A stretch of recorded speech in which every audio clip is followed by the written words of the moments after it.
Alright, so I was basically doing nothing, alright? And for some reason, I came across this post on a specific subreddit called Imaginary Maps, and it's something. It's really something. Okay, so you might all know that I really like world building and things like that, and for some reason, I was just scrolling the server that was talking about these things. So yeah, uh, this shit's wild. All right, let's just start by that. This stuff is fucking wild. So okay, there's lore, there's stuff. I'm gonna be explaining what this all means because it's insane. Like what is this? What does this mean? Thoughts. Some images here to start with. I'm gonna go first for wait, no, never mind. The lore. Alright, the lore, baby. So this thing has a bunch of lore, which is maybe even too much, honestly. Just gonna start by reading the lore so you guys know what I'm talking about. Okay, so the year is... Okay, so the year of the Black Moon. It has been 308 years since the renowned explorer Ferdinand Magellan had been sent by the Spanish crown to attempt the first circumnavigation of the globe. When the Trinidad was blown off course, the Trinidad is the ship he was sailing with, sending it on a journey that would fundamentally reshape how humanity perceived its world and what lies beyond. The fateful detour would make its crew arrive to the southernmost reaches of the world, drifting towards a desolate frozen landscape, covered by glaciers resembling a vast wall of ice encircling the world known. On its surface, the ice wall seemed to stand in an unconquerable barrier that forbid mankind from going any further. Yet, as they approached, Magellan and his crew felt an inexplicable compulsion to keep going. Even when an ominous color began to churn in the sky, when the frozen scene began to froth and boil, and the moon lost its light, their urge to pursue the adventure only intensified. This compulsion grew into madness, as the sailors were gripped by the great and terrible versions of their mind, and were not equipped to comprehend. And the mighty glaciers began to crumble before them. Somehow, a fraction of the crew survived for an unknown period of time, for which they were unconscious or unwilling to recall. The seas and their minds had calmed, and they found that a large portion of the glacial barrier had opened to reveal coastal landscapes, bookending a vast stretch of open ocean, continuing past on the southern horizon. What one was a wall now was a gate, and the sailors would return to Iberia with the sense that their unprecedented globe-spanning voyage was just the first step of a much greater journey. So for now, I'll just stop here. So, what is this? Once again, what am I talking about? What is going on? So this is the start of the lore. Where we at? I think we are like at Magellan exploration. We're like in the 16th and 15th centuries. So we're in Spain, we're going on an expedition, going here in the Straits of Magellan, and for some reason Magellan goes not here, but he goes, I believe, here, and the walls of ice, which would be Antarctica of course, literally disappear, alright? And they are encountered, they encounter what appears to be, and I'll read this, alright? With Magellan nowhere to be found, Juan Sebastian Elcano led to the remaining ships back to the old world, finding unrest and upheaval everywhere they went. They found coastal villages ravaged by tsunamis and storms, the destitute people stricken with apocalyptic terror, with many perceiving the Black Moon as an omen of the end of the days. As they moved north, they found less destruction, but just as much unrest. The moon had remained pitch black ever since the wall of ice had opened, a nightly reminder to the peoples of every land that something about their world had changed. The explorers kept what they witnessed as closely regarded secret, only telling the tale once they had direct audience with the King of Spain. Each man recalled what he saw while approaching the ice wall differently. Each of the visions were unique, mostly incoherent and contradictory, but there was a single common element every man could describe in pristine detail. A tall, ethereal woman whose skin was dark as cavernous abyss, but at the same time glowing with some otherworldly energy, standing atop of the glacial wall, staring them down with closed eyes. Without speaking, she called out to them, beckoning them to come closer, to join her atop of the wall, and peer over the other side to see what lays beyond. And I'm just gonna put up the actual picture of the woman, since the artist that made this story actually drew her, so this is her, apparently. I assume, actually, I am not really sure 100%, but I think that's her. So you already know this stuff is weird. Like, there's no going back, alright? It's already been pretty weird so far. Dream of the Atlas. For decades, the moon remained an empty black void. The long dark nights passed around to the known world with millions of restless minds consumed by speculation and a desire for answers. In every society, scholars, philosophers, and holy men will struggle to interpret the sign from the heavens and ease the worries of the masses. In Punjab, the followers of Guru Nanak Dev were particularly emboldened by this cosmic spectacle. Whether it be a sign of change or a sign of doom, it was the duty of the Sikhs to spread the truth of the faith to the confused and divided peoples of their land, and together proceed on a new spiritual path in peace and unity. With local Sunni and Hindu authorities struggling to reach a consensus in regards to Black Moon event, many of their followers turned to the Guru for answers, and their Sikh faith blossomed all across the Indus Basin. So apparently, for some reason, this thing, the thing that happens, the end of the ice wall, actually helps the Hindus, actually spread. So interesting. Following the initial confusion regarding the Black Moon, the story of Magellan's fateful expedition crept its way across the old world. Some told the story of a group of intrepid explorers called into action by a mighty emperor, who for the first time rounded the entire world, a great feat of navigation that would be regarded with the promise of endless new discoveries, and riches to be found beyond the great barriers of the south. Some told the story of a British sailors from a godless kingdom who searched the world over unknown lands and peoples to conquer, plunder, and spread their heathen faith. Their hubris carrying them to the furthest reaches of the world, where they met God's wrath and caused divine punishment to rain down over mankind. Some stories of an adventurer who embarked on an epic quest to see all the world's wonders, and upon reaching the end of the realm of men, opened the door to an entirely new domain, from which all sorts of powerful spirits and dangerous beasts were sure to emerge. Some told of the story of a petty king in the backwaters of what was once Rome, and who wasted his meager wealth on a pointless expedition across all manners of obscure and uncivilized lands, collecting no goods, treasures, or profit of any kind, leading their kingdom to fall into poverty and disarray, and as a final bit of poetic justice from heaven, all the lands they discovered were washed away in a great tsunami. So what this is basically the different people of the world. I'm gonna assume the last one were like the Semitic civilization, I believe, since what was once was Rome, talking about Iberia. Anyways, these were like the different civilizations of the world reacting to the stories of Magellan's men traveling on like the world and going from Spain all the way to the Sentinel's Gate, which, if the lore continues, we will actually learn what this actually is, because I haven't read yet what the Sentinel's Gate is. So a lot more of lore to be had here. Alright, I'm gonna just put the image of like the world for a while, so you guys get to see what I'm talking about, in case you don't know. And I'm gonna keep reading the lore. Okay, so beyond the gates.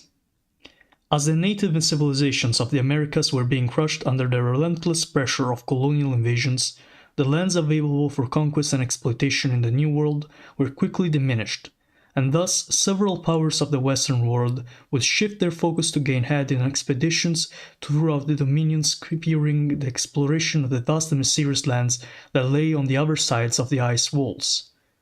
These four pioneer empires would establish their first colonial presence in the Second Ring, and along the way make discoveries just as monumental as what Magellan had stumbled upon a century prior.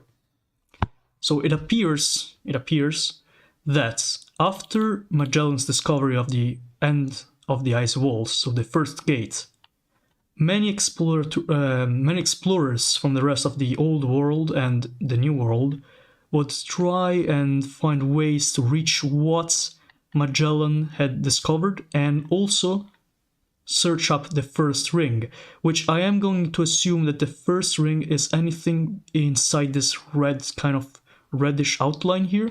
So everything here is the first ring. So first of all, how does the geography work? And why is the Isle of Man missing? Why is the Isle of Man missing? Have you seen this landmass? Missing. 12,500 pounds sterling award for accurate information verifying the whereabouts of His Majesty's beloved Isle and his Manx chap. So things are going pretty weird since Magellan actually got to the ice walls, alright? And it appears that people, instead of, cutting themselves off from this exploration, are just starting to actually explore what else is inside the first ring of the ice walls. So, as far as now goes, I think it's starting to get pretty interesting, alright? Let's continue. With their already massive territories in the New World firmly secured, granting them incomparable wealth, manpower to draw upon, Spain was more prepared than any other European nation to lead the charge in exploration to the second ring. Dozens of aspiring conquistadors would set sail and crusade in the spirits of the Teutonic forebears and launch a series of expeditions to the outer ring. So, we have two main colonizers for now that actually start doing stuff, which are Spain here and Prussia. Yeah, you got me right, Prussia. Also, you'll probably notice something. What is this map? What the hell is going on? Why does France own all this land? Why is Prussia so small? And for that, we have the European lore. Because I believe the guy that made this thing didn't... he did everything, alright? He thought about everything, so even we have lore for Europe. So before we continue the second ring exploration, we're gonna just do a quick analysis of Prussia, since you can see them, Prussia here, but they are kind of owned by France, and France is big as hell, so we're just gonna see what Prussia says in their lore. The Republic of Prussia, with the strong desire among the population for nationalism induced by the French, both by the way of it being a French idea as a reaction to the uniquely cruel treatment by the French, but no Kaiser or old government to rally around, with the country being basically under military occupation, they turned to the glorification of the old Teutonic Knights and the idea of militaristic Prussia. With this as the point around which the resistance rallies here, they have become rather hostile to non-Germans, especially the French, but also to the Balts and the Slavs, against whom the Teutonic Knights fought. This attitude has been brandished against the French, Poles, Scandinavians and other Germans, moving into lands left behind from those who went to their king of Zerzura. What is the kingdom of Zerzura? I think it's somewhere here. I think it's something here, right? Zerzura? Yeah, it's very... So, you already can see how this is going insanely. Okay, so let's see what the kingdom of Zerzura is, right? Because, okay, now let's start from like the first colonies. So we know that the Prussians went places and started creating colonies into the second ring, alright? So we know the French and the Prussians did it. So now we have to find what actual colonies they made. Also, what is this?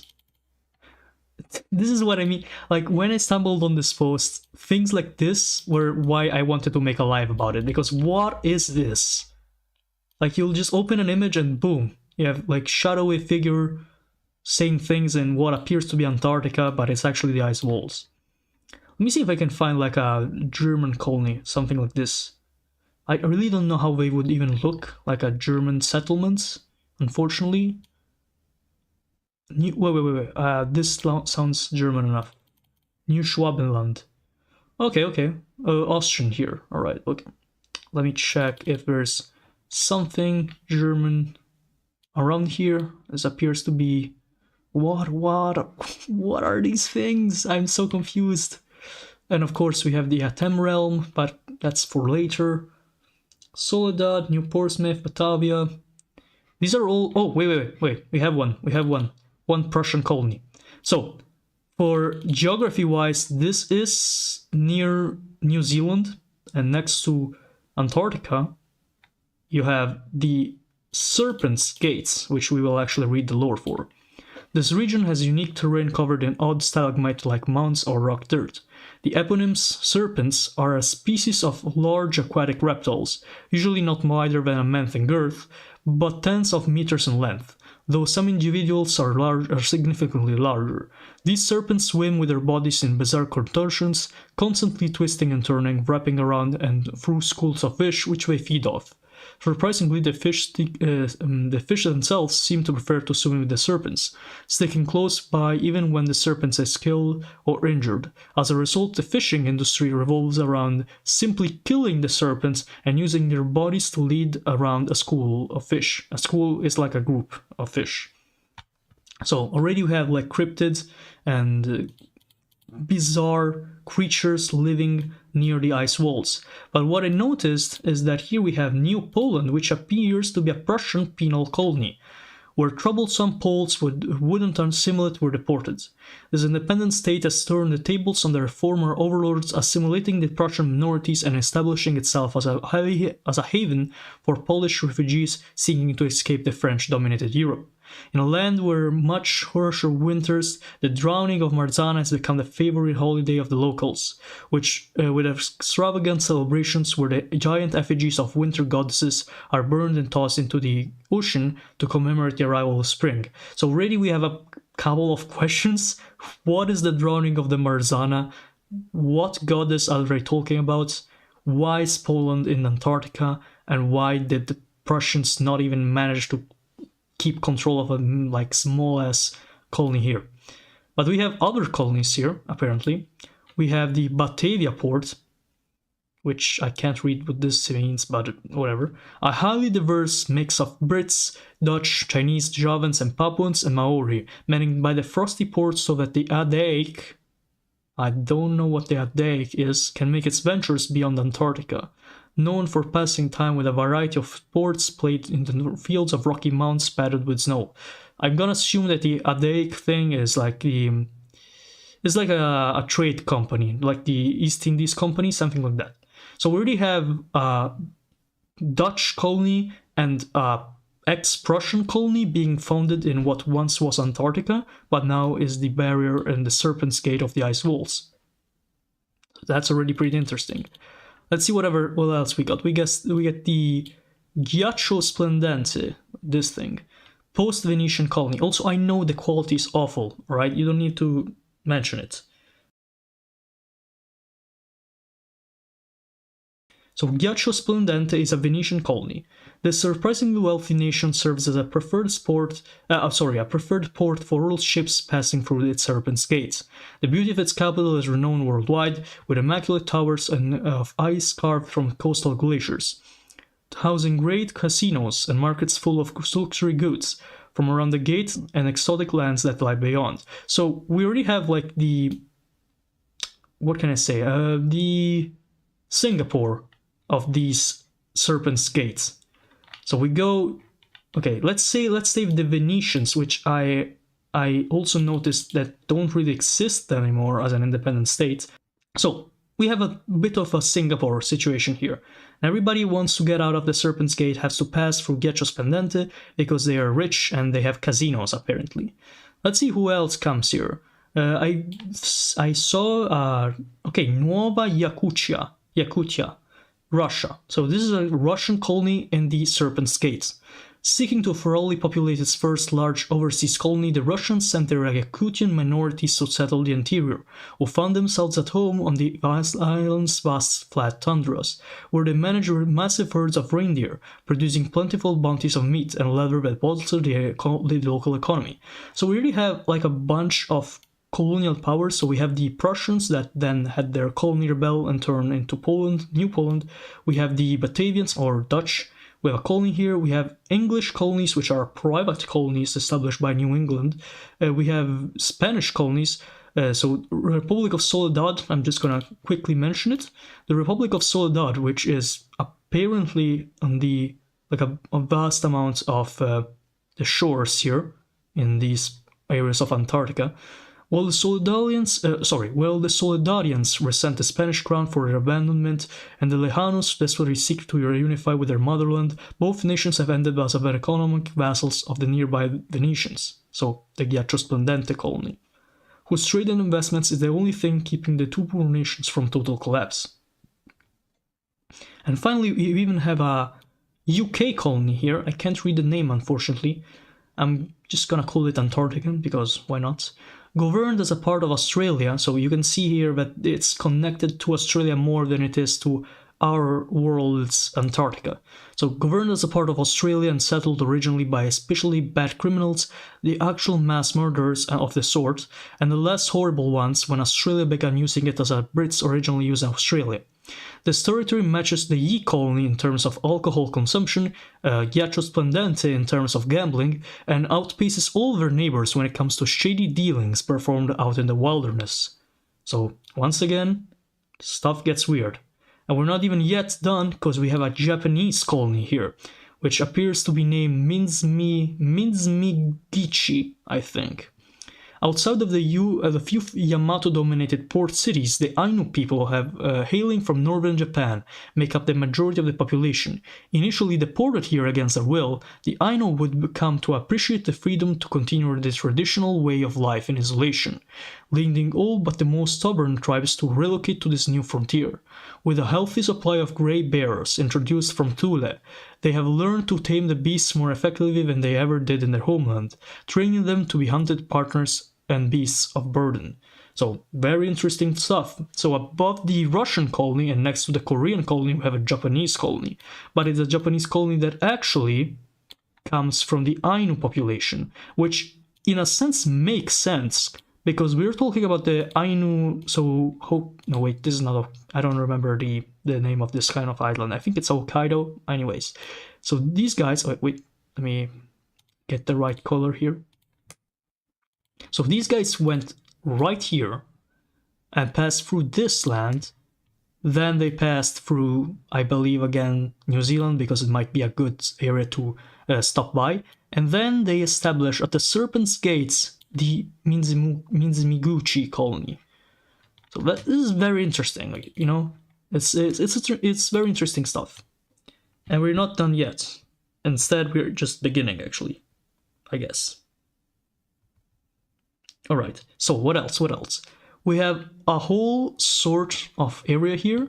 So this is the first continent I will talk about in the area called Xenonesia, or Xenonesia, depending on how you pronounce it. So Xenonesia has lore too, so we will immediately read it, but I actually would like to get myself the page for this, since it's easier. Yeah, this is Xenonesia. So, the Circle of Invasion. This vast region of the ocean plays host to several archipelagos, are remarkable in size but notable for the unusually warlike nature of their wildlife. In every sphere of society, Xenonesian animals will rush in an attempt to seize whatever they covet with ferocity, be it resources, mates, or territory. There is little hesitation or caution, and much energy. This draws a strange parallel with the lives of the Xenonesia's sapient inhabitants, so already we are seeing something different from normally. We know that these people, the inhabitants of Xenonesia, have like humans in them. So these guys are humans, alright? Or they should be, at least, alright? Which is weird considering, you know, we're outside of Earth. Yet we have humans. So let's see how they actually got there, if it's explained. First came from the Lapita, arriving by sail around 1200 BC. Though they spread rapidly without obstacles, what came next was not prosperity but brutality. Coveting each other's wealth, island kings waged war on one another relentlessly. Internal rivalries marred every society not at war, to such an extent that no head was safe, either from the noose or from the axe. Tribesmen turned on tribesmen. family upon family, sibling upon sibling. When a strange... Oh my god. This just gets better. Every time I read it, there's something weird being added to it. When a strange extraterrestrial being known only as the Svath arrived, it was all but one particular kingdom could do to beg him to put an end to this all-beheading madness, and without hesitation, he did so. I see where this is going. Oh my god. Namely, by removing heads. What Svath created was the Blemie, a bizarre race with the facial features of their torsos, no head, a bone plate to protect their most vital organs, and freakish unnatural strength. This resonated would protect them not from only decapitation, but from any further violence, as even unharmed confrontation was liable to the end in the mutual destruction. Of course, he soon came to his senses and fled the archipelago in disgust, leaving the kingdom to come to terms with their horrendous disfigurement. They were surprisingly happy with Svath's handwork, no longer needing to worry about violence among themselves, but the rest of the normal headmen remained locked in vicious war, and soon the Blemies launched a campaign of systematic genocide, oh my god, that erased every last human with a good head on their shoulders. Within decades, all of Xenonesia's headed population had left to Aten, or Dishposu, which I know what Aten is, I don't know what Dishposu is, and with that, Xenonesia was finally at peace again. The united government they forged, a great circle, survived well until quite recently. It was simple and tranquil existence where a single benevolent Big Blem rules. A Big Blem ruled over the many cities and social circus of the island. Only occasionally raids from goblin pirates. What the goblin pirates? This is so unreal. Okay, the goblin pirates and vengeful Dishposen and academic pirates disturbed their peace until the first worlders arrived. Damn, this goes hard. Alright, so let's see if we can start from somewhere. Let's go back to our lovable map. So, let's go back to the Japanese, since they seemingly are doing well. They established this Minzmiguchi colony here. Alright, so they are doing something, and they deported all the Ainos here. So what are they going to do next? Of course, since the trade routes go right here, I'll start a colony here and here. So we already know where to start. Let's see what they did. Let's see what these colonies look like. So, first colony is Hinshifima, I think. Hinshifima, the site of Japan's calamitous arrival in Xenonesia that wiped out or expelled all the Blemia from this archipelago, as well as most of the native bird species, courtesy of the vicious Shiba Inu. Oh my god. This is so good. So apparently the Blemias, which I will actually show a picture of, since in case you didn't understand what they said before, these are what these guys look like. It's like from the Roman beliefs that in sub-Saharan Africa, where we're actually not in like in Sudan, there were people without heads. The Romans, ancient Romans, actually believed this, or at least they thought they did. Anyways, so the Japanese got to the islands and established a colony of Inshifima, or Inshifima, and immediately genocided the Blemia, or expelled them. And then the Shiba Inus, which are the dogs, Doge dog, you know, that guy, like killed the local bird population, which I'm gonna assume it was like something like dodos or something like that, since we're on an extinct thing, you know. It is the Empire's first and most developed settler colony, recreating their homeland in what is essentially a second Japan on the seas of the New World. Already getting interesting, let's see the second colony, which appears to be called Dofiroa, I think. Dofiroa? Yeah, Dofiroa. Yeah. No, maybe Dofirosa. I think it's Dofirosa. Okay, so this thing is called Hinshifima, and this thing, oh my god, what is this? Anyways, Dofirosa.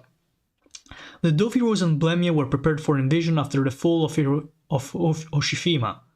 in Shifima, whatever, and put on a formidable fight on their many shores, leaving Japan with only a Pyrrhic victory, as the headless humanoids continued to maintain fierce guerrillas into the interior, and utilizing any and all tactics to sabotage the Japanese at any turn. Over years of colonial devastation and bloody resistance, most of the Exalta, the Blemius favored sex... What? So the Exalta are Blemia women, I think? Have either fled or perished, with most of the remaining population being the hardier Bruta Blemia. Alright? Because of the state of the affairs, their desperate lust for revenge, the remaining Blemia warriors have resorted to forbidden practices, mating with each other to produce a third variety, the barbaric Blemia. Which description is, it should have never come to this. These offsprings are aggressive and simple-minded beings with short lifespans, but possess overwhelming physical strength and durability, exactly what was needed to become the monsters of Japanese nightmares, frequently ravaging settlements and making it impossible for much of the archipelago to be anything but a military colony. So, to recap, what do we have here? We have the Hoshifima colony. Wait, we actually have it like written better here. Hoshifima colony here, which is a calm colony. It's a successful colony with only Japanese people living here. So I'm just gonna put a little, you know, like kind of border here just to remember ourselves what this is. Here we have the good colony, I would say, or at least a successful one. While here we have Dofirosa, which is it's a fucking mess, alright? The Circle of the Tsar. What? Okay, so the Russian... Okay, we knew the Russians were doing stuff like this, so there's not really anything new, honestly. So the Russians came from the colony of Novo Yakutia, where they deported actually, they didn't just deport them. I think they just went there. Yeah, they sent the minority of the Yakutians from the Yakutia Peninsula there. So these guys went north too, because of course they did. And guess where they went? To the Circle of the Tsar. Yeah, that's how you call a colony, am I right? Anyways, let's read the Circle of the Tsar. The Circle of the Tsar, still trying to figure out how they had to be a major trade port, a good mix of green Ukrainians, Yakuts, and Hawaiians. Hawaiians? What? Wait, is Hawaii owned by Russia? Let me check, alright? Because you had me interested at this point. Is it here? Wait. No, Hawaii is owned by nobody. Maybe Britain? I don't know. Reds? I'm not sure. So, these guys went from there to there. Did they establish other colonies? Yeah, they actually did. So, oh my god, a lot of them. Look at this. So the Russians went here and then established this other colony in the second ring. It's Russian Neferbasta. Neferbasta, okay. So let's see what Russian Neferbast is all about. The same system of assimilation applied to Siberian steppe peoples who works here. Stay in one place, serve in the army, face untold horrors if you write to blem with anything other than the Cyrillic alphabet, and you're fine. Okay, so the Russians managed to not assimilate, of course, because, you know, you have no head. How can you be assimilated? But they managed to incorporate the Blemius, so the headless people, into the local population, which is, I mean, it's definitely something, you know. But you have to write in Cyrillic, which is very Russian. Alright, so let's get to the next Russian colony here. We have Rai Franza Yosef. This colony was established rather early on and by accident, as a lost Russian trade fleet were forced to settle here and adopt local Blemius customs to survive. The Blemia too would come to adopt many human customs, having been hooked on the luxuries gifted to them from the strangers and merchants, wishing to replicate these modern wonders for themselves, leading to the birth of the thriving and unique society that was as well established by the time that they came back from. So basically the stranded Russians came to these islands, so to Ray Franza Yosef, and they managed to, like, I guess, kind of integrate with the local Blemia population, and the Blemia also took some human elements, but eventually Russia came back and annexed the islands, because they had the claim of these guys being from Russia. Any other islands here? I don't think so. I think, oh, no, wait, oh, this is another continent, never mind. Okay, so we were done with Russian colonization, I think. Let's see what else we got. Any British? Yeah, we have a British colony here, we have a couple British colonies. Let's see where Britain is in all of this. So we know from earlier that the British established a colony here in whatever this is called, I guess just Antarctica, which is actually just literally organized and governed by Australia. So these guys are the same. It's literally just part of Australia. But apparently the UK actually went north, like the rest of these places, and decided to colonize in the first ring. The second ring. Wait, is the first ring? The second ring? I don't know. These guys colonized these two places, and they border with the... Oh wait, I have to stop doing this error. Okay, so these guys border with the actual Japanese colony, which I think is quite interesting. And with the Russian colony in the eastern one. So the first colony is called New Bristol? Is that what it says? Maybe New Bristol? Okay, so New Bristol. A warm end of temperate, lush meadoway plateau that the British managed to snatch from the Japanese only to use for its gardens and horse racing. Classic British people. Most of the native Blemians have been displaced, of course, through the misleading treaties, living in small reservation, of course, very British that too, or well graciously offered free-of-cost relocations to Shkidora. What is Shkidora? To escape the Japanese onslaught. What is Shkidora again? I don't know. Wait, was Shkidora this thing? Nope. Okay, so what's the other colony? Oh my god, I have no idea what this says. I think this actually might be Shkidora. So recapping. The British established this colony and did exactly what the Japanese did, basically, but maybe a bit better. So the Japanese genocided the local Blemia population, while the English went here and kind of colonized it and did the same strategy they did in America, so they gave reservations to the local populations, or they deported them to a colony they call Shkidora, which is I think here is Shkidora. I'm just gonna rename this since nobody's doing this. Let's call it Shkidora. Oh god, okay, never mind. Let me get a bit bigger here.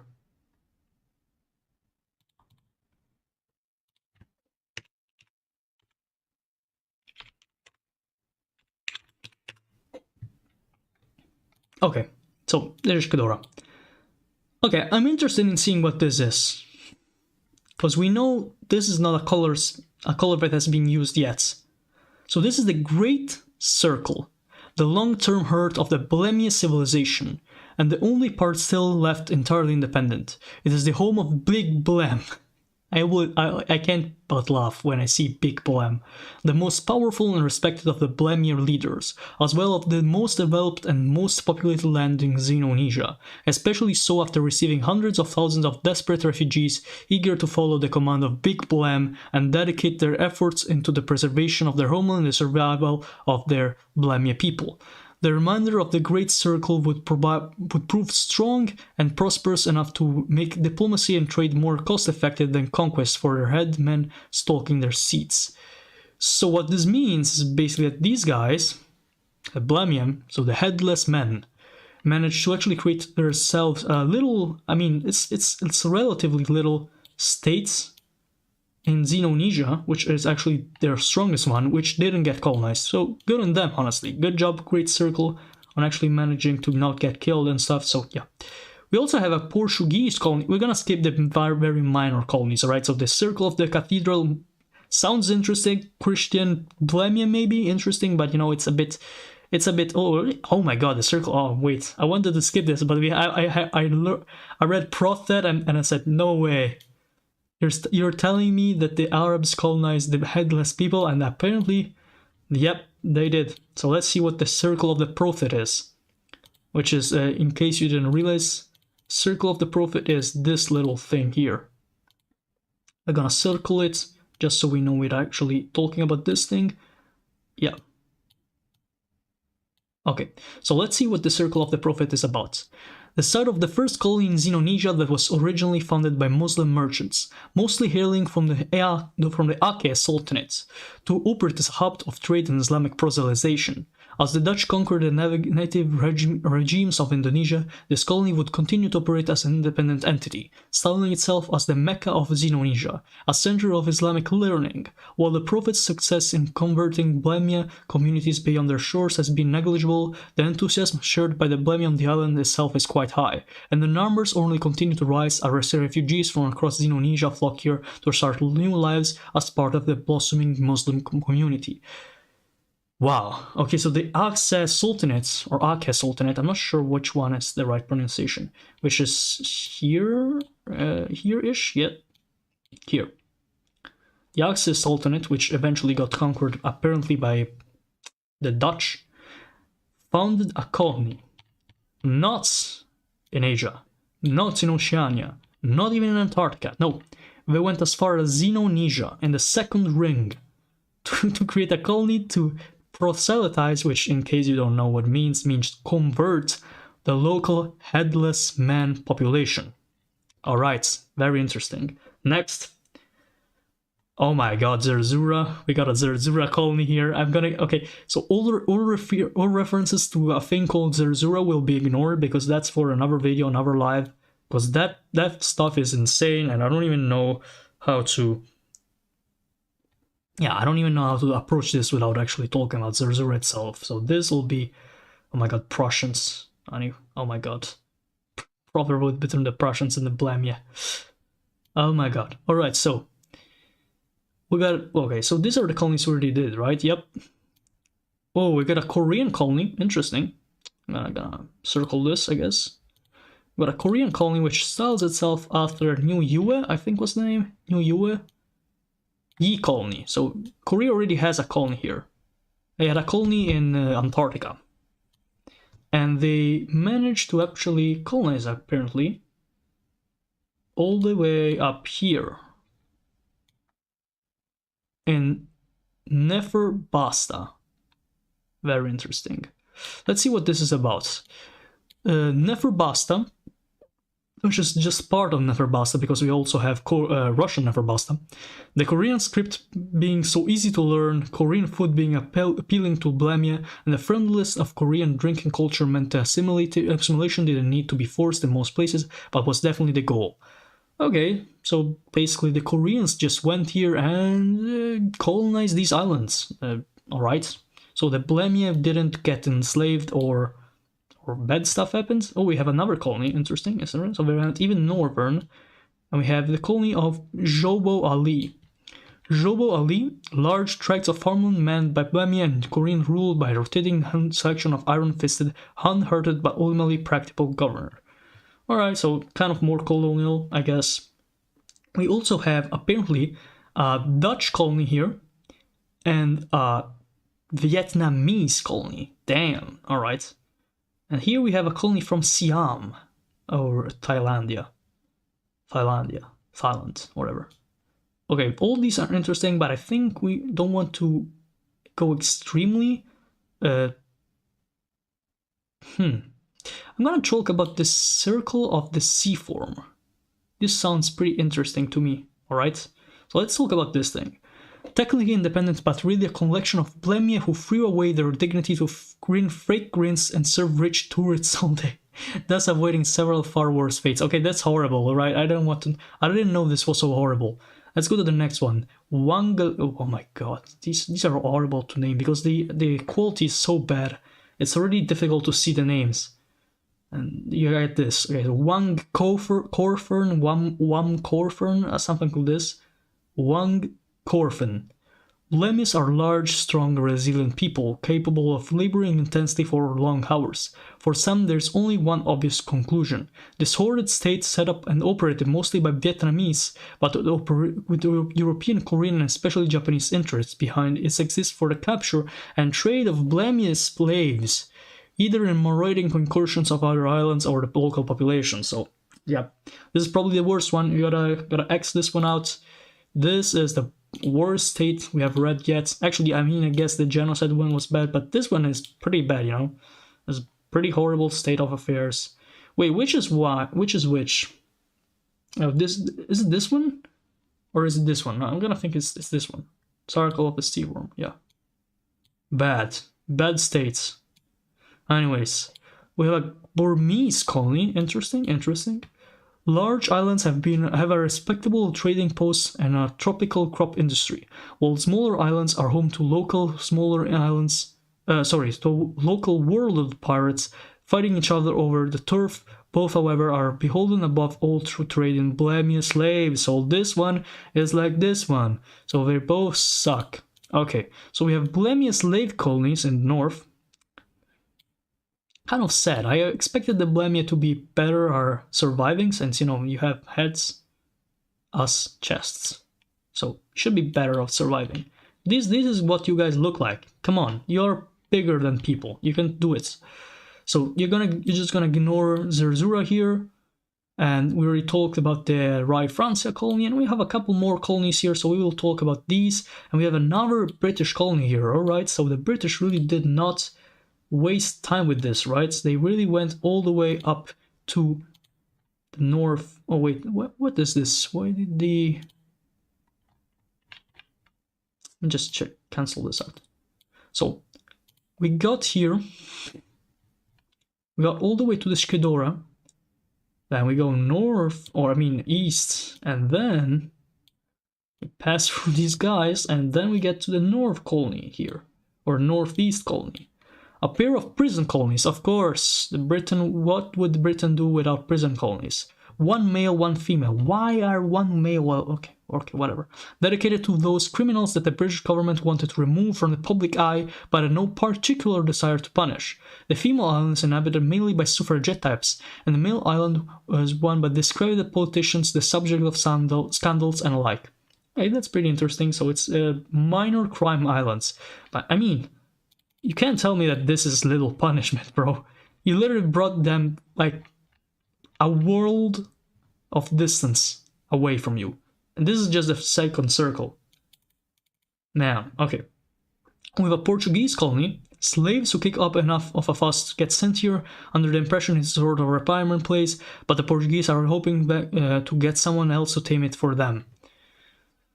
Wow, alright, so another slave colony, but this time it's Portuguese. Oh, we have a Venetian colony. I think that's pretty interesting. I can't read the name. I'm just gonna call it Little Venetia, I guess. This post-Venetian nation is a lucrative source of ruthless, competent, and political non-aligned privateers that can be bought by all manners of powers in the region.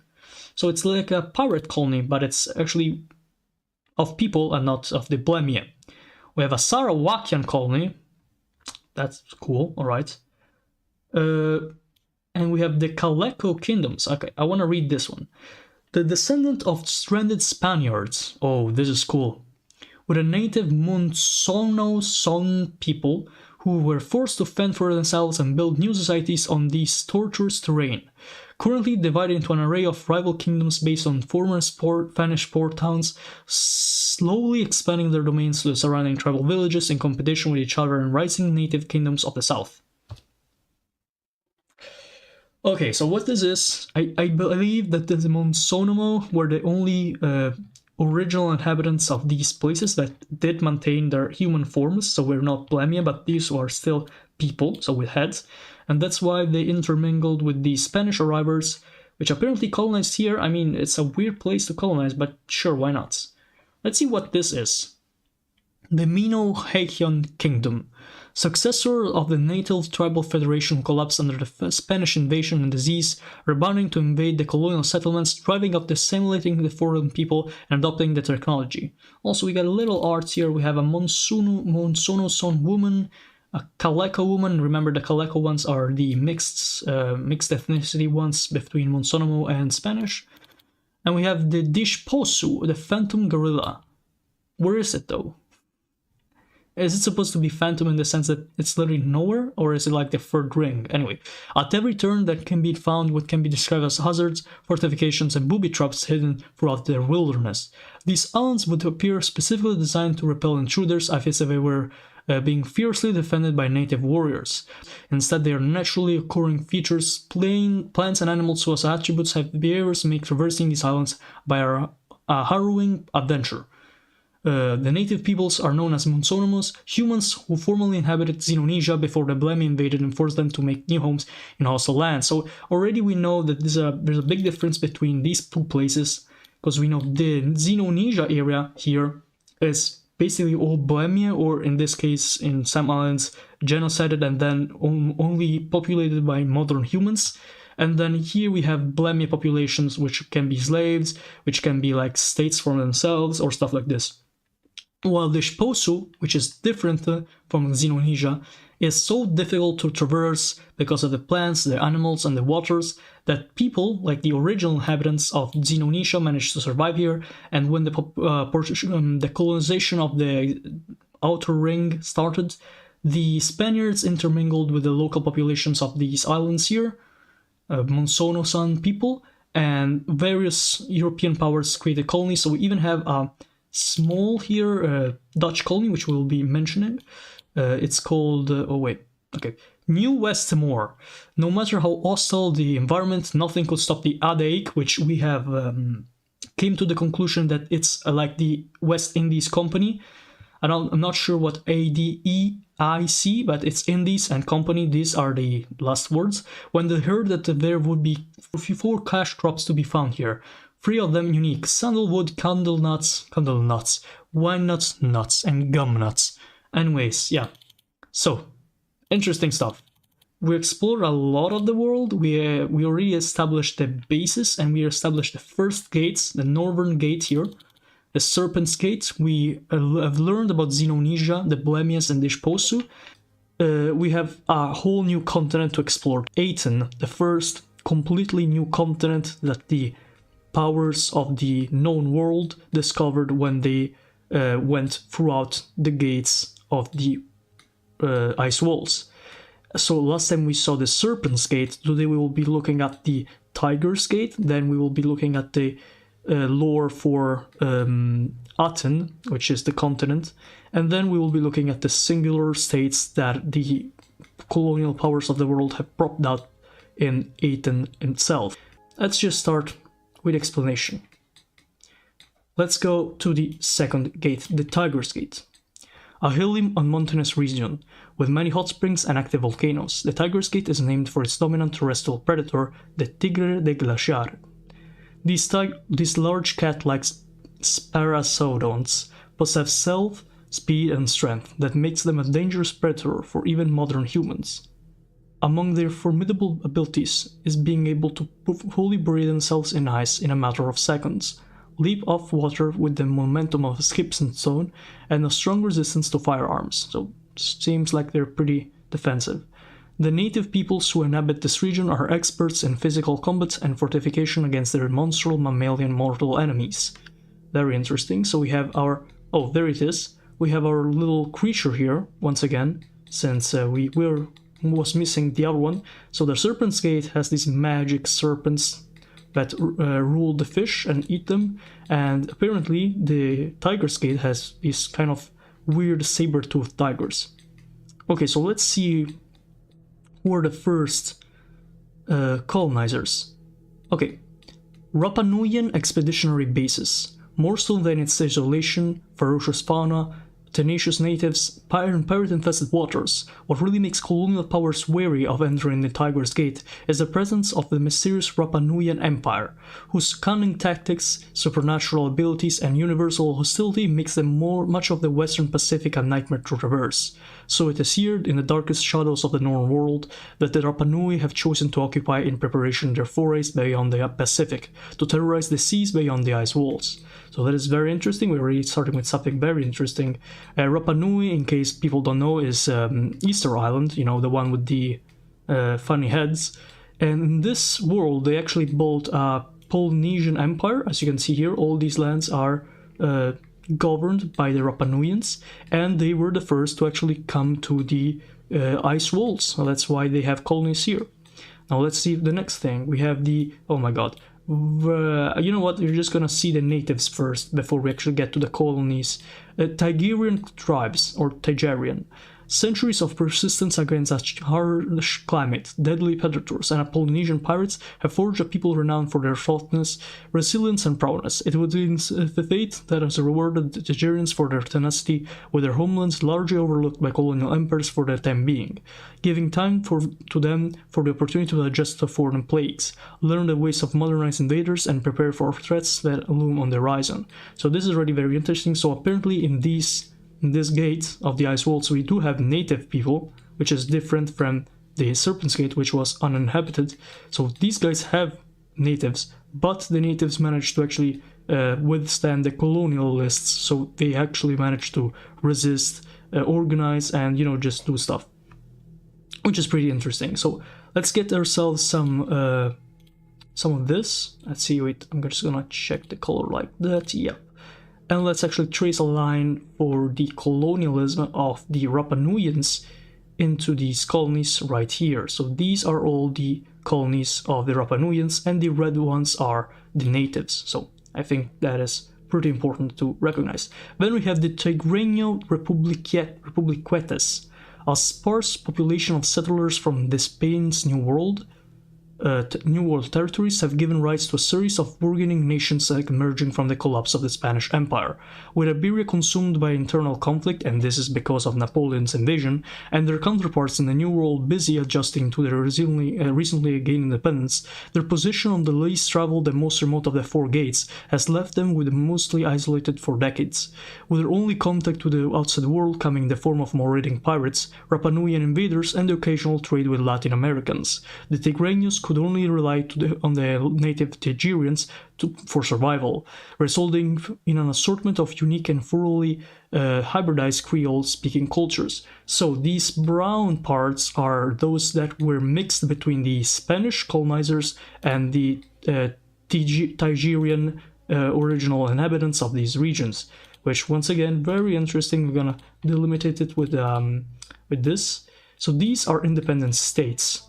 I noticed that basically only the coasts are those inhabited by the Tigreños, while instead the red parts are inhabited mostly by the native inhabitants that were not mixed with the Spanish. So we can see some pixel art here that resembles what happened. We have 53 Amerind, 40% Tigran, and 30% Mapuche here. You can see some ancestry and Northwest Eurasian or Spanish ancestry here for the inhabitants of the Tigreño Republicans, the republics of Tigreño. Alcohol is one of the main imports of the Tigreño states.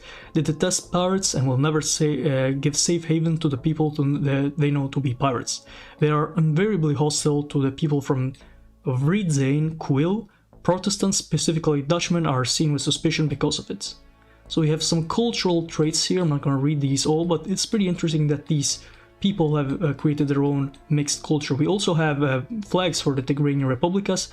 I am only unhappy that they did not make like specific borders, so we don't really know where one ends and where one starts, but we have the republics of Chinflas, La Cruz, Palermo, Tula, Tigreria, and San Onofre. Also we have a native Tigerian here, so this is how they look, brandishing an obsidian blade and probably displaying as many scars earned over the course of his hunt. It is a common custom for warriors to cut a mark into their skin to commemorate each successful kill, while scars gained in battle are tattooed with red or black ink, as you can see on the pixel art, which can I say are really very very nice, honestly. You can see the artists that made this are very passionate about the project. So we have one more entity here to talk about, and this is the Vridze. Oh, is this what we were talking about earlier? Yeah. Vridzane Quill. So these maybe Protestants? Okay, let's see. The Vridzane Quill, this derelict colony of the British Empire, is essentially an independent entity, serving as a base for pirates and hideouts for runaway slaves, or for fugitives seeking to escape to somewhere remote and dangerous enough to discourage any pursuing authorities. A lawless land governed only by the pirates' horde. Those who make this their permanent residence provide food and housing to local pirates' crews in exchange for protection. That's kind of sad, honestly. I expected more from the British Empire, considering they usually are pretty organized in colonizing, but I guess this was not the case this time. So let's just demarcate here and let's bring this. So let's see where the closest British colony is in this concept. I guess you could say Canada as the closest one, or if we go... Yeah, they didn't reach Canada yet, it appears, unless, wait. I mean, they do have a small port here, so I'm gonna count this. I'm just gonna use this as a trajectory, and then after Rapa Nuyans, and then we connect. This is a pretty big journey to make for the British, so I don't really see how this is profitable at all, differently from, you know, just jump starting for the Australias to the Serpent's Gate and then here, but I guess some people just prefer this.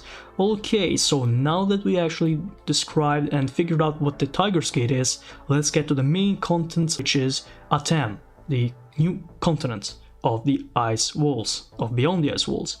So I am not sure whether to start on the north or the south, but one thing I will do first of all, we'll be looking at the Duendes of Aten.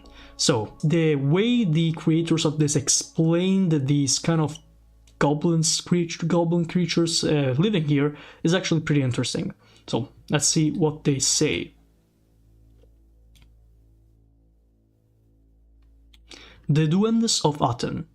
Among the wide array of native civilization discovered in the New World, spanning everything from castaway human societies to independently evolved alien intelligence, the Duendes find themselves somewhere in the middle. They are human, but as far from Homo sapiens as one can get, with small bodies, odd proportions, and speech that sounds more like screeches, grunts, and hoots of chimpanzees more than anything spoken by the people of the known world. They do ultimately find their origins in the known world, however, descending from a diminutive species native to a small island that was once located in Indonesia, which now exists as a plateau on the island of Piriri. From there, the first Duendes would spread to the whole of the supercontinent Aten. Across immense time and distance, they would diverge into 4 distinct species, each almost as different from each other as they are from mankind, each containing a myriad of cultures and societies that easily match the entire known world in diversity and scope. They would make their own advancements, adapting to Aten's alien ecosystem, each race learning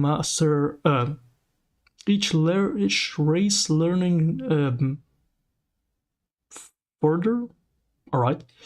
As the moving continents passed by, Thothian humans would introduce advancements that would send ripples across their civilization. This will later be repeated with waves of Homo sapiens incursions from Xenonesia, giving rise to the semi-Duendes civilizations that would blur the lines between the race on their own. So apparently there are also mixed humans and Duendes, so let's see what those look like after. Now the story of the Duendes reaches its most pivotal chapter, as the age of exploration has brought diseases, modernity, and empires of the old world crashing into that of the Duendes. For some of the Duendes societies, it has brought total annihilation, collapse, enslavement, or subjugation at the hand of the New World Order. Others have seen great advancements as they are rapidly transformed to suit the modern era. Many regions have not yet come to face with empires looming over the horizons. Overall, the scattered fates of the Duendes kind are still to be decided as their scramble for the new world continues. So as we can see, we have 6 types of Duendes.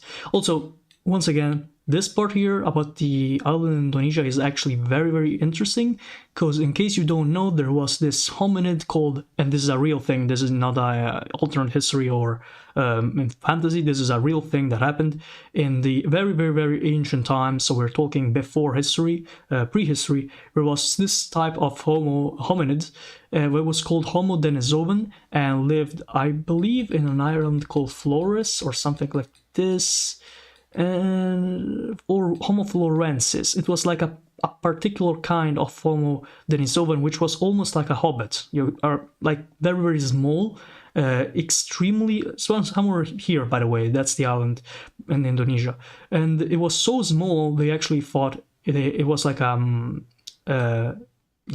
it's deformed.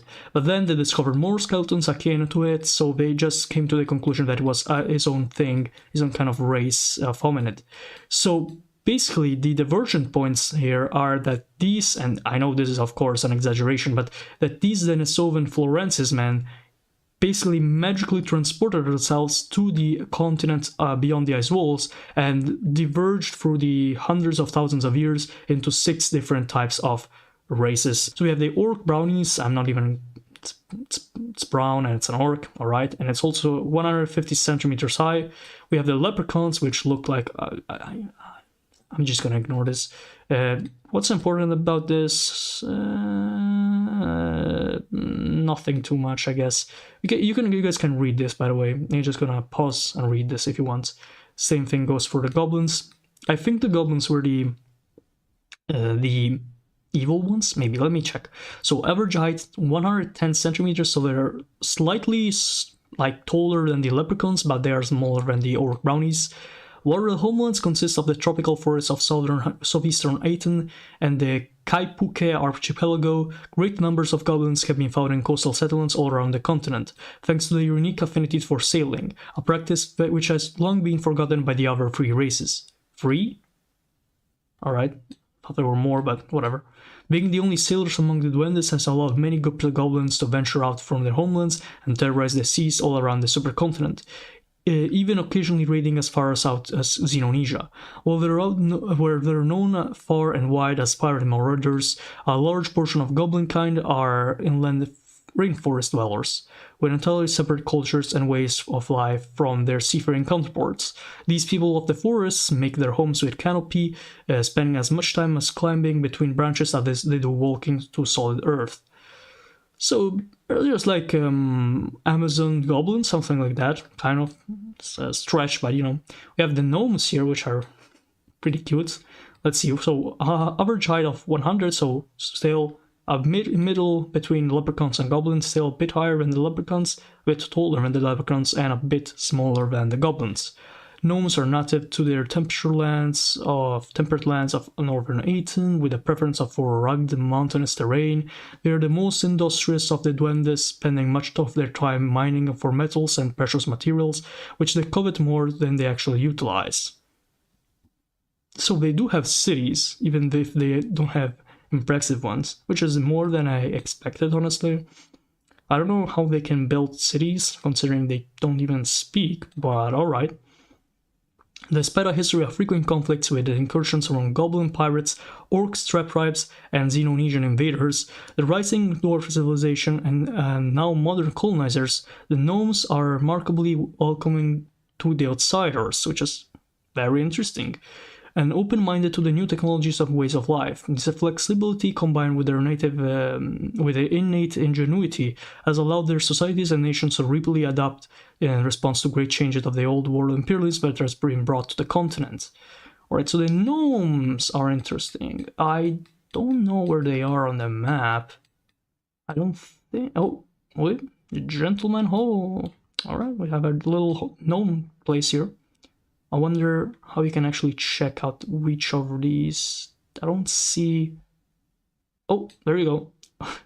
Oh, Li Awewa.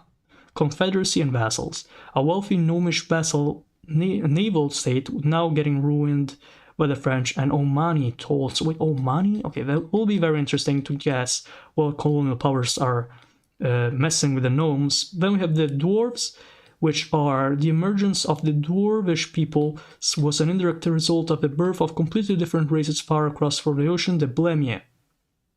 What? The headless humans would rapidly take over Xenonesia, causing mass migrations of human refugees seen in all directions.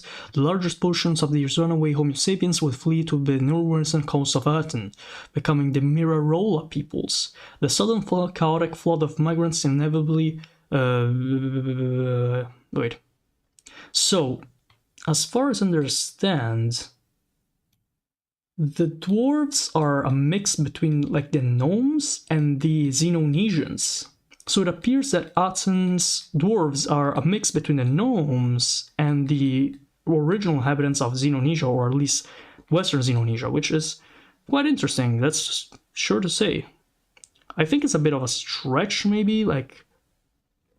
I can see them fleeing towards the other islands, but this seems a bit too far-fetched, as this is the distance between, like, Americas and Europe. I don't know how they would do this without the modern technology, but whatever. Let's get to the last ones, which are the hobgoblins. These peoples trace their origins back to long before the Great Migration of the Mirarola. So once again, the Mirarola are the Xenonesians from Xenonesia, which were humans and not Bulimia. The earliest hobgoblins were the children of Xenonesian pirate adventurers and the goblins who were raiding and plundered. Or that were getting raided and plundered. Being born as a result of piracy between the two seafaring peoples, the hobgoblins grew to surpass both of their parent races and become the most fearsome warriors of the seas of western Aten, terrorizing both humans and dwellers alike. Originally, they only lived as bands of pirates, surviving wholly off of that which they sold and extracted from their victims. The most successful warlords would find themselves with much loot, but they could not carry it with them on their journeys, and so would have been dropping their stockpile on remote locations, to be drawn upon in times of scarcity. Thus, the hobgoblins went from a phenomena created and sustained by piracy to permanently ingraining themselves into the tapestry of civilization that covers the orchestral continent, which is the demonym for the continent of Aten. So these are the 6 kind of races, the 6 peoples that live in this continent of Aten.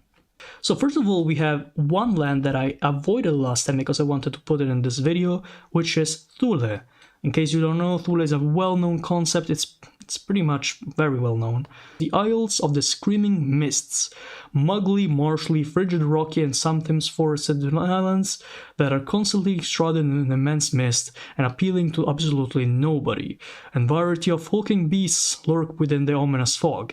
Megafauna from elephantines, sloths, rhinoceroses, and hippopotamuses are all in their most cold-resistant forms, as well as particularly vicious species of bear, some elusive ape men with incredibly long limbs, and the remnants of a mysteriously absent native people, all of which are usually seen as faint shadows in the fog, the creatures making their presence known with the thunderous roars, grotesque groans, and alarming screams, which make traversing the wilderness a harrowing task for even the most ragged of pioneers. And guess who gets it? It's Russia. Because conquering a frigid wasteland full of deadly beasts is a very Russian thing to do, and I gotta agree with that, definitely. You know, Siberia, kind of the same thing. Let's see. Okay, since we are doing Russia, there's no issue in just going back with Russia, right? Okay, so Russians go from here, or at least, you know, from the colony of Novoyakutia to Thule. And then I suppose that they take the same route and arrive to the Port Romanov. Alright, that's pretty interesting. So Port Romanov, Russia, island formerly inhabited by gnome and goblin fishermen, now taken over by the Russians and settled by Ukrainian merchants and a hybrid dwarf and hobgoblin underclass. It's pretty easy, pretty normal. Also, once again, we have the gentlemanly gnome here. And then the Russians went north and established, I think this is right, let me check, yeah. They established Novosargrad, Russia. Once a series of Prussian trading ports, captured and converted into a local manufacturing powerhouse, fueled by dwarf-mined mineral metals and Wenwa Tate slave labor. Nice. Competes with New Formosa for influence over the dwarves. What is New Formosa? Oh, it's the red one. Is it British? Yep, it's British, right. Okay, let me check the British colonies. Once again, we get to take the little line here and see where these go. West, once again, and we go all the way up here. This is Kohoha. No, wait, I thought it was this one, but apparently not. Okay, then it might be the one right before Republica de Formosa. I guess this one. All right. Okay. New Formosa, formerly Spanish-held territory that was sold to the British. The subsequent cultural intermingling led to culinary innovations such as bad paella and bad churro. Yep, sounds like it. The UK ruining food from foreign cultures. Yep, sounds like it again.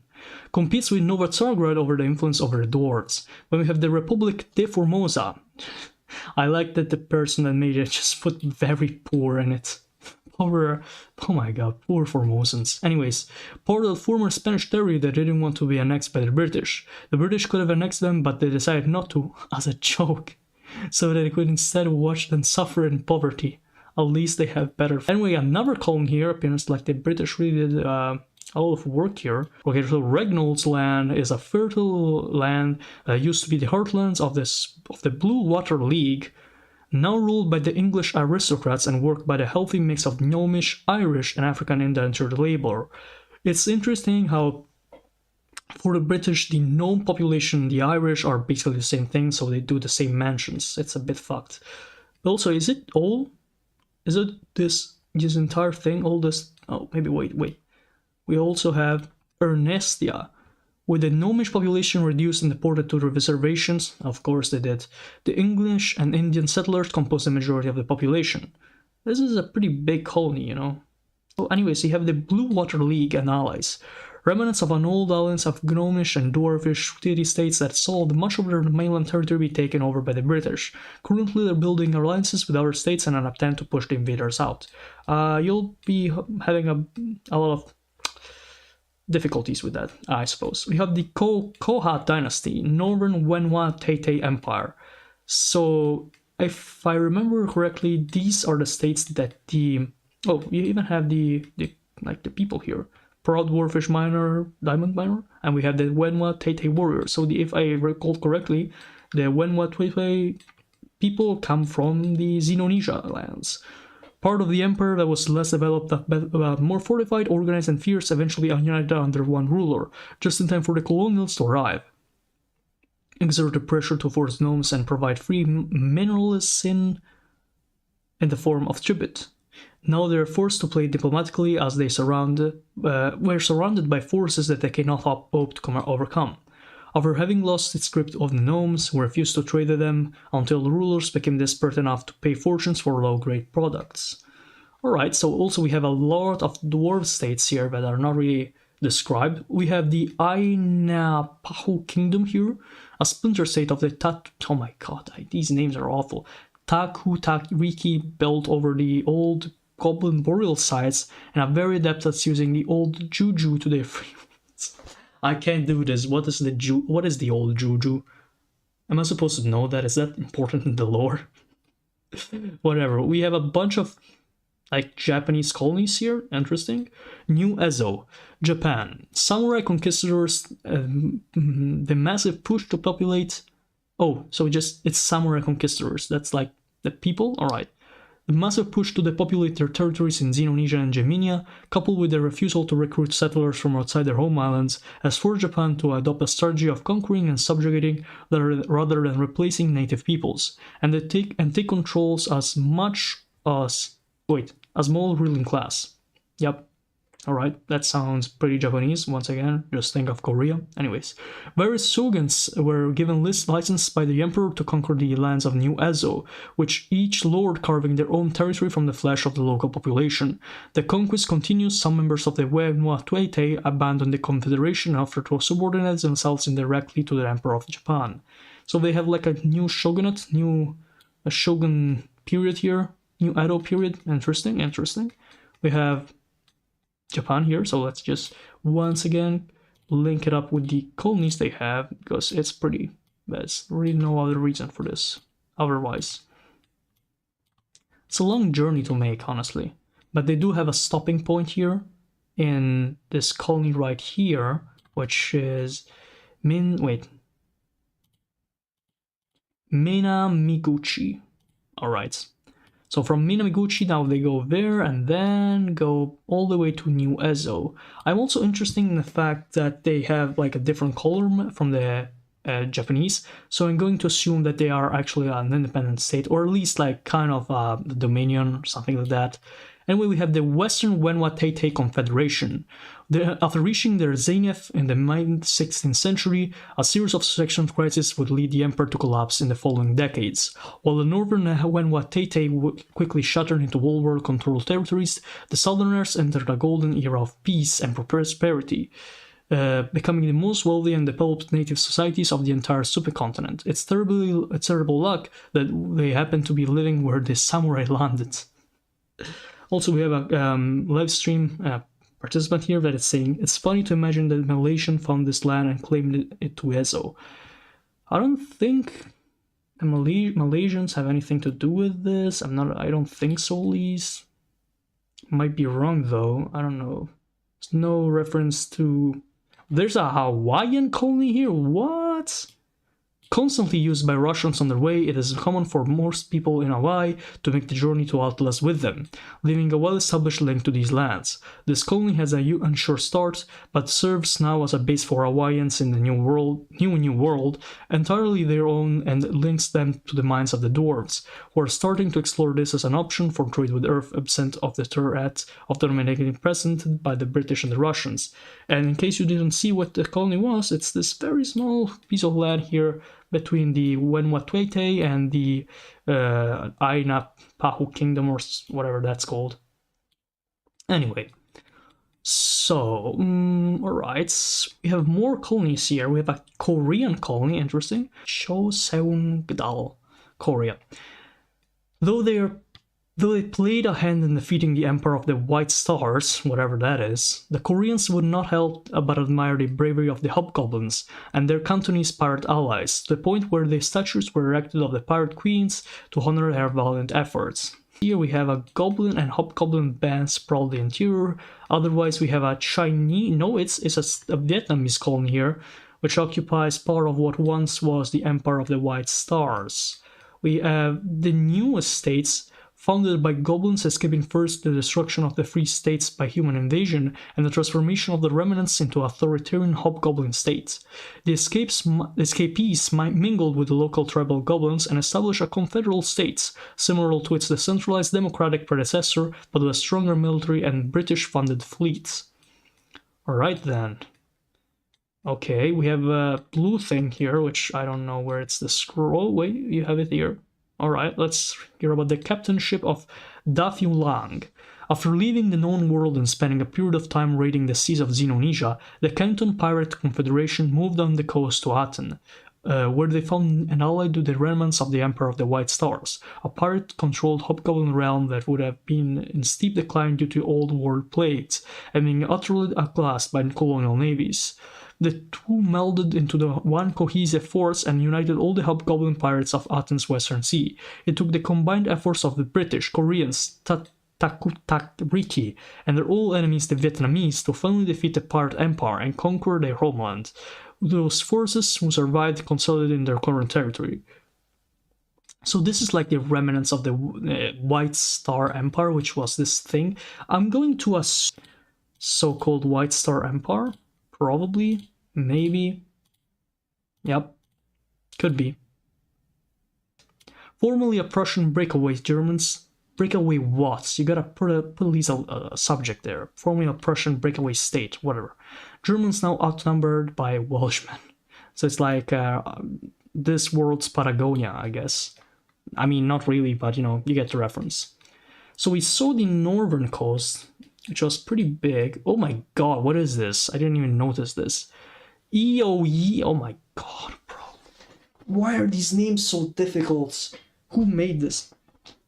I mean, I get it. It's because they don't really talk, but they make grunts and noises. But still, though, you gotta understand, from a human point of view, get this, and I would need to actually pronounce this. No way, man. The EOA Kai Ka. Is that right? I hope so. The influx of new diseases from the Earthling explorers were especially devastating to the once densely populated settled brownie and irrigation societies of the Akshi Desert, pushing them all to collapse or to the brink of it. The head of the powerful nomadic clan, the great clan of...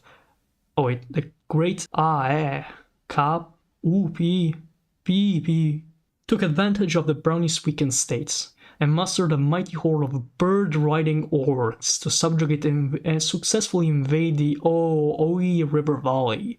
And then his empire went on to subjugate the brownies of the Owa-Chak River to the south. And now they wage war on the eastern Akawak River Valley peoples and the nomadic clans which oppose them, to unite to the desert under their rule. Okay, you know what? This is it. This is how it ends. Insert Mike Ehrmantraut gif. I'm not going to read anything that is so hard to pronounce. I refuse to kill my tongue and my throat to pronounce... Oh wait, what is Alpsat? Dislikes. I like this. I like the name. I think I made something called like this once. Albstadt. This land has been depopulated by plagues when the Prussians settled it. Dream-invading ghosts are a big issue, but the lands are fertile, so it's okay. Yeah, sure, let me just get like a little Saigon ghost here. Whatever. Also, this like desert empire or whatever it's called is big. Like very big. I didn't even notice how big it was before. Also, these are the famously brownie women riding a large flightless bird. This looks like a dodo that went through cancer. The reinforced bamboo whip she carries is a surprisingly effective weapon. All of this is pain. Alright, so what else is here? Kamats and successor states. A neo-pagan cult gained popularity in Egypt after the Year of the Black Moon. Facing persecution, many took to the seas as pirates as they got wiped out back home. In the 17th century, one specific pirate fleet, containing the last practitioners of the cult, as it turned out, found themselves south of Antarctica after a series of very bad decisions. Settling in Aten, they established a vast empire of goblins and hobgoblins that worshipped the old Egyptian gods in a manner similar to Akhenaten. It is in fact thanks to them that the supercontinent's name is At. That is amazing. I wish I could have read this before. This is great. Western coast, like it appears like we've done most of the things. We have a Foizing Sea Empire. As they fled Aten following the defeat of the Empire of the White Stars, a few Cantonese pirates' ships went rogue and conquered the seafaring goblin states of the Kaipuke archipelago. The result is a racially stratified society with Cantonese leadership at the top, followed by mixed hobgoblins who made up most of the invading force, and native goblins at the bottom. Alright. A hobgoblin woman. Hear me out. Not necessarily a warrior, they all like just carry clubs. Hear me out. Alright, whatever. We have a grumpy goblin here, man, looking for trouble. I mean, why? Poor guy. Just maybe he just wanted to, chill. You had to be racist. Why did you have to be racist? Anyway, we have the Spirit Friend Council and Vassals. You know what, I'm just gonna be skipping this. I refuse. A leprechaun man and his beloved giant rat. Wow. I mean, this is a bit cute. Look at the rat man. Okay, so we're reaching the southern end. We have Sao Joao. Low native populations and early arrival, self-sufficiently and completely disregard for goblin life. It's not like they're people, am I right? Led to a Portuguese settler colony with a large population and currently expanding outwards. Interesting, so we have a Portuguese here in Aten. Then we have Smithsport in the UK, created after an expedition to destroy the pirate haven of Yo. The British now employ goblin coursers to harass the French and other hostile fleets to the region, enriching themselves through those illicit means. Nothing out of the ordinary. Anyway, there's a lot of lore here. Okay, let's get to the Bar. You know what, let's just do like this. From south to north, opposite of what it usually is. Gran Retaguardia, another former Spanish colony, its founding intended as a regarded to much greater expedition into the interior of the continent, which failed catastrophically, hence the name. Yeah, Retaguardia just means like behind the guard, to guard behind. Primarily settled by mestizos and Native Americans from New Spain, and natives from New Spain. Yeah, so Native Americans, yeah.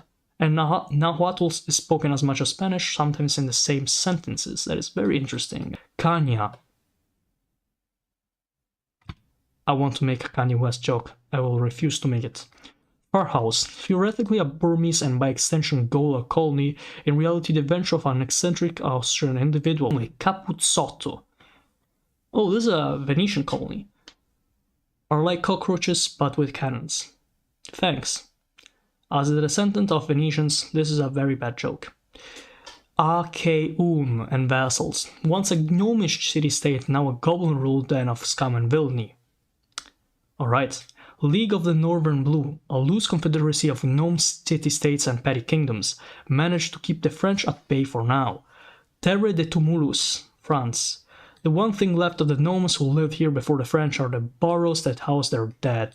We have a lot of states here. We have New Zanzibar. Oh man, I don't see it. Oh, it's here. Okay, I want to see what this is. The Omanis are much more subservient to the French in this colony than anywhere else. A good mix of Arab and Swahili settlers, not all from Zanzibar, but it does produce a similar feel. Alright, we have Cote Rouge, Cote Rouge, I think. Their struggle for independence took place only in the room of law, French law. They did lose, but the French were impressed by how well they had grasped their legal codes, and the gnomish lawyers of Cote Rouge are now wanted across Athens by those operating under the laws of the new overlords. In return for the lack of violence during the takeover and because of their skill in making an argument, the gnomes here are treated relatively well by the French. That's interesting. I don't know which of these it is, though. It's one, so it's this thing. Then we have Port Bretagne, which is, it's like a Catholic area, kind of inspired by Brittany. We had the Free State of Athens, this is interesting. Scottish and Dutch workers that rebelled against the Adaic rule. Their constitution is heavily based on the constitution of the USA. That's pretty interesting. Oh my god, are these like the Boers? I swear. Wait, maybe not. Oh wait, no, they are the various brownie societies of Akawak, whatever. Crews, Catholic gnomes, at least they think they are, syncretism with many different faiths that to interesting results. Saint Muhammad, interesting. Is that Islamophobic? Oh my god, I don't know. Karija. Gnomes that accept a very syncretic haram version of Ibadi Islam. We have Akhanta Empire, a gnomish petty kingdom grown to the massive proportions thanks to French money and guns, allowed to exist as a bulwark against British expansion, but they seem to be getting a bit too cocky for their French overlords' liking. It's kind of the Iroquois. A brown mountain kingdom of marshes, not really a description, and we have the Adaic operated fishing and mining colony. It's not slavery if they're 4 feet tall. Ardalbarida, former French colony, composed mainly of Senegalese laborers, rebelled with British support. Oh, that's nice. So we have a native African state here. Also, we finally finished all of this. We're just missing the lands in the south, I think. Yeah. Alright. Let's check. Ekyo? Is that how you pronounce it? I don't know. Remnants of the old Goblin Bar realm in what now is the British colony of Smithsport. They now very distinctly don't attack British ships. For Goblin ruled, most of the population is composed of Goblin Leprechauns hybrids, with the pure leprechauns used as slave labor. Porto dos Vermelhos, or maybe that's how we pronounce it, I don't know. Portuguese whaling outposts that evolved into a trading town, being the only outsider that earned the leprechauns' trust, mainly by giving them lots of shiny objects and not shooting on sight. So nice. Turned out to have some nice rewards. Also, this landmass is different from Atam, I guess, and it's called Motuputua, the Alarming.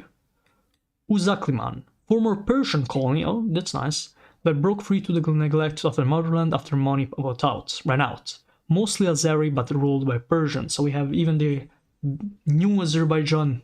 Interesting. We have Colorado, part of the former Spanish colony that rebelled from the capital of Imalagas, del Sur, an agrarian state ruled by plantation-owning aristocrats. Nearly half of the population consists of enslaved leprechauns, Jesus, making them a common sight in even small towns, farms, and businesses. We have a Colorado woman, and it's a good example of how the line between human and leprechauns has grown increasingly blurred here. I agree, once again, hear me out.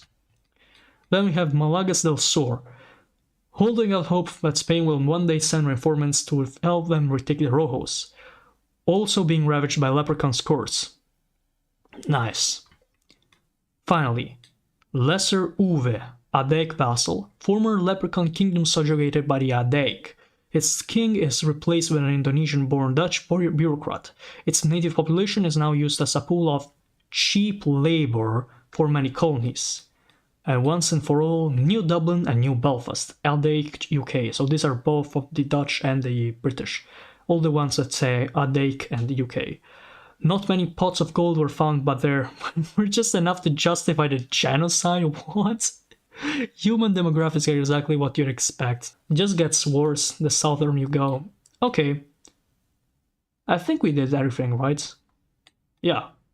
And now we will be finally looking at the original voyage that Magellan, the great explorer of the 15th and 16th century, the 16th century, explorer Magellan, did to discover the Sentinel's Gate. The ice walls, or Antarctica in other words, open up and creates a gate to the next part of existence, in this case the land beyond the ice walls. So they traversed and got to the point where they were the Sentinel's Gate, and where a woman of godly or divine appearance, which is portrayed in this beautiful piece of art made by Oha Steam, is basically this divine entity that inspired the humans, and of course in this case the colonizers, to explore beyond the ice walls and beyond the gates. With that said, we will now start the Sentinel's Gates. So, the terrain here is largely flat, with thousands of small ponds connected by a network of shallow underground waterways maintained by burrowing aquatic arthropods. It is known for its eerie 2.5-meter tall penguins, who spend most of their time motionless along the shoreline, regularly spaced from each other, and staring out into the distance. It's these guys. All their movements seem to be carefully coordinated, and they will lethally attack those who attempt to disrupt them. Natives have developed a tradition of mimicking the sentinels with costumes and ritualistic performances, so we can already see what the sentinels of the Sentinel's Gate are. So the sentinels in this case are not human beings, but actually inferior beings, which are kind of penguins. And these penguins are literally the guardians of this gate, which if you're wondering why this is what the gate looks like instead of ice, just the ice of Antarctica, is because once the gate opened in the 15th and the 16th century, the entire ecosystem of this area changed.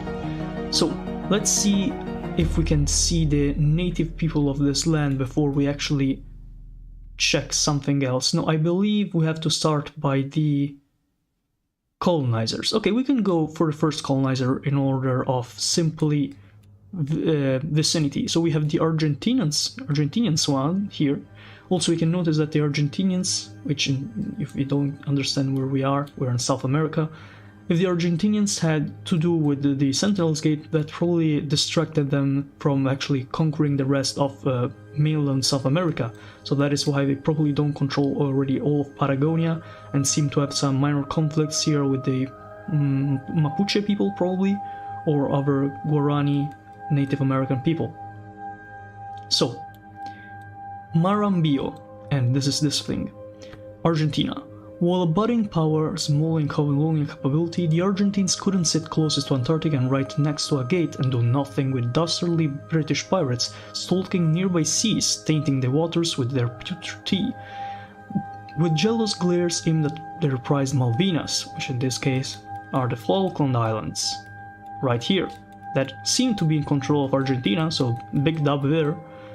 In partnership with the previous Austrian landowners, they have spared a stretch of land and its people from Anglo-Saxon devastation. So already we can trace a line from the colonizer or post-colonial power of Argentina, and seeing that they already have started a process of secondary colonization in the Sentinel's Gates here in Marambio. We are always checking lines to see where the colonizers go and where the colonies start from. So we know the major colonizers are of course the European powers and some Asian powers, but there are exceptions to this, as the case is for Argentina. Then let's check what the British are doing, because of course you can't really spare some land out of the ice walls and expect the British to not colonize from there. There are multiple positions I can see the British starting from, but I think the most sensible one is the Cape of Good Hope, simply because of its vicinity and of course also because it is closer to the non-depicted, or actually very, very smallly depicted Saint Helena Island, which is also British possession, or at least I assume it is, as is So we're gonna go like this and see what the crown colony of Antipoda is. For the meaning of Antipoda, I know this myself. Antipode is the opposite of like the northern hemisphere in this case, which comes from the ancient Greek, not alphabet, the ancient Greek vocabulary, and so Antipoda just probably means the opposite of the North Pole. Becoming increasingly hard to maintain thanks to the new Swabians seeking to absorb this territory and the Argentines seeking to avoid breathing the same air as the British at all costs. The Empire has worked to counteract separatist sentiment among the German population by making the territory a bastion for natives displaced by expansion of Neuenschwabenland. This has proven to be effective, but more unrest has emerged as settler communities are increasingly unsettled by the Senti rituals and witchcraft. I'm going to assume that the Senti are the native people of the Ice Gate, because yes, indeed, the Ice Gates and of course the land beyond the Ice Gates most of the times actually have native populations of beings or humans, and or of course both. Tribes are ruled by a single chieftain, usually a shaman who can communicate with higher powers, or at least that's what he believes. Due to the harsh environments of the gates and the paradoxically plentiful fish populations, most coastal tribes are settled, with chiefs laying claim to the waters around the village. Very interesting. So we already see some dynamics forming here with the colonizers and the colonized. Now let's see the major colony, which appears to be Neuenschwabenland, which I am going to assume is a German colony, of course. The young okay, so this one I am really not sure what the parent country is, since there don't seem to be any purple nation, so I'm going to assume this is independent and already post-colonial. So let me check. The young nation that now dominates the Gate of the Sentinels started as a diverse array of colonies, mainly settled by the Spanish, who later sold off much of the territory to the Austrian nobility. That is still part of the Spanish Empire, so we will be tracing a faint line in this case because it's not direct colonization, I suppose. But it still counts as part of the Spanish Old Colonial Empire. Plus, I know that by this point in the story, the Spanish Colonial Empire is basically dead, but still it makes sense for it to associate with this ex-colony of theirs, even if the land was bought up by the Austrians, and this is why probably it's called Neuenschwabenland, which is New Swabia for you English speakers. Well, I mean, I'm an English speaker too, but you know. In the wake of the Napoleonic Wars, the various divided territories were flooded with waves of German traversed who organized and united the colonies to become an independent nation, with neutral feelings towards all but the French. Commonly referred to by us travelers as the gatekeepers, the New Swabians have used their position as a center of commerce to enrich themselves and become the most developed and influential nation across all four gates. That is amazing.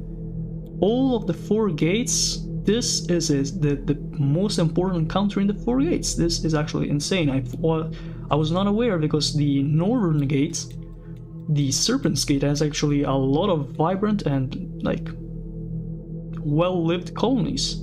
So I was not expecting at all that a kind of lesser colony like Neuenschwabenland could be this powerful. But it's interesting to see. Let's see if we have other colonies in the Serpent's Gate. It does not look like there's much more to say about the serpents. Oh wait, there is some rituals of the local population. Rites of the new religion include a human sacrifice of either willing tributes or prisoner of wars, kind of like the Aztecs, enduring the Antarctic wilderness completely naked, that is insane, and also ritual cannibalism, because why not, I suppose. So now we actually get to the meat of the video, which is the huge continent of Thoth. Okay, so I'm going to pronounce this Thoth, alright? So very easy on the TH sound, because otherwise I could pronounce it in the other way everybody is thinking, but I'm not gonna do it, because of course that would be of poor taste. Most than all. So let's start by the description of the continent itself. Thoth, the nomad continent. A landmass unlike any other, this continent and its many follower island circles This continent and its many follower islands circle the waters of the second world in a constant latitude journey that takes 1,500 years for each leap. This rate is slow on a human timescale, but thousands of times faster than any normal continental drift. In fact, many of the continent's biomes are in a state of continuous flux, as shifting longitudes and ocean currents keep climates unpredictable in the long term. To notice and take advantage of. Thoth was in fact the first place even reached by humans from the first world, which means the humans from Terra proper, so Earth, like the land inside of the ice walls. The Yagan, an Amerindian people from South America, sailed here 7,500 years ago, giving rise to the Bai Nungeor, who inhabit much of Thoth today. A group of Carthaginian sailors, blown far off course in freak storms, followed 5,500 years later, introducing agriculture and urbanization. At last, 400 years before Magellan's fateful expedition, the Norgri arrived, Scandinavian immigrants from the failing colonies of Newfoundland and Greenland, or of course Vinland, as one would call Newfoundland in those periods of times, who arrived through unusual means after their ship encountered a vortex in the Bermuda Triangle. So we already have the Bermuda Triangles a thing, so that's interesting. These three peoples have vied for control of Thoth's alien landscapes ever since, a landscape defined not only by its inexplicable migration by its origins, but by its origins, of course, because it moves, so, you know, that's already something to be aware about. Thoth was in fact a part of Antarctica, or the Parade, 37 million years ago. During the time it was a temperate and forested land. For unknown reasons, it split off and assumed its current motion around the time, and ever since it has played the host of many unique plant and animal species originally found on the rest of the Parade. I don't know what this is. I don't know what the Parade is. Paredes? I don't know how to pronounce this. Sharp-billed penguins, giant-toothed birds, hippo-like notongulates, giant mole crickets, camels with anteater-like faces make up only a handful of these. Still, despite this, several civilizations have thrived here. First, the New Carthaginians Phociae, alright, who drove out of the Bay Nunger for much of Thoth's best agricultural land, then the great Norgri kingdom of Andolant, and most recently the great Makamazuk Empire, an expansionist state with a unique evangelical religion. Okay, so what to do with this? What to do with all this information? We have to analyze what is actually going on, of course, because otherwise we'll just get confused and, just not really understand the scope of what is actually happening. So, very clearly we have three major waves of migration. So the first migration is the one that actually comes natural with the vicinity of the ice gates, and of course, which means Antarctica and Thoth. So, if we want to trace a small line to actually portray this, we will do it in a, let me just get my black here, a black color very simply, and just do it like this. So we know by history that there was Beringia here, a united landmass before the water levels rose. So we know that the Amerindians came from here, or wait, actually from here, yeah, to America. This is a pretty accepted fact. So we know that these guys went all the way here and established more and more communities of Amerindian, and it's actually Amerindian might not be the best way to describe it. I would just say Native American, because some people are sensitive about the word Amerindian. In general, the Native American peoples of the United States, Canada, and Mexico, and all these post-colonial nations all came from the Bering Straits. And of course that means that originally they were from Asia, in some way or another, if we believe the theory of migrations.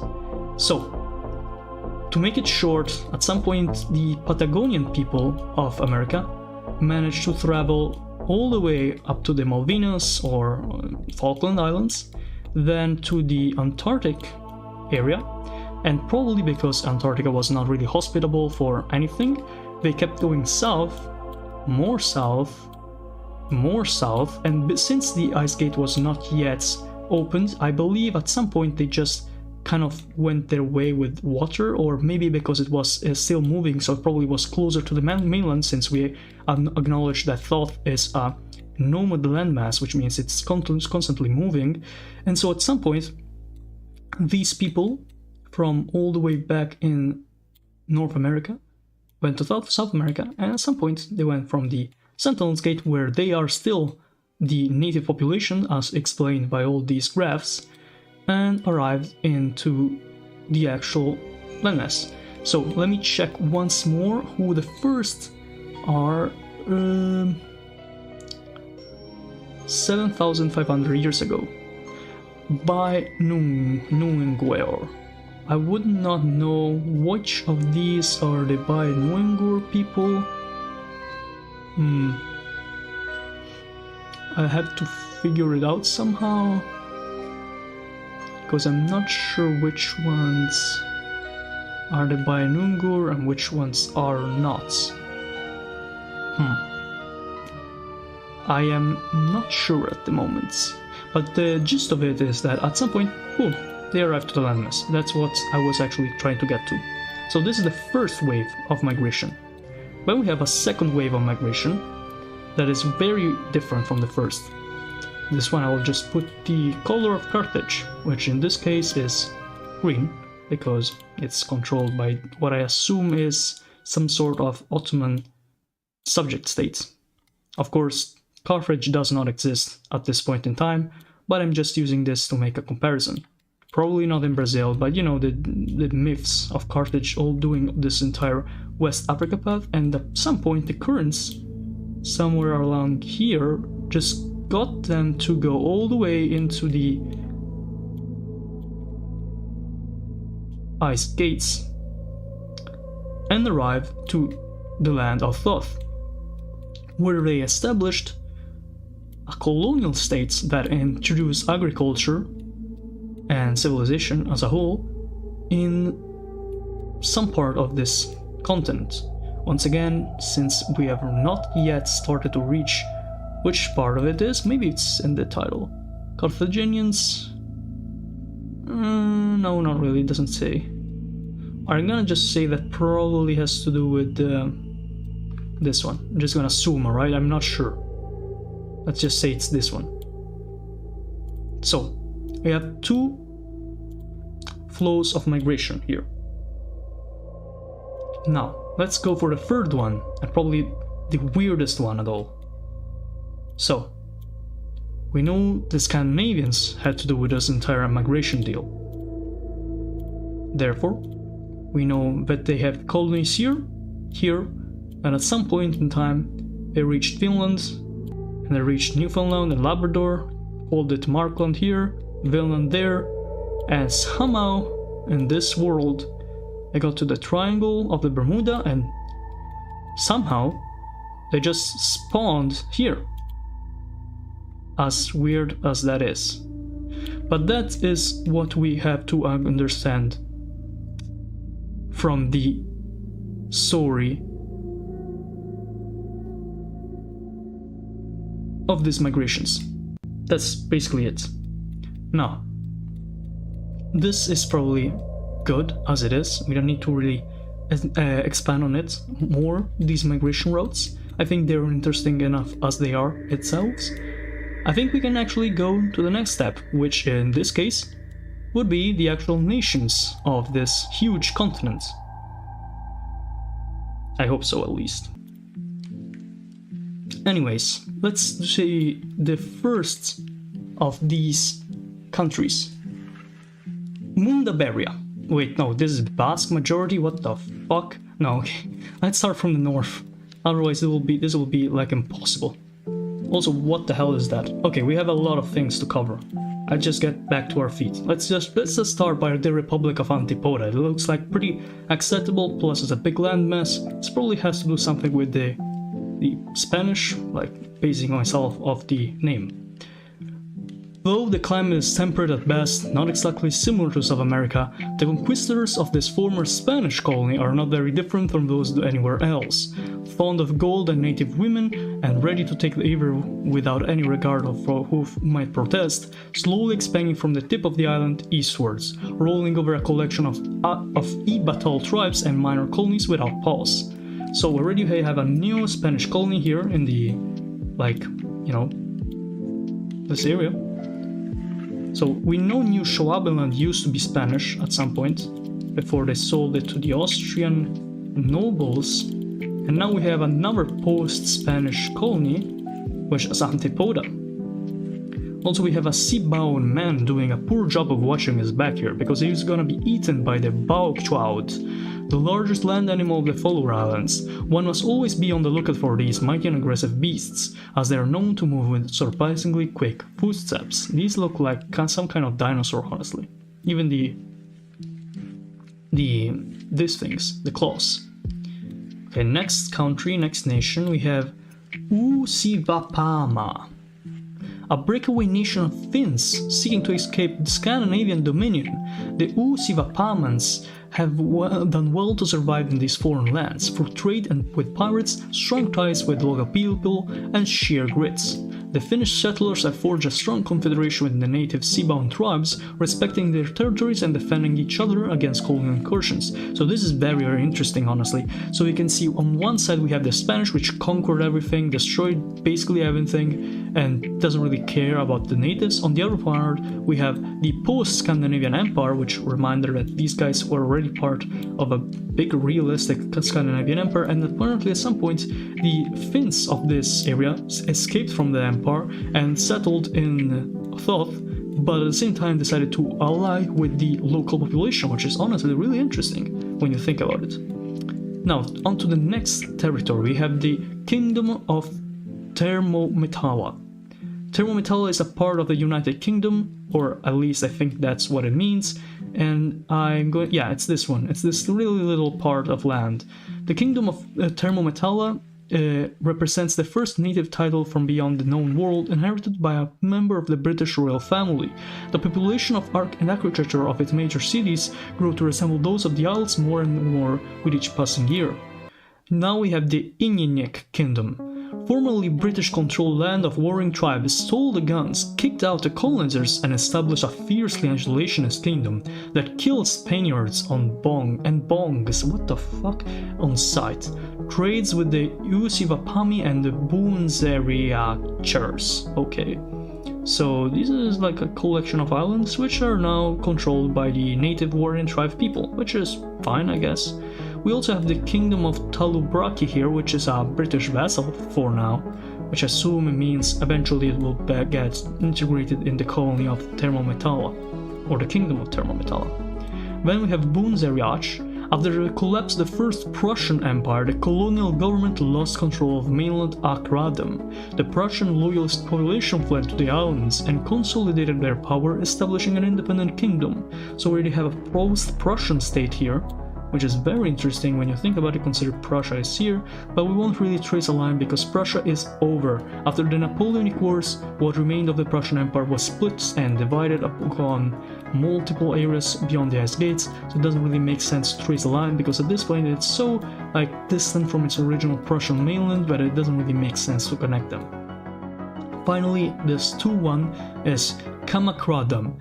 Okay, so these are the ones that actually were part of the Prussians, who actually didn't flee and actually rebelled against the Prussians and gained independence.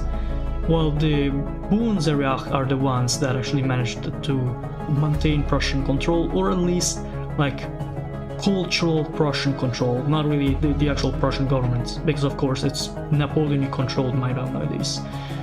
Ny Norgemark, former Swedish colony in the successor state of the Hogomir-Georgi Confederation. Swedes and Norway cooperate to oppress the Akradami people. Okay, that's kind of awful, but you know, it makes sense since both the Nordri are basically descendants of the Nords that were basically transported here from the Bermuda Triangle, and the Swedish were it's kind of like the descendants of the actual Norse. So it makes sense that they will be cooperating in whatever awful action they're actually doing. So, you know, it makes sense to a certain extent. And then we have the what appears to be a very, very big part of the Thoth Islands or Thoth continent, which appears to be, and I'm going to say probably, what the major part of the Nordri Empire is. These names are terrible. I'm just gonna say the second word, Andolont. The old Norgri Empire was thought lost only for their long-lost cousins, the Scandinavians, to arrive among the other Europeans and draw on fond ideas held by many Norgri and their own strength to put the pieces back together and establish this. It's not exactly a colony or even necessarily a puppet, but gratitude and very strong feeling of brotherhood makes them inseparable from Scandinavia. So basically what happened here is, remember how the ancient, or at least like medieval Nordic people, transported magically from Bermuda Triangle to, boom, the Thoth continent? Well, at some point the actual Scandinavians of the 17th or 18th century arrived to Thoth and found themselves in, not at odds, but like they found their ancestors or the descendants of their ancestors on the island. So it makes sense for them to cooperate and to help them out. So this is why the Freiberg Andolant exists, which, reminder, there used to be an even bigger Andolant Empire which used to own all of this, I suppose, probably. Also, you have a huge colony here, Helig Dorabring, which is actually part of Scandinavia itself. So it's part of the Scandinavian Empire, so it means we have a line to trace here, aren't we? Okay, gonna be tracing a line right over here. Also, Nessie, the Loch Ness Monster, that's pretty funny. That goes all the way here, all the way up to the Sentinel's gates, probably like this, because we want to avoid the penguins. And simply goes all the way here. So, long overlooked by their Norgric kingdoms to the south, the modern Scandinavians were the first to unite these poor and frigid lands under a single crown, sending a healthy amount of Norwegians and Icelanders to tame their familiar lands. Despite having colonized their lands, the Scandinavians could not hope to keep up with the native Nupuru people when it comes to surviving these frigid islands, as their bodies can withstand the winter cold with little more than a coating of whaling fat. Which is very interesting. So the original natives, which once again are basically the descendants of the Patagonians here, the original Native American Patagonians, have been so much used to actually living in these cold, very, very frigid islands, and of course the ice gates, that they developed extreme resilience and resistance to the cold. Which would make sense, that colonial powers trying to exploit these lands would use this to their advantage.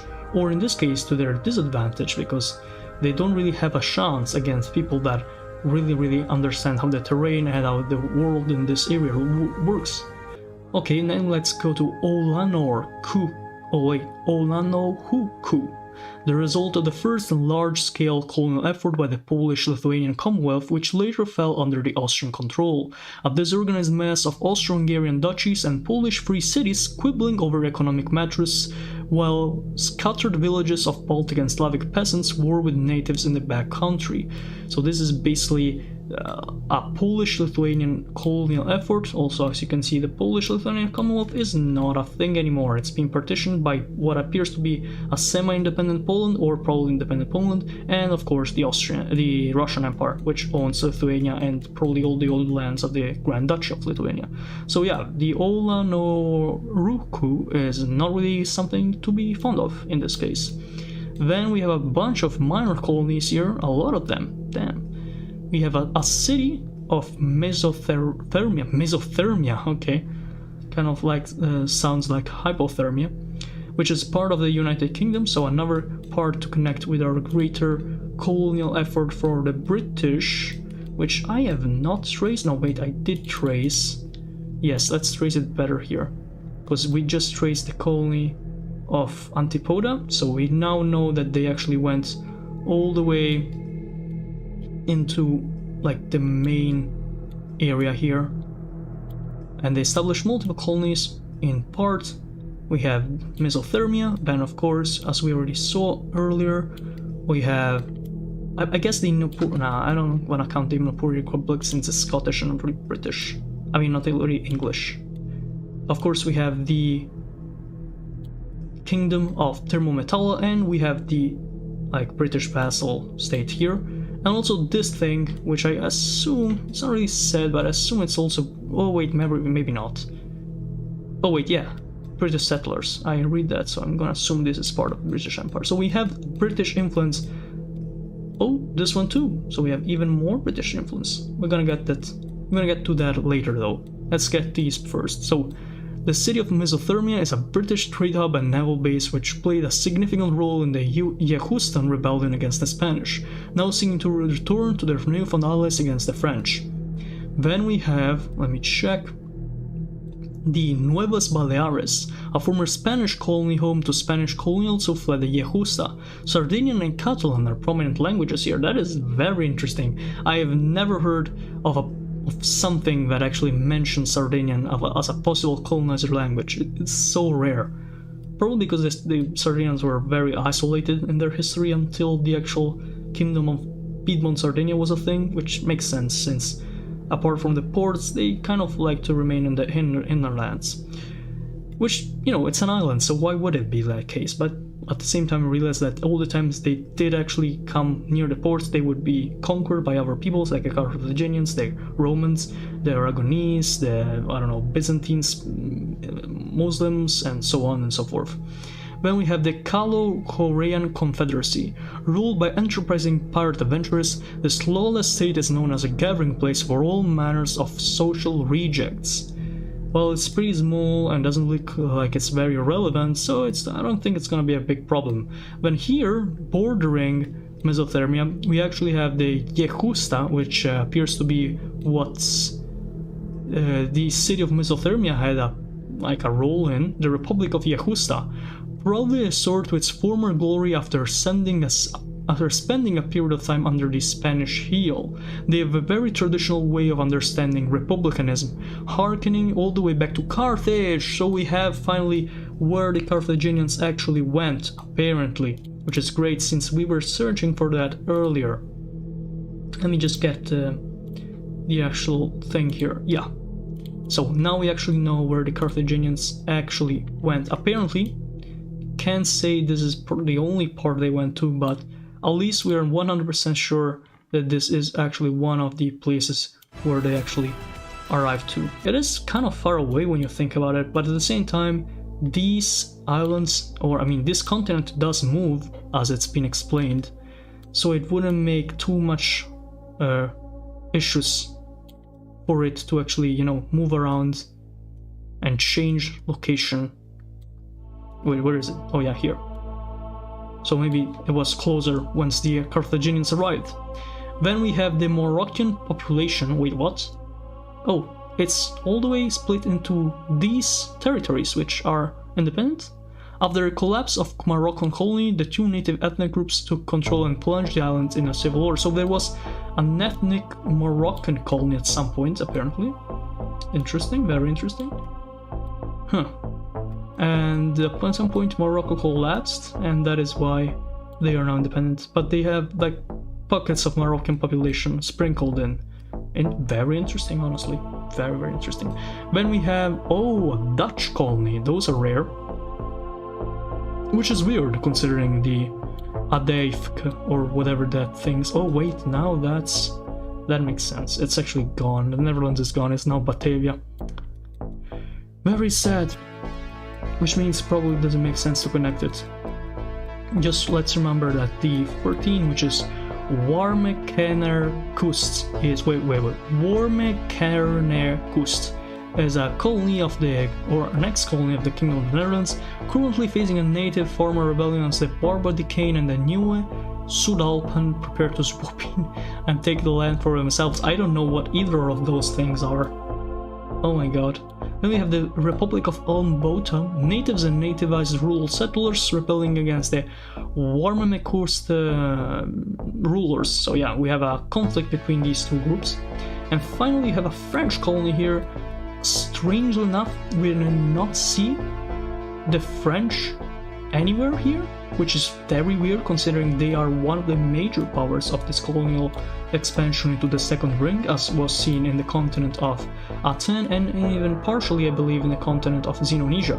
But in this case, it appears the only actual colonial effort they put in, apparently, maybe this one too, but apparently in this area it's only this little island here, or this collection of small islands, and it's basically nothing. It's called Batio Doré and is not relevant at all.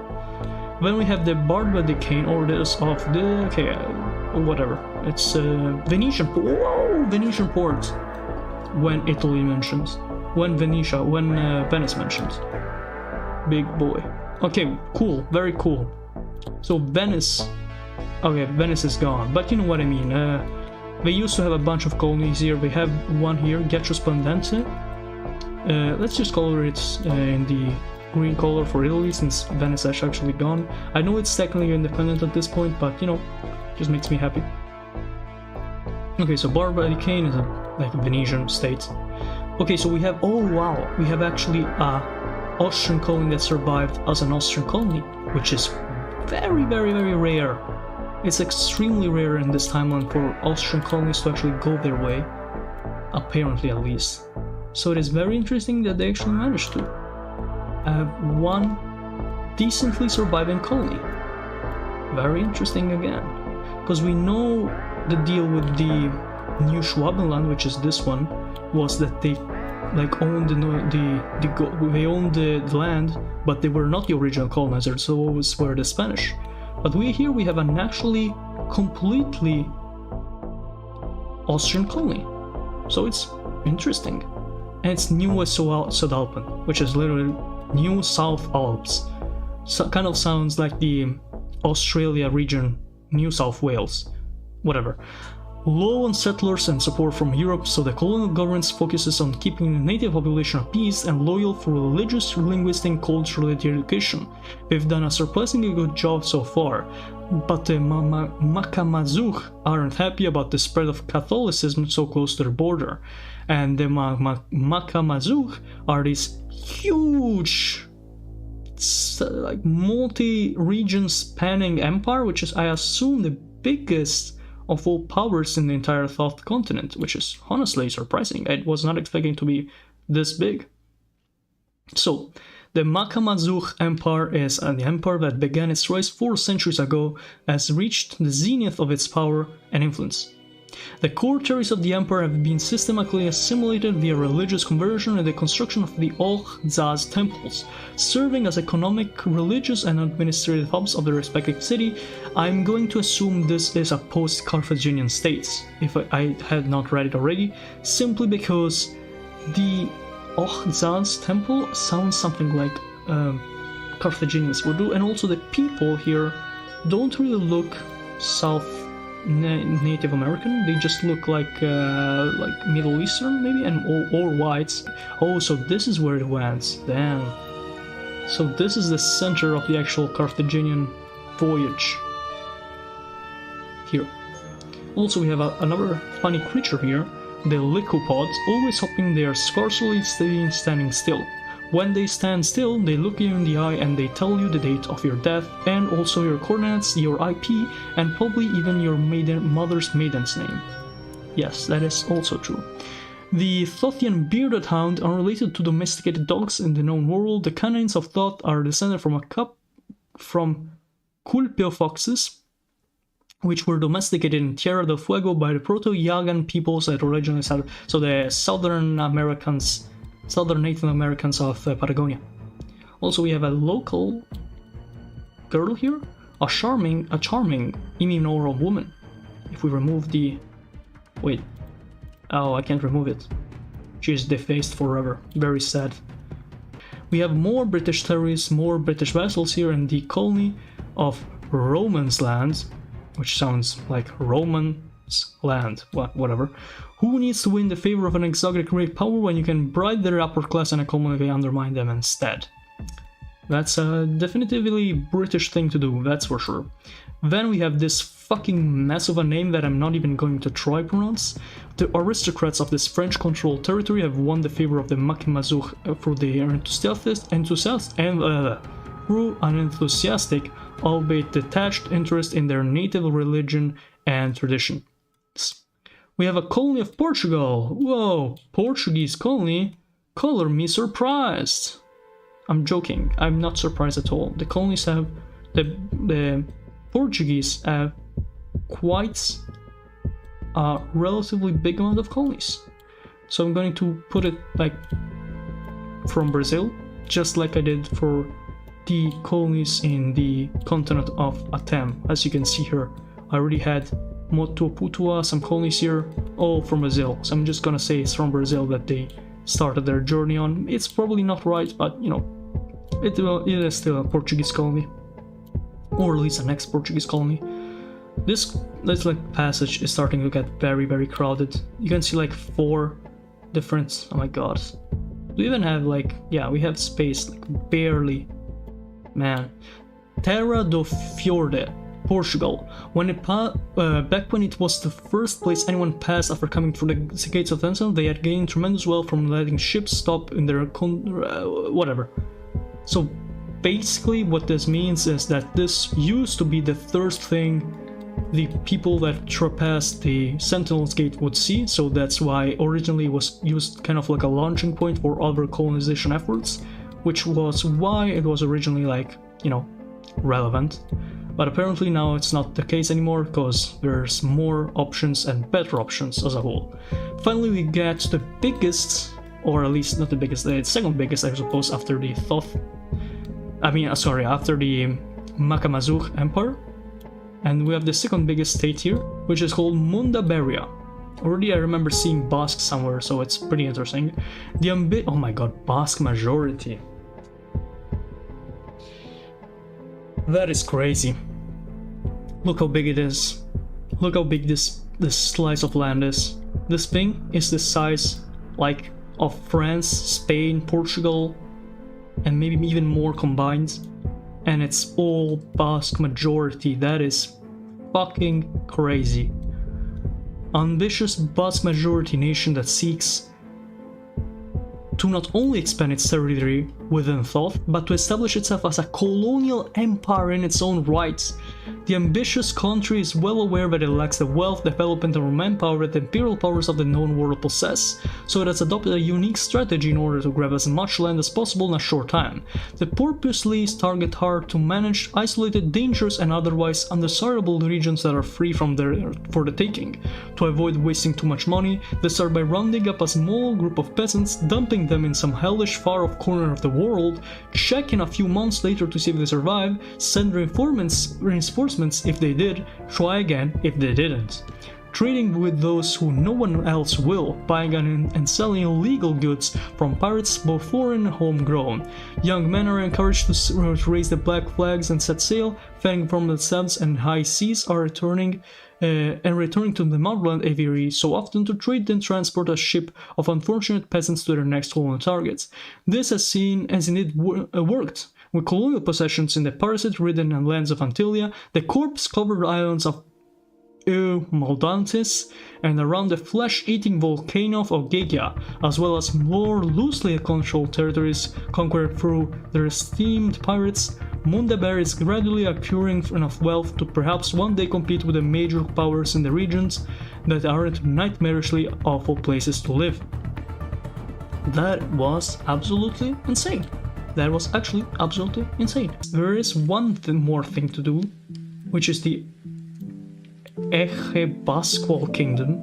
Being isolated on these poor rocky islands for over 1,000 years, the Ejebasqual people were more than eager to trade with British settlers, hence the openness and close cooperation that evolved into near complete subservience. So they are a British vassal indeed. And finally we have some little, images of the local populations here. We have 90% Americans, so like descendants of the Patagonian South Americans, then 10% Norse. We have a couple of taboos here, like we saw with the British, so giving them a flower is like telling them to die. They really hate foreigners, so they hate the Catholicizer missionaries. Then we have men take charge of hunting and defending the settlements, women forage and raise children, so like in the ancient times. When on these raids, the youth aren't considered part of the clan, so other clans won't attack their family's revenge, and their families won't avenge them if killed, which is probably a good idea as a whole. Clans' heads can have multiple wives, okay, that is probably not that weird compared to most of history. We have basically animism as a religion. that believe that all natural things have souls, spirits can be contacted via trance or trance states. Multitudes of rites and practices to appease the guardian spirits of certain landmark objects, creatures. Different villages have different guardian spirits they worship, usually a mythologized ancestor. Finally, they are ruled by councils of shamans, clan heads, and chieftains. Seers, shamans, and elders held in high regard in a clan structure. So, also here we have the Kingdom of Echebaswal's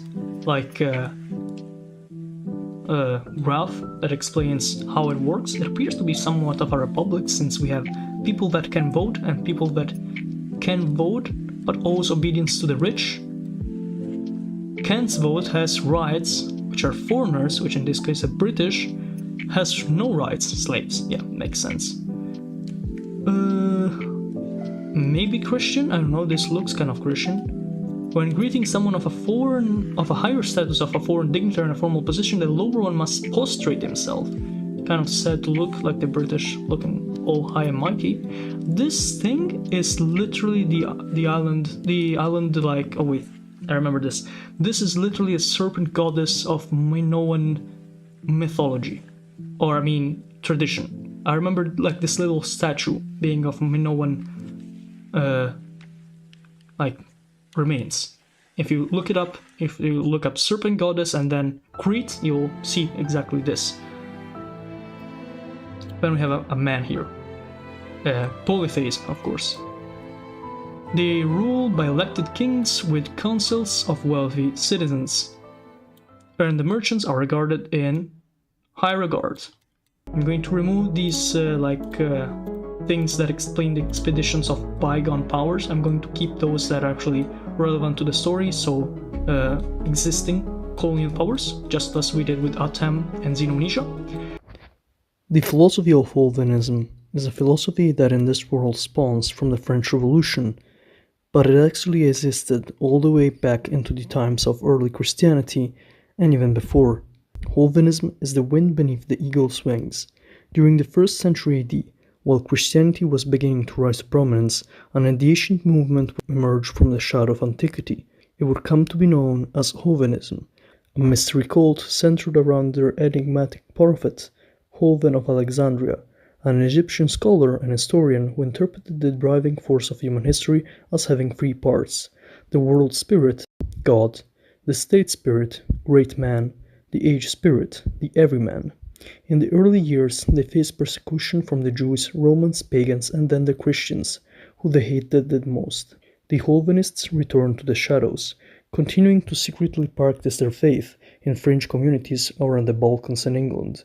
During the 17th century, an influential crypto-Holvenist produced a morality play disguised as Christian tale, titled The Everyman. In its time, it was beloved by the Messianic masses, but to those in the know, it was a scathing critique of Christianity and the concept of centering one's morality on God. Only a few people had heard its original story. It was misinterpreted and poorly translated from Middle English. During the Protestant Reformation, the Holvenists emerged from the woodwork in various German provinces as groups dedicated to dissuading peasant revolts against both Protestant and Catholic through propagandized misinformation. At first, they were seen as just another Reformation movement that sought to restore peace, but this would all change after they were outed for being behind the attempted assassination of the Pope himself. That event would bring about a massive purge of Holvenists across most of Catholic-held Europe, where most of them resided. Those who survived allied themselves with the Calvinist House of Bourbon in France, which would turn on them after capturing Paris and reverting to Catholicism, once again slaughtering the majority of remaining Holvenists and forcing the rest into hiding. They would remain mainly in around Paris, where they rested until the French Revolution inspired them to return to action once more. They identified with the Robespierre's cult of the Supreme Being and ingrained themselves in the elite circles behind the Napoleonic dynasty. The cult would persist for the coup of Napoleon and venerate him as a great man who led them to achieve their ideal of Terre d'Or, or the Golden Land. Similarly to this 19th century German philosopher Georg Wilhelm Friedrich Hegel, the Calvinists believe that the state shall facilitate a great golden age, as it is the natural manifestation of collective humanity. Their main goal is to establish a one-world government where they can achieve their golden land ideal, beginning with the population of France.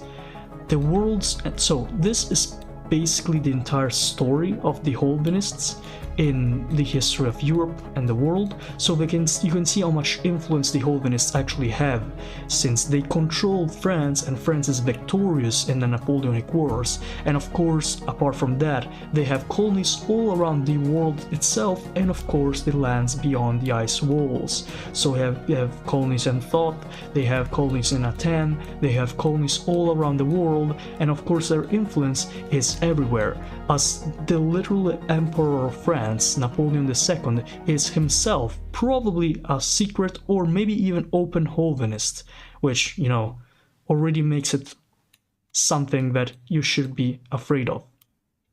Now, let's actually see to the philosophies themselves of the Calvinist faith, of the Calvinist philosophy more likely.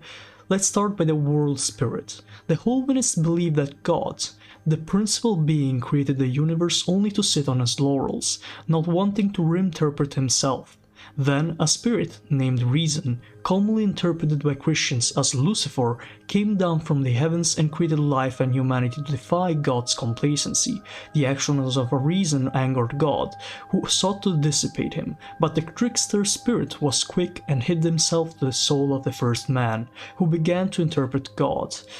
Defenseless against this act of will, God could only sit and watch, casting his resentful glare at mankind forever, never forgiving him for his act of free will.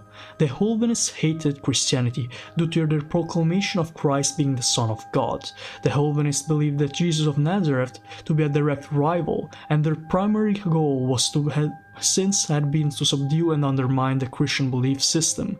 They failed horribly until the 18th century, with Robespierre leading their newly reinvigorated movement. If you don't know who Robespierre was, he was a major revolutionary in the French Revolutionary Wars, and of course when the French Revolution first kicked off. He was one of the people that most wanted France to change from being a Catholic and Christian monarchy to becoming a French and atheist republic, or at least not definitely atheist, but a secular republic. The fact that Robespierre himself, he is a convinced Calvinist, and he supports this anti-God and anti-religious meaning and ideology. Let's get to the state spirit. A core aspect of Calvinist beliefs is that when the first man had children, reason divided his spirit among the souls of the descendants to allow mankind to continue spiting God. However, the spirit became less potent with each division, so the children of the first man would only become more ignorant as their numbers increased. The Calvinists believed that a unity of will was the cure for this decline, that when a state of tribe grew, so did its capacity for a reason. They would interpret history as cyclical or dialectic system, where a series of great men would rise to prominence, embodying the state spirit of their nation, only to fall from grace and time again. Wielding the might of collective reason, the state spirit is the leading force and vision, pushing humanity toward a utopian society that awaits in the distant future, where the golden Superman will write poetry with eternal heroic virtue. So already you can see some kind of supremacists kind of views that the man should be in complete control of the world at all time and defy God at any point. Already you can see how they use the state for it. Already you can see how they think the man himself was in accord with Lucifer, or how they call it reason. So you can already see what's going on here. Then we have the age spirit. The superior evolution of great man or state spirit is the everyman. The everyman is a manifestation of every man, every will, every mind, and every soul. It is the force of reason incarnate, first conjured by Holden during a psilocybin binge on the Nile, the Everyman operates like Christian Holy Spirit, where it is a representation of communal energies, the residual echoes of the unified spirit, depicted as multi-part humanoid with 5 faces and 5 bodies, wings, a sinful stomach, a great talisman of thought. The Everyman is an archetypal symbol that most modern Holvinists believe to be merely a metaphor. In actuality, the Everyman is a hidden, ethereal entity that exerts influence over the followers of Holvinism, and attempts to usher in a new world order for its mysterious masters who have tormented it into submission. This is crazy. So this is actually like the actual how it looks. And that is why it's in chain that the Napoleon II, the son of Napoleon, actually holds around his neck. Remember, this is the guy that rules France, probably the strongest country in Europe, and one that actually rules more nations in Europe and has colonies all around Europe and all around the world, and of course even out of the main central police, even out of the ice walls. So it's an incredibly influential ideology and thought, Holvinism, for a country leader like Napoleon II to hold, and of course for his men to believe in it, and of course the revolutionary France appears to have fallen to this thought. I don't know whether the Empire of France, so when the Napoleonic dynasty came into power, they continued just as much to believe in these things, because there will be enormous troubles with the church. But the non-existence of the Papal States and the non-mention of the Pope in any kind and regard, I do believe that the Pope was eliminated at some point by the French to make street for their Holvinist ideology, while in reality the Pope managed to return but has not managed yet to create a new Papal State, which is why they have the Vatican City. Next, let's get to actual continents and lands that we have to get. So I want to cover some lands that are far in the south. I usually cover lands near a new gate for every video, but this time, since I was focusing on the Holvinist ideology, I wanted to cover something that is more far away from what we actually normally cover, something even more far away than the actual first ring, because of course, let's say it in geography terms. This is the world as we know it. This is the ice walls, or Antarctica, call it as you may. These are the gates that surround it, and the gates that intersect it, and there is a first ring delimited by a red circle that goes all around it where some continents and lands lie, actually the majority of them. But there are some lands that are actually after this red circle, and they consider themselves the lands in the second ring, or at least that's what I consider them. So, I wanted to cover today the Avulons, Min and Nevis, lands of deception. So I'm going to start by Min and Nevis, the lands of deception. This region, comprising a vast peninsula sticking out of the mountain ring and the continent neighboring it, does all it can to earn its moniker as the land of deception. Camouflage and mimicry have become the evolutionary focus of the wildlife living here.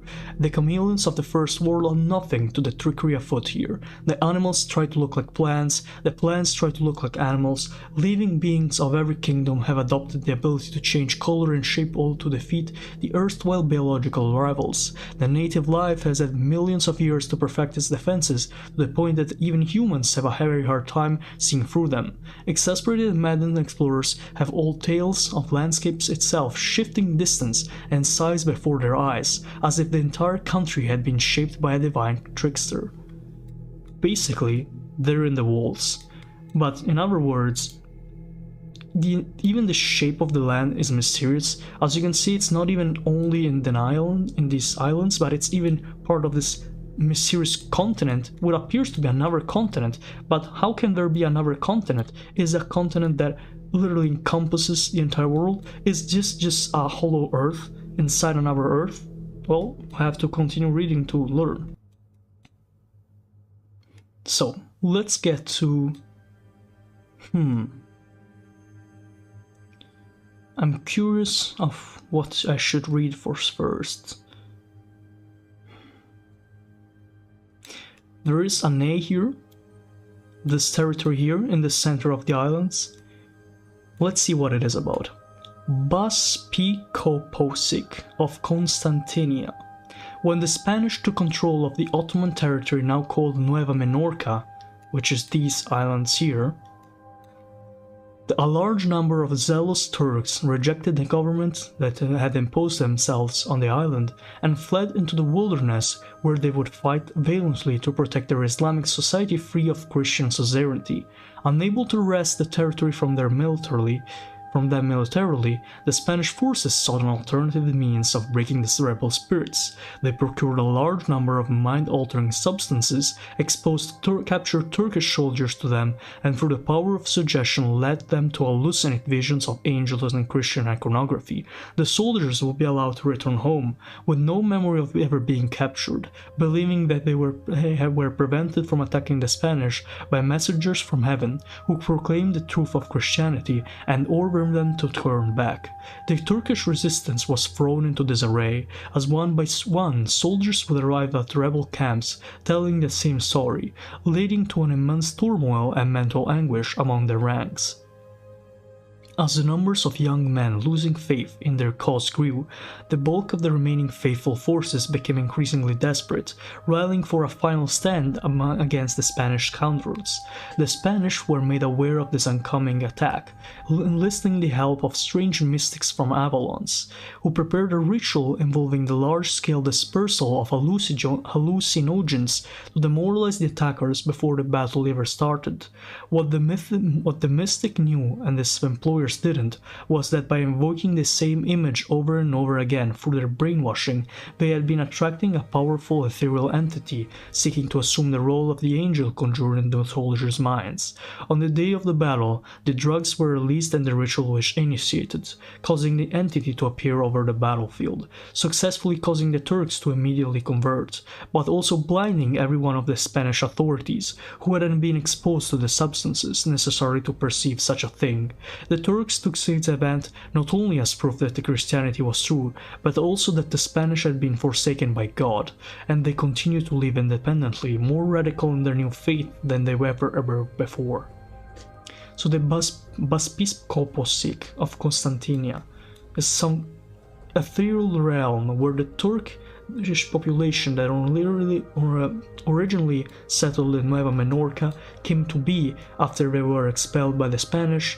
They retreated in the inner lands thinking they would be safe. When the Spanish came to them, they tried to brainwash them with basically drugs, or at least kind of like mushrooms, stuff like that, or potions, and instead of working to their behalf, they would convert them to Christianity through some kind of brainwashing, but they didn't manage to convert them into the Spanish cause, which would end up with a battle and finally with the end of their lives.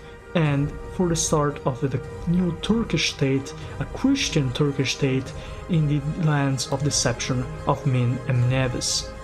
Then we have the Isola Mascherata, post-Venetian, 1/50th the size of Nueva Menorca but with 10 times the GDP, mostly through exploiting their neighbor and buying out all their businesses. So all the way next to Nueva Menorca, which is an ex-Spanish colony and economic punching bag, we have the Isola Mascherata. For those that do not know, the Venetians, which in this timeline were around for a lot of while, or at least they remained relevant for more time, did actually try colonizing multiple regions and did kind of create their own realms everywhere. Venetians are the people in this area of Italy, of course, in case you didn't know. They create areas like Ghiaccio Splendente, an Italian colony. They had the colonies in Xenonesia, they had colonies even here in Thoth, and so on and so forth. So they even went to the lands of deception to create some colonies, but they were dwarfed by the size of Nueva Menorca, the Spanish colony, yet still they managed to become the one which was richer because of all the tragic embarkments of the Spanish colonial empire, and of course the fact that Venice ended up not remaining alive and Italy took over them, or at least the French did, through them, and then eventually all the Venetian colonies would become somewhat independent, somewhat not, maybe, I don't know. Then we have the Beauce Republic. the descendants of stranded Afrikaners and Cape Collards, quite inbred and big on swamp magics. So this is another internal territory which actually borders the one we saw of the Babispos Cape of Constantinia, and in this case it's made out of the people coming from South Africa. The long oppressed and mistrust Protestant minority finally got their wished-for autonomous territory to call their own, after years of persistent requests with the assurance that their people would remain unwillingly loyal to the French crown. The government eventually greenlit the settlement, mostly to end the constant annoyance and cleanse the motherland of their Protestant taints. The Huguenots now spent most of their free time plotting their eventual rebellion, so you can already see how they aren't really happy behind the French power. Then we have Nouvelle Acadia. So Acadia was a part of Canada. It was this part of Canada, but then they expelled the French-speaking people in this area, and most of them went to Louisiana, but in this case a lot of them went to Nouvelle Acadia, all the way here, in Mincem Nevis. When the British expelled the Acadians... okay, I already said it. Dent the Dragon, base of French naval activity in Mincem Nevis, with a truly formidable fleet stationed here, constantly building new ships because they keep drifting away when no one is looking. So this explains the last of the colony in the major island. I'm going to assume Mincem Nevis means like this and this, so probably what we covered is Nevis, but I'm not sure, I might be wrong. Anyways, let's cover... okay, so these are the things we already covered. I'm not going to seek these. Okay, so let's see Lyonesse. The Isles of 1,000 Coves. One could say that the ultimate Spires paradise. These islands are abundant with secluded coves. Fuck. These islands are abundant with secluded coves and easy to miss caverns.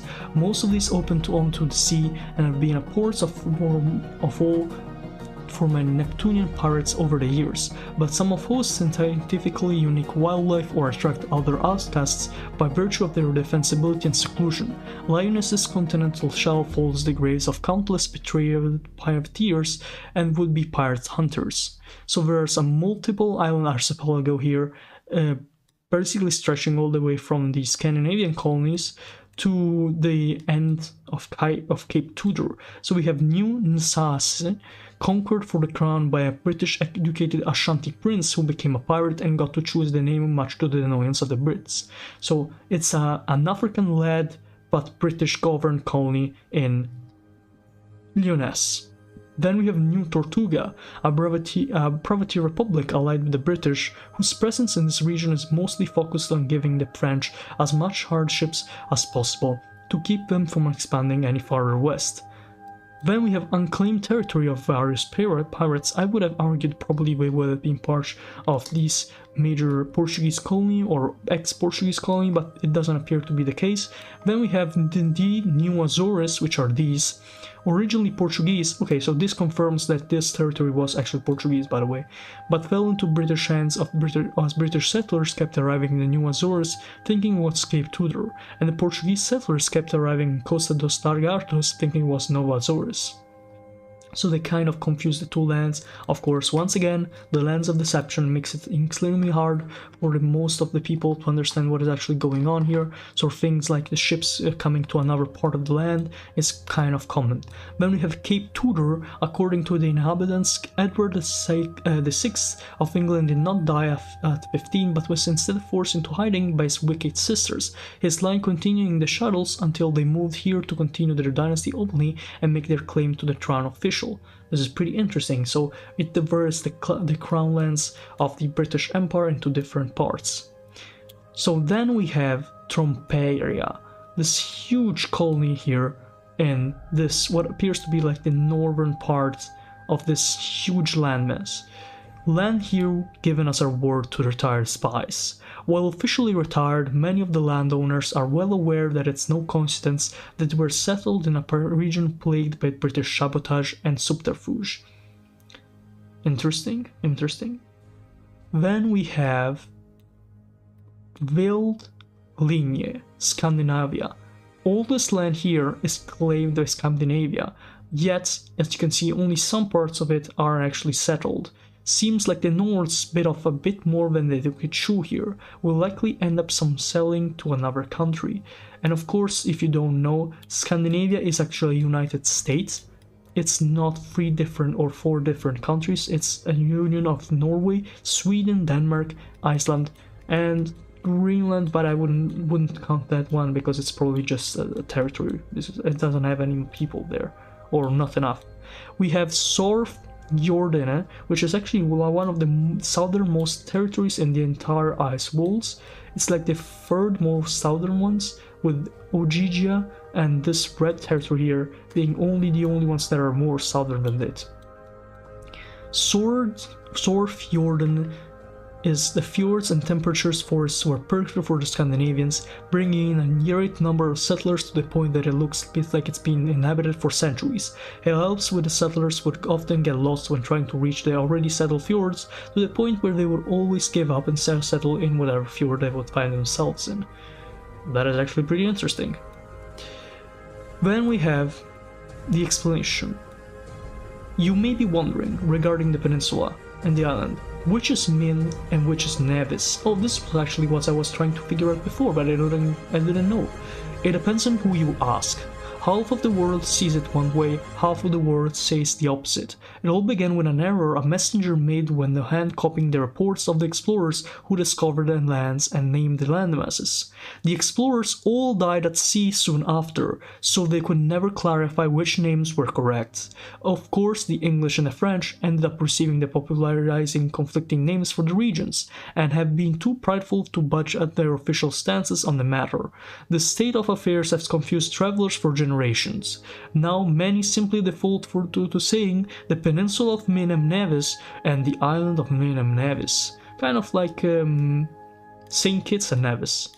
Also, we have one last territory here that is actually inhabited by humans, which is the ex-Ottoman exile colony practicing strange Holvinist-influenced form of Islam. So we can already see one of the first mentions of Holvinism in the lands beyond the ice walls, in this case in this very, very far away, almost this most southern territory in the entire... Actually, I think this might be... let me do something very quick.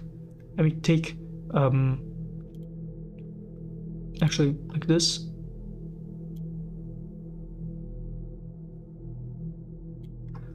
I think this might actually be the southernmost territory in the entirety of the ice gates. I mean the land beyond the ice walls. This is crazy. Anyways, it has a different and strange form of Islam which is actually influenced by Holvinism. Known for the production of the hot air balloons and many failed attempts at using them to cross a mountain ring. So this might be a mountain ring, which would explain some things. The bigger ice walls? I am not sure. It is interesting to theorize though.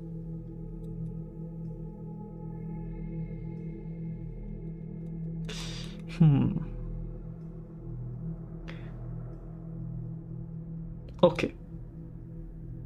I am curious to see what's next, but I'm not sure of what to do now. I could go and explain the other ones, or I could go back and explain Antillia. I think I might actually explain Antillia. Domain of the parasites. Upon first glance, the most remarkable features of Antillia's environment would be the sheer density and numerosity of its many small islands. Beaches, swamps, and mangroves rippling in and out of water, as plentiful as the waves themselves, millions of them stretching across the seascape for over 4,000 miles. Only upon first glance, that is, as this archipelago hosts a far more astonishing and sinister secret. Every single animal that dwells on these lands, from the unmoving crocodilians of the murky waters to the serpents which forage for fruit in the branches above, to the ants which cover the trees and the bloodthirsty snakes. Snails? The snails are bloodthirsty? Alright. and mow through the ranks, and yes, even humans, all of them carry this secret within their bodies, a parasite, a most versatile and abundant to be ever found anywhere, one with hundreds upon hundreds of unique life cycles, stages fitted to every endemic species and organs within them, one that dominates the ecosystem as much as any civilized race, and as humanity would come to find, holds the potential to dominate the entire world. That is insane. Also, look at the shape of these lands. These are literally ugly. These are like very, very ugly. These look like someone put a can of Pringles, crushed it, and threw everything on a table. This is what it looks like. I do not believe land looks like this in normal maps. Either this was made with a very, very, very like short knowledge of how land looks, or I don't know, maybe it's because of the parasite? Guess we'll have to learn about it. I'm going to be removing the music. I think I've done a lot with the music. Let's start. Let's see where the parasite actually comes from. The homemaker form of the Antillean parasites, often the most common and influential form to be contained within the bodies of the carriers, germ-line parasites will develop into this form upon entering a host, and usually only exist per body. These are responsible for modifying conditions in various parts of the body to be more suitable for development and survival of other parasites, including those specialized to specific organs of the host, as well as the temporary forms as they wait for the proper conditions to move on to the other host. They usually affix themselves on the inside of the digestive organs and implant the host with a network of antennae that spread throughout the body like roots, operating as a collective nervous system for the parasite living within also, and intermingling with the host's own nervous system. This is actually terrifying, because it's not really like imaginary, it is kind of real that these things exist. If you've ever seen those videos where ants, it's like the zombie ants videos, where you would see these ants that are dead and yet they're still moving around because a parasite literally controls every single part of their body. It's crazy. Through its antennae roots, coordinating with other parasites and various chemical means, the homemaker can manipulate the behaviors and physicality of the host in many ways. It is the main form responsible for terminal behaviors and post-death chemical messaging. This is what I was talking about actually.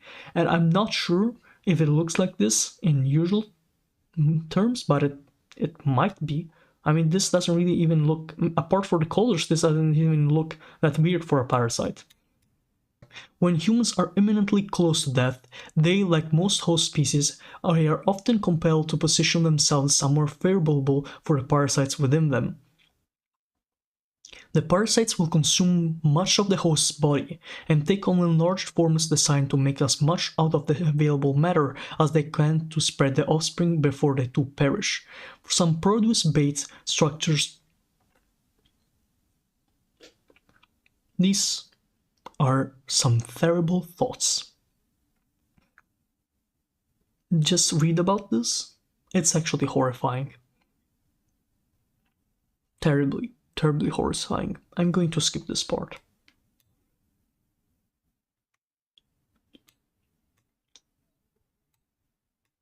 Let's start by looking at some colonies. Pais Puni. Infected with parasitism and rejected by their French brethren, this chaotic assortment of independent settlements is just waiting to be raided by pirates. So at least this part doesn't seem too insane. Then we have the Les Îles Étoiles Company.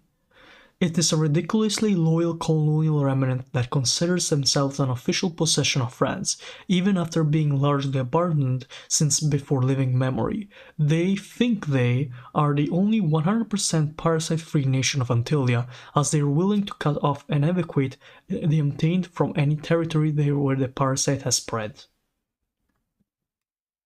Republic of New Leon, a nation of Breton buccaneers firmly within the Mondabarian sphere of influence. Suppression of Catholicism back in France and their newfound isolation has made them rather druidic.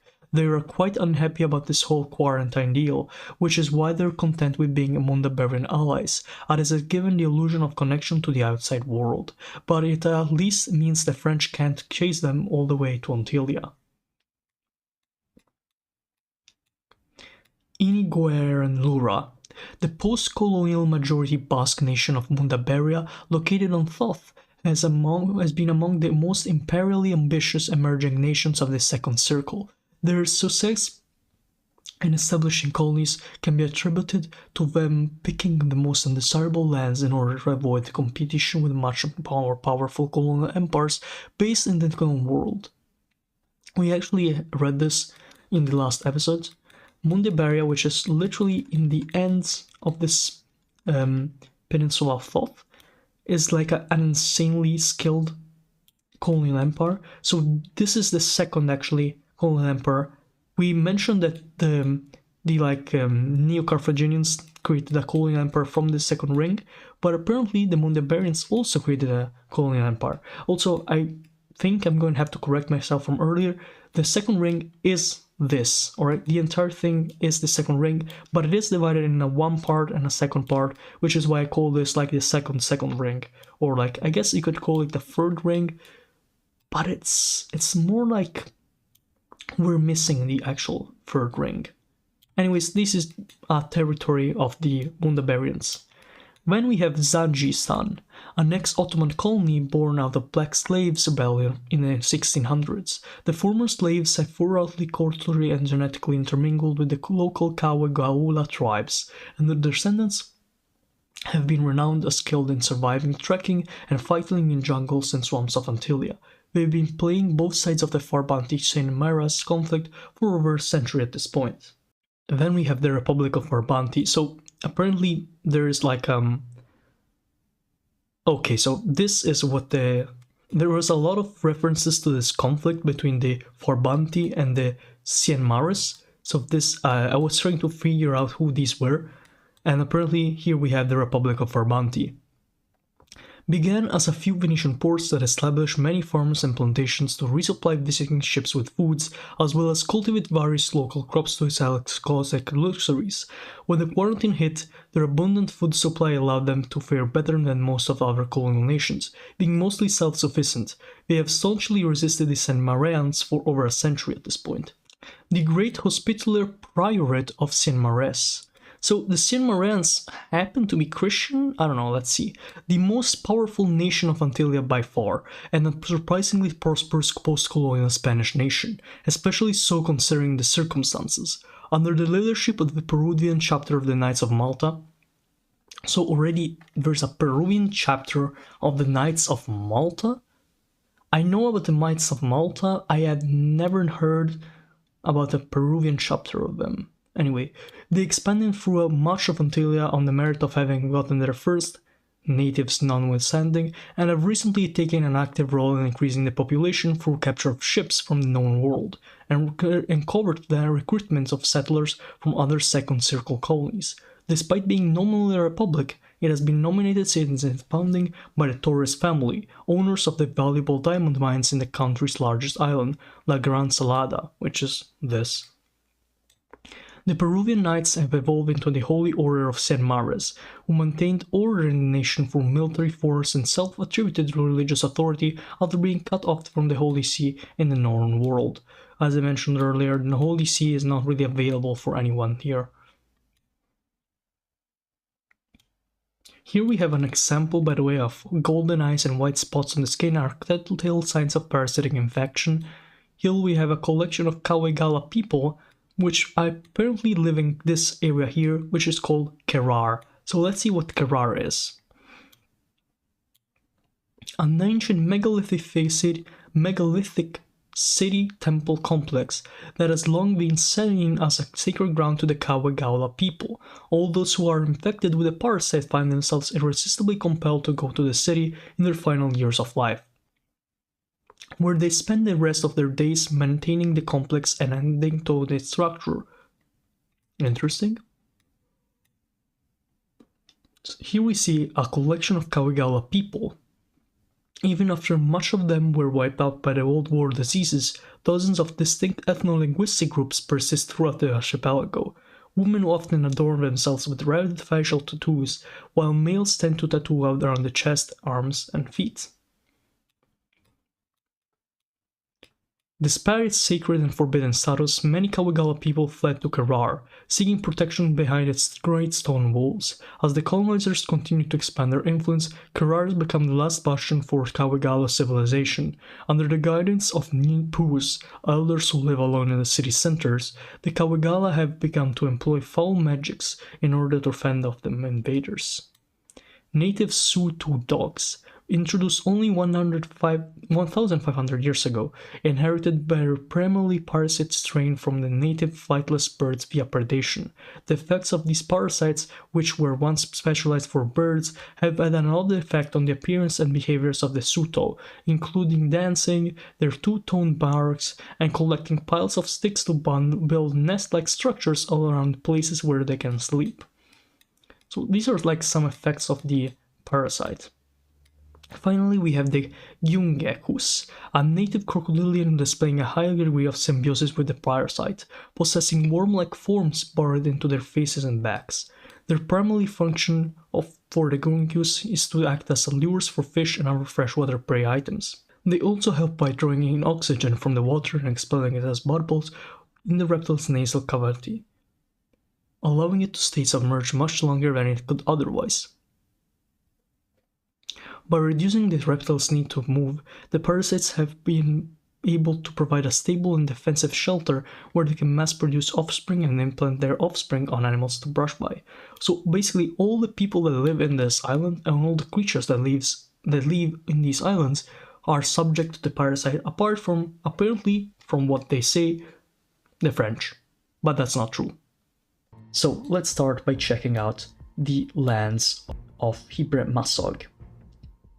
A land between times, Hy-Brasil was known by the early Celtic peoples as a small elusive island off the coast of Ireland that was constantly shrouded in mist, only visible once every 7 years when the fog cleared. Eventually the island disappeared entirely, fading into obscure folklore as the centuries passed. The truth behind the legend was that the small island used to exist as part of the British Isles, but due to an unexpected spatial distortion, it began to periodically shift locations, moving from nearby Ireland to off the coast of Hibre Masog. It slowly began to spend more and more time in its new position in the second ring, until it stranded in a truly alien world. Although the population of Celtic people found themselves stranded. The arrival of the Hy-Brazilians and the diseases they carried was devastating for native Kenwug Neanderthals, but not much better for the Celtic farmers, whose livestock couldn't digest the native plants. The ways to survival lay into cooperation. When the Europeans arrived, this in the colonization era, the continent was perhaps a third Hy-Brazilian, a third Kenwug, and the rest a mix, all of whom were devastated once more by a new wave of diseases, collapsing in a confederation of pastoral tribes. Their broadly Mediterranean climate has made them much more popular for settlers, with parts of their pirate-riddled northern coast being downright temperate. So already you can see some of the lore coming around. So a lot of you will already know the story of Hy-Brasil. It was a land that actually exists, at least it's thought to have existed, or it was theorized in an area like this here. And it was like the cousin of Ireland in some way. And eventually they would actually not ever find it again after a while in history. I believe in the 13th century. After the 13th or 14th century they would not find it anymore. So either it was sunk in the sea, or as this explanation puts it, through a spatial distortion it just went into the second ring. So in this case we have a continent, here this one, Hibre Masog, which is both inhabited by Neanderthals, which were the original hominids that inhabited Europe and parts of Asia, and the second settler strands, which are the ones coming from Hy-Brasil. So I hope that is much of an explanation. let's check the actual political entities that are existing on this island. Also, before we do, here we have some nice art that shows a He-Brazilian man, a Kenwug man, which are the Neanderthals, and gunpowder was independently invented in Hypermasog around the year 1500. So you can really see how, despite the actual land being so much divided from the rest of Europe, it had a technological advancement similar to it through the importation of the technology made by the He-Brazilians. Let's start by the Republic of Rumbian, Spanish and Prussian ports that united under a confederation after the collapse of their parent empires. Waves of refugees and migrant workers from Thoth have created a highly cosmopolitan society with no ethnic or religious majority. So this is the first state, this one here, and it is a post-Prussian and post-Spanish colony. As we have seen in the earlier episodes, the Prussians and the Spanish were some of the major colonizers of Europe, or at least the Spanish were, the Prussians were less, but the Spanish Empire collapsed after Napoleon's invasions, and now Napoleon III, this guy right here, rules the majority of Europe.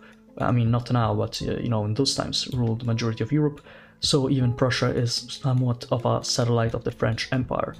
Okay, so next we have the Arocatzuac, a former Spanish colony conquered by Basque pirates, now pseudo-colony of Mundaberia. For those that do not know, and we're actually going to be doing a bit of connection here, Mundaberia is a Basque majority territory in the Second Ring that was created by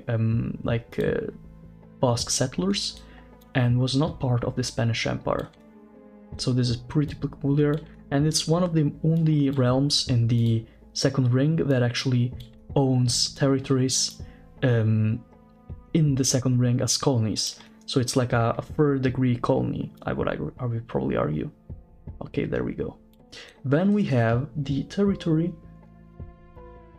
of Costa Rocosa, Spanish conquistadors ruling over local He-Brazilian villages, facing invasions from its neighbors on both sides. They've struck an alliance with local Kenwug Hill tribes in an attempt to defend their borders. So these are actually like He-Brazilian men being ruled by the Spanish Empire, but of course, since the Spanish Empire fell, they are just now trying to reconciliate with the Neanderthals, which live, I believe, mostly in the interior of this land. Then we have the Zikagobot Fold, Hungarian pirates ruling over He-Brazilians, Kenwug plus stranded Spaniards. So this is just an attempt by some Hungarian settlers and pirates to rule a part of the continent of He-Brazilian, but apparently it's not going too well, as stranded Spaniards plus pirates, not really the best recipe for state.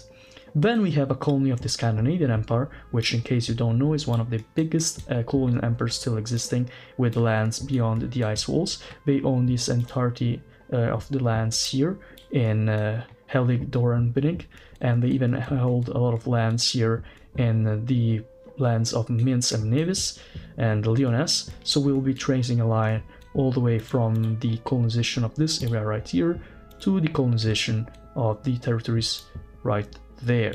We already traced some lines here. As you can see, these territories seem to be all between the similar routes of navigation. It would make sense, I guess. And this colony called Gleimtierland is a Viking-like skill in naval battles to fend off pirates and Venetians, like completely law-abiding. So interesting that they mentioned the Venetians, in case you don't know or don't remember. The Venetians were one of the major colonial powers of this world, but their empire fell after they were incorporated into the Kingdom of Italy, which used to be a puppet of the French Empire, but eventually they declared independence, or at least just divided themselves from the rest of the empire. So Venice was one of the major trade hubs and major colonizers that set up a lot of colonies. They had one very interesting one here called Ghiaccio Splendente, a post-Venetian colony that basically operated as a massive casino.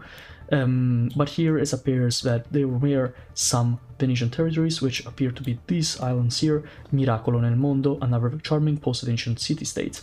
So already you can see how the Venetians only very often just hold a lot of sway over these territories.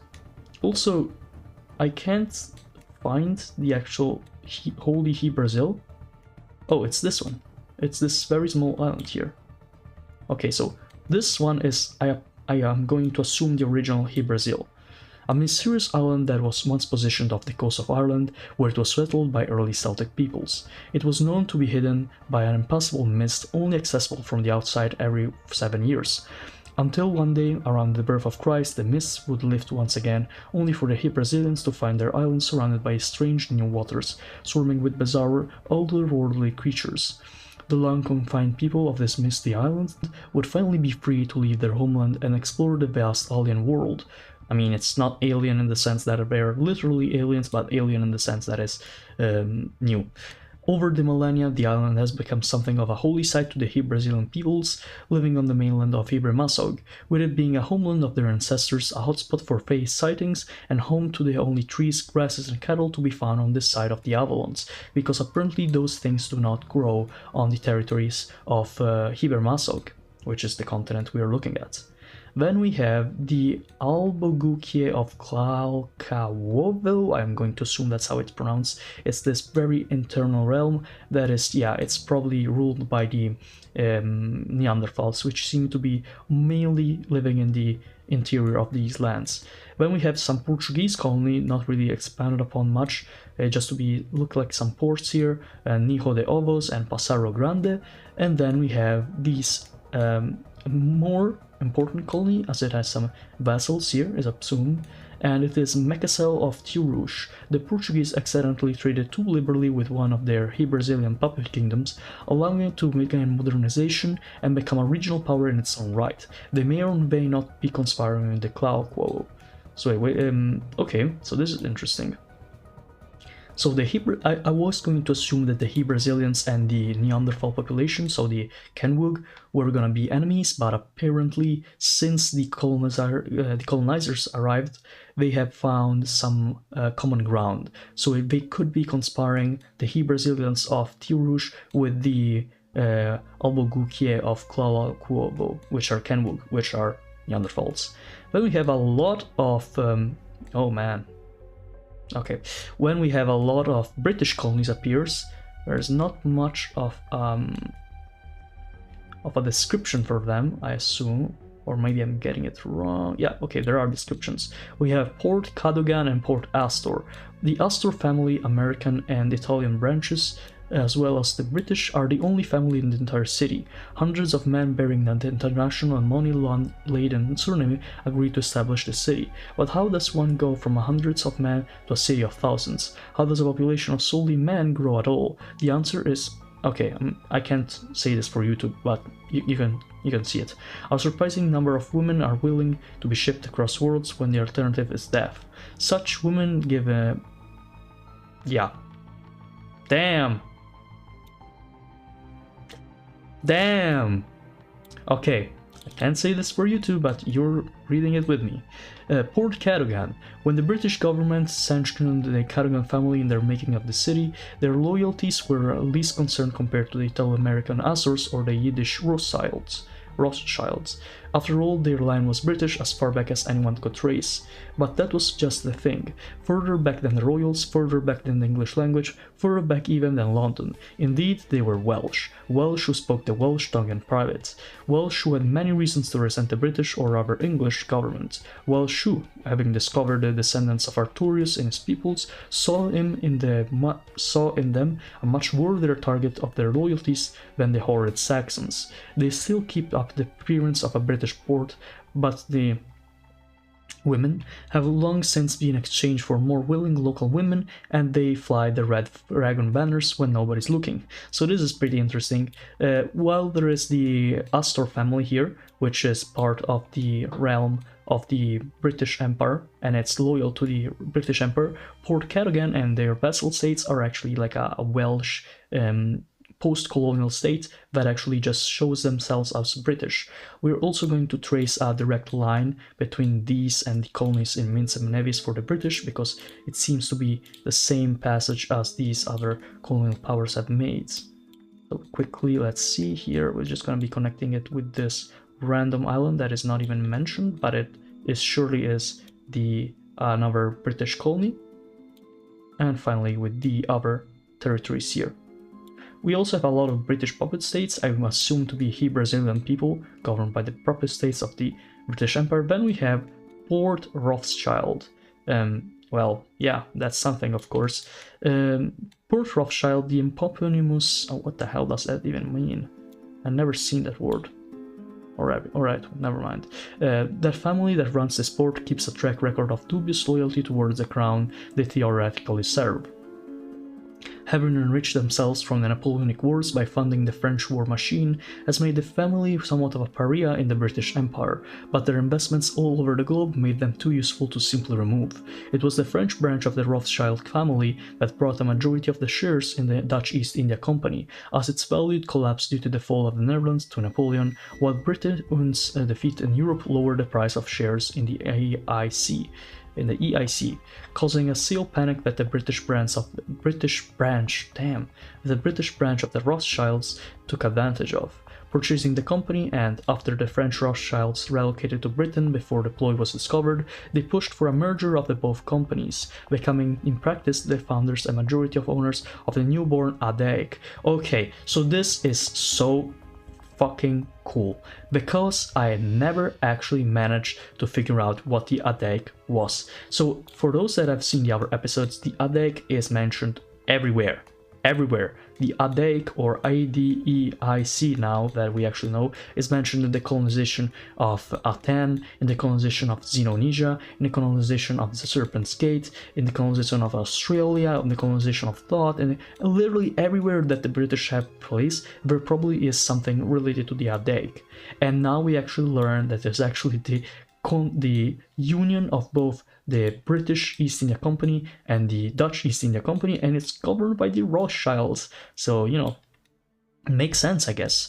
The Dutch in the colonies and the Anglo-Indians greatly welcomed this merger, suddenly becoming one of the most formidable naval powers in the world. And while some in Britain celebrated the new lands that were in paper added to the British Empire, and of course loved the fit that the French threw over it, many worried that the unscrupulous banking clan now found itself at the helm of virtually independent corporate empire.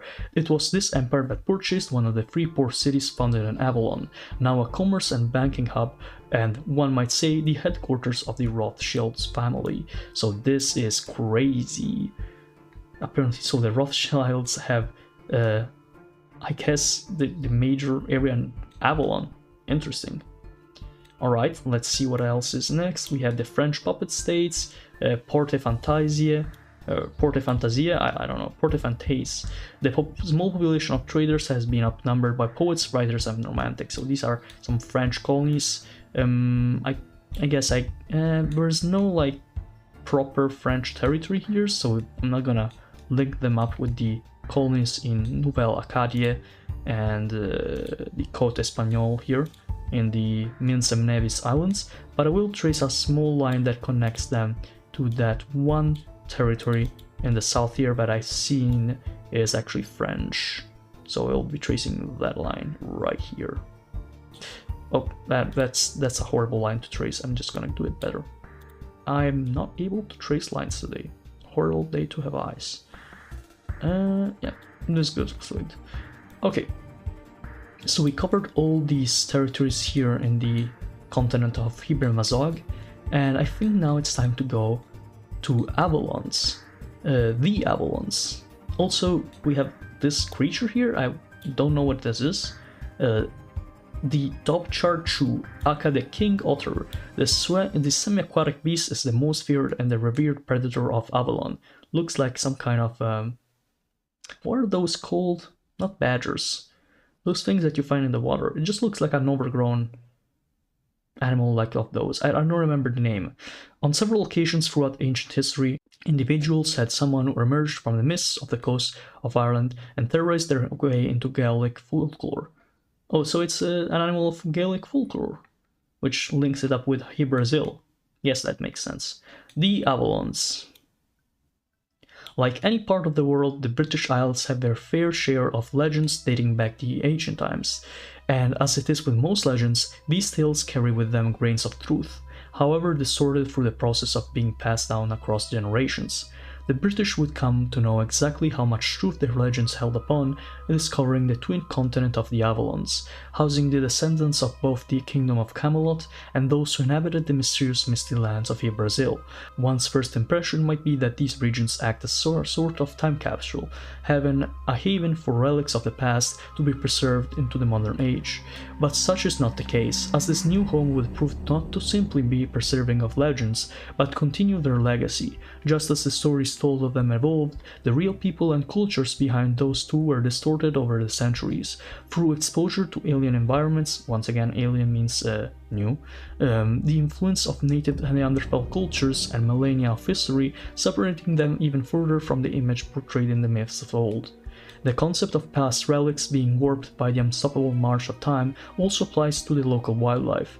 Formerly contagious within the ice wall, these lands would break away and drift south, with the frozen terrain thawing to make way for lush green landscapes. The once measly mosses, liveworts, and hairgrass that barely clung on through extreme cold and lightless winters now dominate the environment in a variety of robust forms. The animals too, midges, penguins, and seals, have deviated greatly into a variety of barely recognizable forms. Through mysterious means, likely just as mystical as the arrival of Hyperzeons and Camelotians that came along after them, a population of Neanderthals would arrive and make their home into the region, diverging into the Kenwug of the north and the Bobgo of the south. Those Neanderthals embarked on a path of development, abandoning the hunter-gatherer lifestyle and learning to create organized society of midge farmers and penguin herders. With the age of imperialism in full swing, now it is the time for legends to clash with the modernity.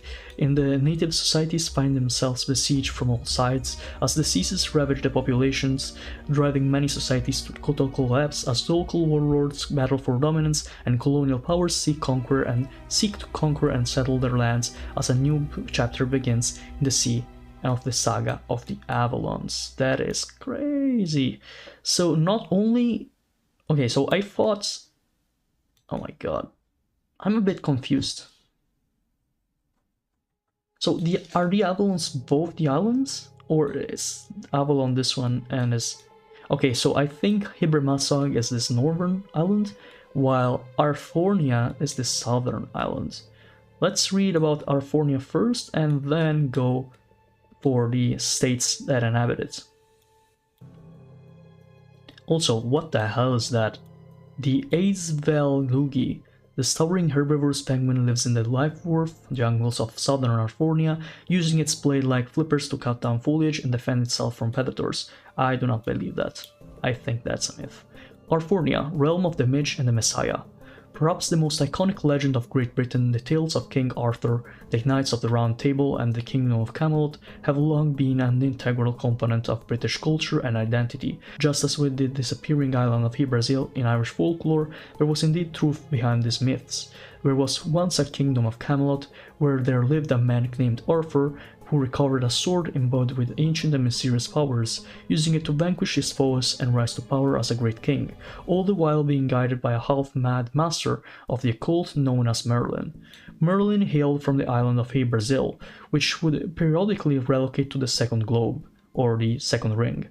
During his time there, he discovered that his magical powers were immensely more potent than they were on Earth, allowing him to expand his lifespan and accomplish great mystical feats, which had earned him much fame and adoration across the British archipelago. Every 7 years, when he returned to Earth, he would tour the nearby islands and garner wealth as a consultant of Roman nobility. One day, to his horrors, he would attempt to return to his homeland to find the island had vanished and to the Second Globe without him. So he anxiously waited for the decades of Yggdrasil to appear, but it never did, and he sunk into a deep depression and later madness, becoming a reclusive hermit in the wilderness of Britain. Eventually, he discovered the holy sword Excalibur, an ancient enchanted artifact which could facilitate his return to the world beyond the ice wall, but he was unable to use it, tainted in some way that denied his access to its otherworldly energy. Eventually, he found someone that the sword deemed worthy to wield it, and trained Arthur to access its full powers, which he secretly planned to use for his own benefit. Arthur was being Arthur was keen enough to detect Merlin's ulterior motives, and did his best to keep the wizard from getting his hands on the sword, but eventually he was mortally wounded in a battle against the Anglo-Saxon invaders. Then, in his darkest hour, Merlin made a proposal to the king, but he was in no position to refuse. The wizard offered him a chance to flee to the place where his magic could potentially heal him, so that he could return someday to Britain and drive out the Germanic menace. Arthur begrudgingly accepted, leading him, Merlin, and his entire kingdom to be transported to the southern continent of the Avalons. When it became clear that Merlin had no intention or capability to reverse this relocation, Arthur attempted to have him slain for his treachery, but the wizard escaped, and the people of Camelot found themselves stranded in a bizarre new world. Merlin would never be heard from again. He apparently failed to find his way back to Brazil, and was thought to have settled among the natives. This would lead to a deep mutual hatred and rivalry between the Camelotian people and the Bogbo Neanderthals in this land, that the new inhabitants had dubbed Arfornia after their great leader. Oh, so Arthur. Okay, that makes sense. With a native population already primed for diseases by the Brazilians and larger, more righteous populations of new arrivals, there was very little mixing, and the continent is defined by conflict between the Midge-worshipping Bogbo Neanderthals and the very Christian, they consider modern European heretics, Camelotians. The harsh jungles and much more militarized states, even having primitive gunpowder weapons, has made them much more capable of fending off colonial invaders. For the first time in history, the two races have ceased their quarreling to focus on dealing with the impact of modern diseases and cooperate in defending their sovereignty against the encroaching empires of the known world. That's a hell of a lore, that's for sure. Damn. I don't believe this is the case, honestly. I think it's a bit too fantastical to believe. It's not impossible for Arthur to have existed at some point in history. He was probably some Celtic guardian of the island of Britain against the Anglo-Saxon invaders, but to think that both him and Brazil were transported all the way through the Second Ring, I think it's a bit of an exaggeration, but let me know what you guys think. Now let's actually get to the states that inhabit the lands of Arfornia. We have the Curandoms of the Curandoms of Morosi, Camelotians that were introduced to Islam by Ottoman explorers, but their contact with the Ottomans was so brief that their form of Islam is only half understood, but effective enough to fuel the rise of their nation. The defining belief of their sect is that there only is one Quran in existence, they have it, all others are fake, and no copies can be made. They keep their secret text safe in an extravagant temple high above the mists of the jungles below, carefully guarded by a circle of elite imams who study and dispense its wisdom to the masses. We have the Halolate of Gekigonj, Bogbo who were also converted to Islam without fully understanding it. They and the Melorosi share a seething hatred for each other. Alright. Their sect of Islam is characterized by its strong emphasis of dietary laws, of course utilizing the sacred midge to determine what is and what isn't halal. Well, I mean, sure, why not, right? Oh, here we have the Holy Kingdom of Avalon. Set the rivalry with the Wawuba to the side to fend off the godless Gauls and marauding Saxons. So I'm going to assume this is like where Camelot spawns in this world. Then we have Sankoran, France, populated by Muslim West Africans who have consistently aggravated with the heresies of their neighbors. Alright. Then we have the Innerlands, which are lightly populated due to diseases, home to Camelotians who dislike the Kingdom of Avalon, and Bogbo who dislike Wawuba. Here we have the oh my bro, these names are awful. The Obbat of Wawuba, the most ancient and powerful nation of the Bogbo people, which has formed largely in response to Camelotian aggressions, evolving over time from a confederation of tribes to an ethnic empire, set their rivalry with Avalon to the side to fend off Midgeless wine sellers and Midgeless tea sellers. So I'm going to assume the French and the British. They even have another port here. Oh, we actually already mentioned it, Port Fantasia. Then we have the Breninte of oh my brah. No, I'm not going to pronounce this. This is insane. Then we have the Mekasel of Salkenu, multi-ethnic matriarchal mercantile states, the middleman between the Bawuba, Avalon and the rest of the world. Interesting. Finally, we have a small explanation of what the blessed midge is. There was a very often recurrence of the word midge here. I knew it was something about insects, but I wasn't sure what it is, so maybe this will explain exactly what we are looking at. Also, look at this. Nice colors. Anyway, the blessed midge, the holiest of symbols to the Bagua people, these extremely colored insects are venerated as omens of health, good fortune, and righteous guidance. Legend says that when the Neanderthals first found themselves astray in this foreign land, it was the spirit of the midge who guided them through the alien wilderness, showing the Bagua ancestors how to find nutritious food, where to build their new homes, and warn them of approaching dangers. In actuality, the males of this genus of midge simply perched themselves on top desirable locations and guard them from others as mating display. Millennia of years of worship have granted them something of a supernatural aura. Here we have a Bagua warrior. They go in battle naked. Damn, that's crazy. Okay, so these were the Avalons, Hybremassog, and Arfornia. That was a lot of lore. For the amount of land, there was more lore than Minas and Nevis, and Minas and Nevis are like way bigger than them. So I guess the interesting part here in the down south. Okay, I don't know if I'm going to do the Islands of the Blessed in this episode, but I definitely want to do the island of Ogygia. So before I actually get into the island of Ogygia, one thing I noticed is that Ogygia might be the southernmost territory, or almost southernmost, because we have here more Diari here. But Ogygia might be the southernmost independent territory in the world. In the world beyond the ice walls, so it's like double the southern, right? It's insane. Okay, so Ogygia.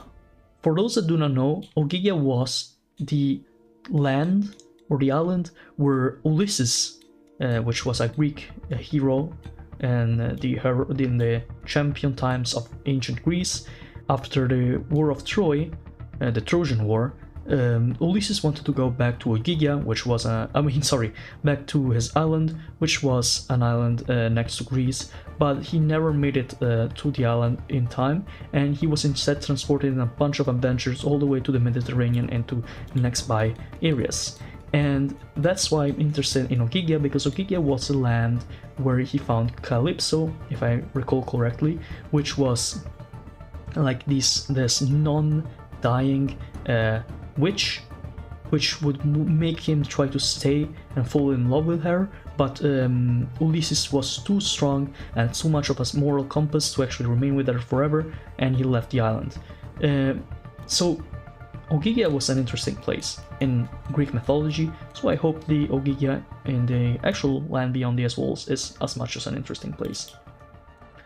Ogygia, the destination of the doomed.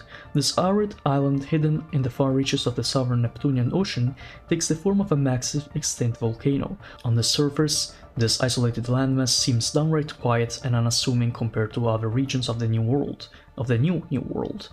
But as time went on, its early explorers would take notice of bizarre behaviors affecting all life forms of its immediate vicinity. Every so often, a few seals would break off from the beach-side colonies and crawl miles inland towards the island's peak. Great numbers of scavenging birds form a massive unbroken ring hovering above the central crater, circling it for 24/7, only stopping when they die of exhaustion, or to consume carcasses of creatures who didn't reach their destination. All tortoises are often spotted making the treacherous journey up steep terrain towards the crater, crossing the rim only to tumble down towards a large pit waiting for them at the bottom. The gaping mouth of the dead volcano that silently whispers to every mind of creatures that is close to death, beckoning them to make it their final resting place. That includes sick and old humans. As it turns out, the extinct volcano is very much alive, and feasting on plentiful sacrifices provided by its grateful inhabitants. Every so often, the maw of Ogygia returns, the favor, erupting a thick black nutrient-rich sludge full of unknown chemicals and exotic microbes, a substance known as Ogyggian nectar. Not much to do with Ulysses, but whatever.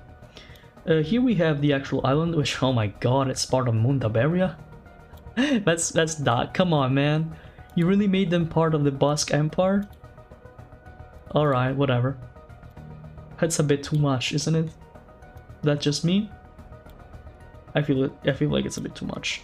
In accordance with the strategy of seeking out the most undesirable and out-of-the-way territories to bolster the size of their fledgling empire, the Basque explorers have established a self-sufficient colony here, which has been mostly entirely isolated from the outside world since its establishment. Recently, they have made significant progress in harvesting and discovering practical applications for Rogagian nectar, seeking profit and foreign trade by importing the substance overseas. I mean, it makes sense for the story of the Mundabarian Empire. Bit insane, but who am I to judge, am I right? Alright, so now we can either finish the episode or go all the way to the Islands of the Blessed, which are like 4,000 more hours of video. Nice. The islands were a lot, man. Let's do this island here, Das Boga. Crystals of the Light God. The massive crystalline structures of Das Boga are a mystery. Great, light-reflecting pillars of many colored paints in the skies and the ground, redirecting light and in occasion cause forest fires. Though naturally occurring, some of these crystals can form more complex structures that make some wonder if the hands of an older, long-gone civilization might have passed by these islands long ago. Long uninhabited since their discovery, Das Boga has recently been settled by private venture led by a wealthy Croatian adventurer, funded with generous donations to the Adaik, and his mismatched settlers are braving the crystalline wilds. Look at the crystals, man. Those are some pretty crystals. Also Croatian? I have a Croatian friend which will see this and go like, Croatia mentioned. I mean, whoever mentioned Croatia, right? Like in exploration stuff? No way, man. After a bit of thinking, I think we will start with the Islands of the Blessed. This series of archipelagos in the Neptunian Ocean are not united by geography, biology, or culture, but by a common ultra-natural phenomenon, that being floral hyperabundance. The plant life of these islands grows at extreme speeds, in their extreme densities, reaches extreme sizes, and with extreme ferocity forcing their settlers to innovate ways to constantly fight off the endless overgrowth of their greenery. Each of these archipelagos expresses their phenomena in their own unique way, with different forms of plant life dominating each one to produce bizarre and chaotic environments that break the limits of ecology. Which is a pretty good... Okay, so this is very interesting. This is like... I'm just gonna look at the lore first and then actually explore the settlers. Les Généraux. No single type of category of plant life grows especially abundant here. Instead, Généraux supports the most densely vegetated rainforest in all of Pilar Mundi. The sheer density of its plant matter conceals the entirety of its surface, so its terrain is largely unknown. Even with modern agricultural technology, humans have only been successful in clearing and keeping clear a small percentage of its land area. A clear-cut patch of land will become overgrown within a day and will be undistinguishable from the surrounding forest within a week. Fire falls to keep the plants at bay as well, with the forest regrowing in the burned areas faster than the fire can expand, effectively surrounding and smothering the flame. Only one thing can keep the forests at bay: consumption. Plant matter must be constantly and consistently foraged and eaten by local residents and livestock to prevent it from overgrowing their lands. Thusly, the natural productions of the forest alone supports the local population, and so almost all the agricultural products can be shipped and sold to support populations abroad. That's why Les Généraux was among the most sought out and fought over territories during the age of colonization of the Atlas, or the lands beyond the walls, despite the challenge of establishing a settlement here. So this is like a continuous rebirth of territories and wealth, so it makes sense that everybody would want it. Imagine if this already exists, right, on Earth. There are some rainforests that overproduce every time, or like some valleys that are overly abundant in some materials, or overly fertile, like the Bangladesh area. And this is like one into the ice walls, into the lands beyond the ice walls. So it makes sense that everybody would want it. And as everybody, I really mean everybody, because it appears that not only we have the Grand Weg, Scandinavians, these things, I'm not even, oh my god, I don't know how to pronounce Dutch, bro. Juwigerost, the Kingdom of the Netherlands. Then we have the Village in the French. We have the Hara Gurdwara, which are the Sikhs, even the Sikhs. the Sikh government demands that all visitors receive free food, much to the annoyance of the corporate entity that runs their colonies. Interesting. Then we have the Mansa Musa of Portugal. That's a good reference to the king. And then we have generosity, just called like that in English. And even this small, very, very small part of the British land in the island of Generaux, we have the states or like people of Tam Gobek, Ottoman castaways who, with a lack of agricultural manpower and machinery in the wake of the empire's collapse, began pioneering the wilderness, creating the network of tree houses and settlements, and subsisting on the natural abundance surrounding them. Even with the riches of the forest at their disposal, they were more than eager to accept British protection in exchange for access to modern goods. So that's why they are both colored in this grayish color in their borders, but also colored in the red for the British. Since this is basically owned by anyone, I'm not going to trace any like lines of exploration since it appears to be a bit too much, but you saw it, so you know what's going on. Then we have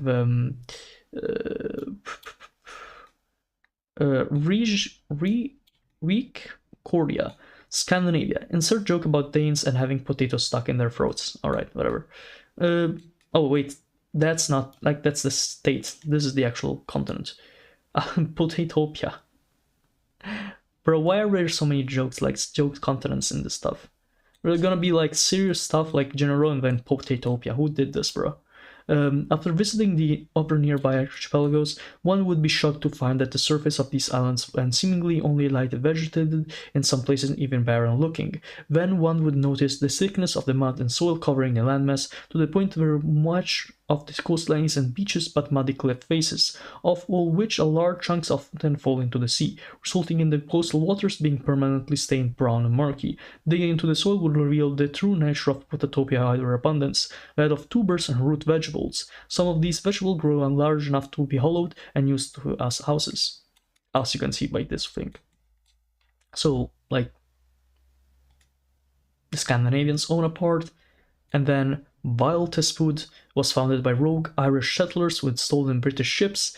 They maintain friendly relations with the French and Scandinavians, since their coastal waters are so muddy that normal ships have difficulty sailing through them. They rely on rich Cordia for much of their foreign trade. Alright, so the Potato Islands. I don't really like this. It's a bit too dumb. Like, with this, I can really understand, and parts of this could be true, but with this, like, seriously, Potato Island? Whatever, man. Then we have the Omaldantes. The plants that dominate the Omaldantes aren't found on the landmass of the island themselves, but in the waters surrounding it. A rich forest of seagrass and algae fills the island's many lagoons, which attract all sorts of marine grazers and predators from the surrounding oceans. While the other regions of the Isles of the Blessed possess beautifully lush landscapes that seem intentionally designed to allow the animals that feed on them to flourish, it's hard to not see Omaldanes as inherently sinister. The surface landscape of the region is almost entirely barren of plant life. Instead, the surface is covered in animal matter, great mounds of dead bodies rotting in the sun, being dug into, fought over, and consumed by all sorts of scavenging animals. The bodies are those of large sea creatures, periodically swept on the surface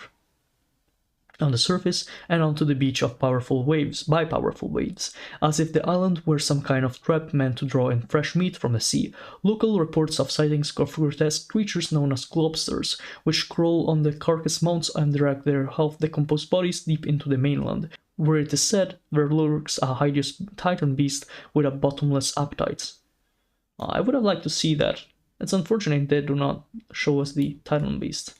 Would have been a nice addition, I feel like. So they're Basque. The Omaldantes, like, this is the actual island, and then you go here and you say, oh, it's Basque. And Mundaberry, another colony of Mundaberry, you know what that means. It's time to trace the border with the Mundabarians, also with the Scandinavians here. So let's go like this. And then with the Mundabarians. The Mundabarians must be one of the most interesting colonial empires in the world beyond these walls. I would have never expected the Basques to do all this stuff. So let's see what the actual colony looks like. Mundaberia gorportuense. Descendants of Lothian Basques and various other pirates, living in poverty but well fed by the abundant sea life and birds. Half of the population went mad and formed a death cult, while the other half were eventually contacted by the French and found new economic opportunities as privateers and whalers. Tensions rise as the cultists see the sale of whale flesh as stealing from the island.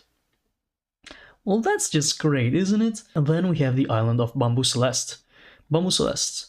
From a distance, the surface of the Bamboo Celeste island appears like the head of a hairbrush, with countless towering skulls of bamboo stretching high into the sky. The landscape is dominated by these impossibly thick forests of bamboo, which grows in a wide variety of unique forms, the most voracious which grow up to 4 meters per day, so quickly that it can be observed with the naked eye. Along the coastline, the immense stalks will constantly lurch and collapse under their own weight, producing a deafening crack as they collide with the water. Damn. We have the tapis de vigne. Vines are the dominant form of plant matter in tapis de vigne, which quickly grow to cover the terrain and any fixed surface, and then on top of each other produce layer upon layer that conceal the landscape and even the surrounding waters in a dense carpet of tangled roots and shoots. So this was the independent Zool Pisal, and then we have the non-independent Tapis de Vigne, or North Sea Republic. The French had no idea what to do with this land, so they let their pet Germans manage it for them. Pet Germans referring to the fact that the French own or at least govern much of the parts of Germany indirectly. Finally, we have only a couple more islands to cover. We have the archipelago of El Fairy, undoubtedly the most pleasant and easily managed of the islands of the blast. Here, flowers of all shapes and sizes grow in great abundance, while those allergic to pollen may find themselves deathly ill if they so much as sail downwind from the island. They are overall unintrusive to the settlers. Instead of devising mechanisms to constantly fend off the overgrowth, locals welcome the flowers into their cities, where they decorate the streets with brilliant colors and fill the air with sweet aromas. The flowers prove to be quite lucrative as well, with the islands exporting massive amounts of quantities of exotic dyes, nectars, scents, and honey produced by its bees. It appears to be divided in two parts. We have El Fayeri New Bollen Streak, which is parts of the Kingdom of the Netherlands, and then we have Blumenfeldmeer. Who owns this territory depends on who you ask. The product of Austrian, Italian, and Ruchetolian investment basically operates as an independent company. Okay, so with that, I think we finished the Island of the Blasts. This was, I think, the worst of the territories beyond the ice walls. I think this is the least possible to exist one, and it's the least realistic one in any way, both because of the overproduction just seems a bit too much, and these stories are a bit too ridiculous, like the Potato Islands, just come on, man. And yeah, I don't really like this, but I love the Hypermasog, Arfornia, and the Avalons. This was very interesting. The Leviathan's Gate. This is the last gate of the 4 big gates that we will be covering, and together with it we will cover the continent of Pitacia. Let's get right into the explanation of the lore of the Leviathan's Gate. So I always call these Leviathans, but a lot of people call these Leviathans. I prefer the more Latin sounding name, but anyway, let's get right into the Leviathan's Gate. This region has exceptionally deep waters that are subject to sudden shifts in temperature, known for the Leviathan, a sea creature so massive that until recent history it had been thought there could only be one of them. In fact, there's a thriving population of these mightily armored, oddly shaped whales that slowly drift around their region, supporting miniature ecosystems in and around their bodies. With their great strength and body heat, they can crash their way through the frozen ocean during winter. The Leviathans are known to spend extended periods of time in the darkest depths of the sea. The purpose of this is unknown, but it is thought to have something to do with their jewel, an anomalous glowing organ located deep within their flesh, that explodes after they die, with enough force to tear apart their massive bodies. When obtained intact, the Leviathan's jewel is a highly valuable commodity. So, for those that do not know, the world's oceans are like 80 to 90% unexplored. We have like factual proof that there are gigantic creatures that inhabit the deepest reaches of our seas, and things like the giant squid, which was believed to be a legend for literally thousands of years, was revealed to be true just recently through like actual proof by both finding the carcasses and also like capturing it live through the means of recording. Same thing with the leviathans, I would argue, probably. There are probably some creatures that are bigger than giant squids, or at least their size, that are probably fish originated from, or something to do with like whales or orcas. We can see the size comparison between like a young orca here or a baby orca here and the huge leviathans beneath it. Some people believe there is a megalodon, if I recall the name correctly, which is an ancient species of shark that existed. Some people think it's not extinct anymore, and some people think there are also other anomalies, like there was that one time off the coast of, I believe, like the Arabian Peninsula, there was this one sound heard by like the sound wave receptors that could only be explained either by something completely unnatural happening or by a completely huge, like enormous creature wailing and doing something under the seas. So the possibilities of the leviathans existing are a lot, especially if you consider the like written evidence when it comes to history. There was a lot of accounts on leviathans, there are a lot of accounts on these huge whales, huge creatures that live underneath the sea, just like with the Kraken, and the Kraken was real. It was a giant squid. So why not the leviathans, right? So also the part about the leviathan exploding is also like a real thing that happens to whales. You can actually search it up on YouTube. There are videos that show whales exploding once they die. I don't really remember the scientific process like for this, but I know it happens. So just same thing with the leviathans. And like the jewel is like a pearl, so that's another thing that's probably pretty realistic. So when it comes to the actual gates, it appears to be way larger in size to the other gates. Usually gates beyond the ice walls are very short, sometimes even like filled with islands beneath them, like the Tiger's Gate and the Serpent's Gate, but in this case it appears that the Leviathan's Gate is much larger and allows for more connection to the outside world, to the second ring, and that's why probably there's so many colonies here, and it looks like it's very populated. So let's see what the first of these colonies are. These are the histories of the colonies that are set up on the fourth gate, aka the Leviathan's Gate. So we have first of all Sydindian, Scandinavia. This place was settled by the Netherlands and later Scandinavians, mostly using cheap foreign labor rather than loyal citizens. The Dutch and Nordic minorities are joined by Indonesians, Indians, Algerians, and surprisingly Romani, who make up the largest portions, happy to be around people who don't hold deep-seated animosity towards them. Romani is another name for the traveler population that lives in Europe and other parts of the world.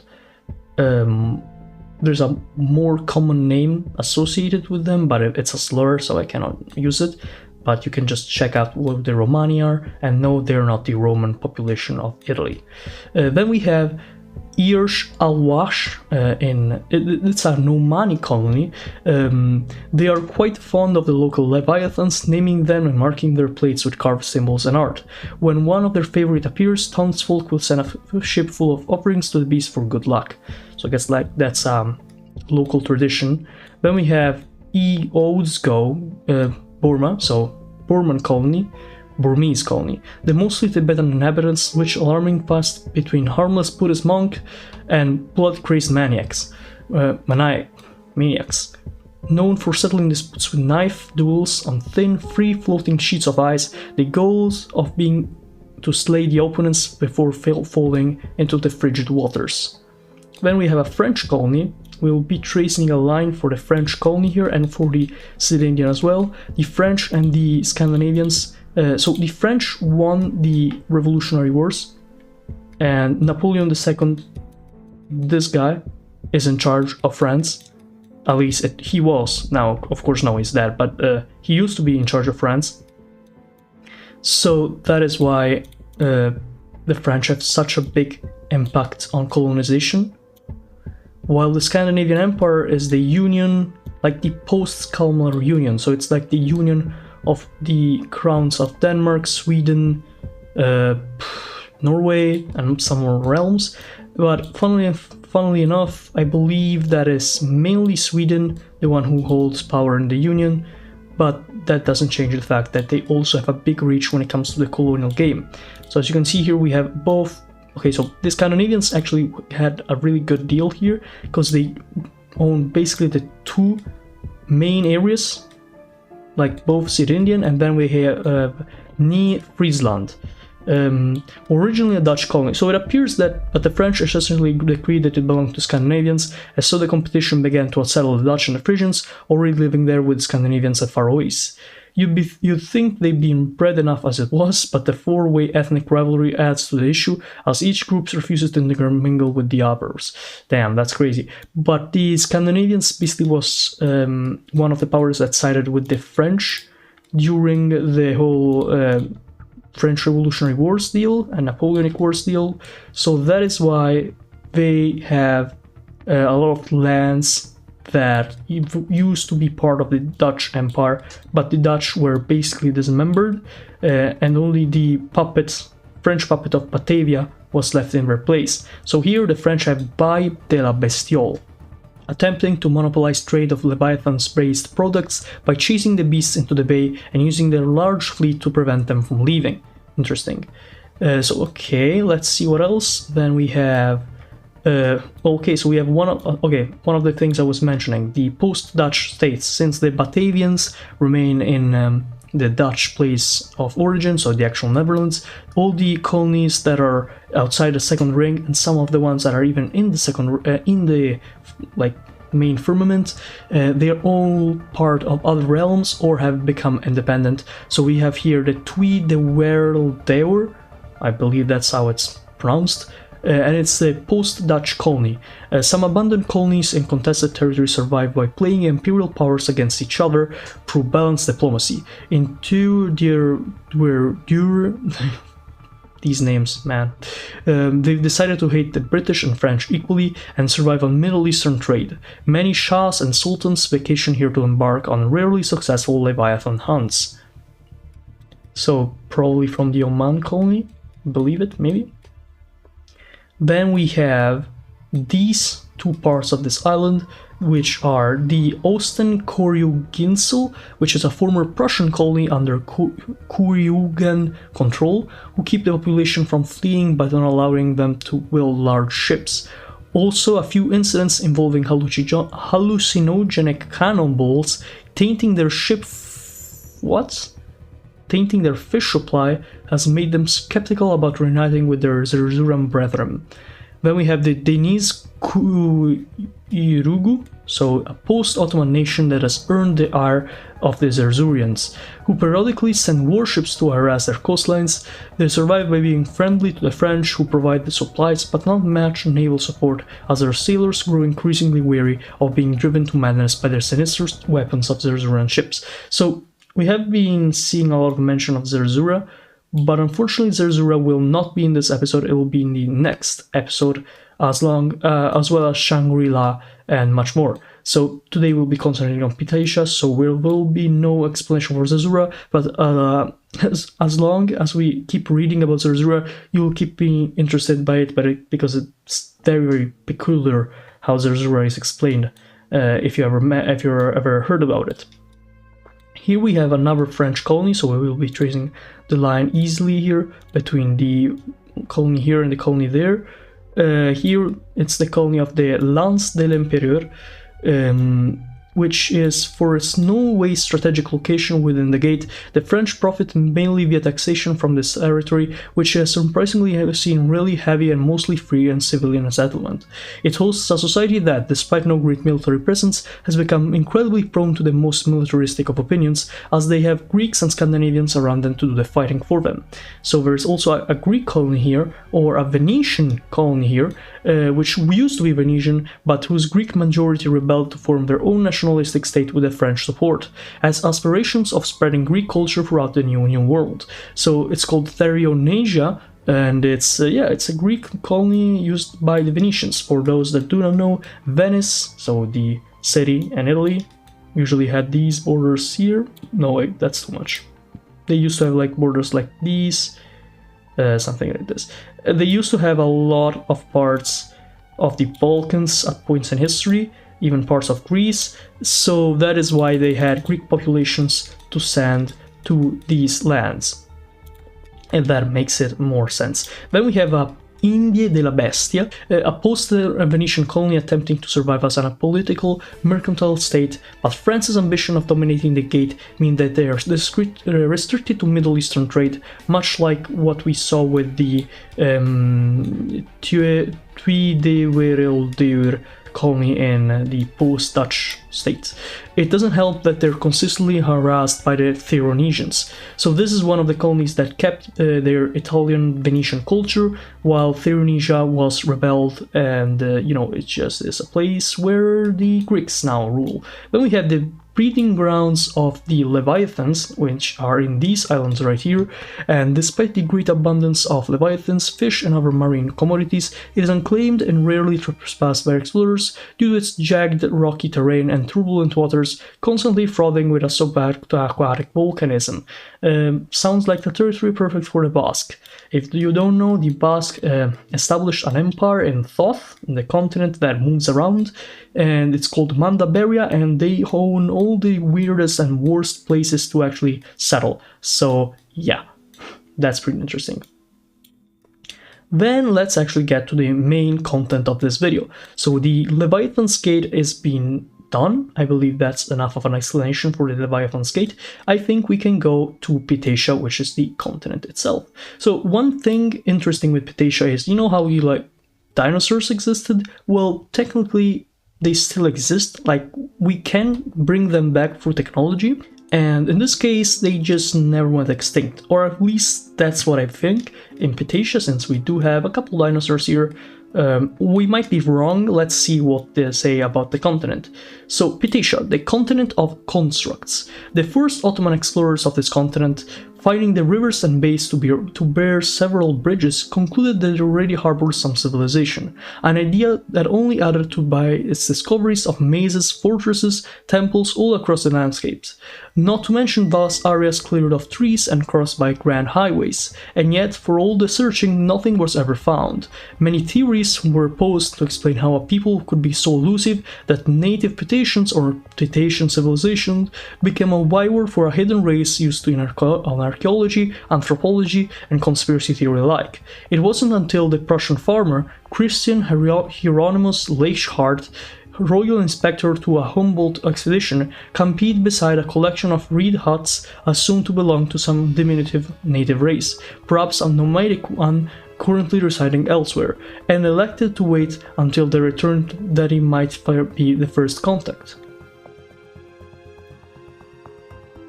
It was after a year and a half and a particularly bad flood that destroyed some of the houses that he realized the truth, that the ducks he had assumed to be using the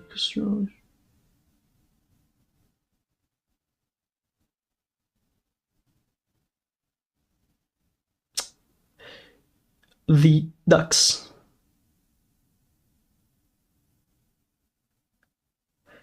The ducks made these settlements?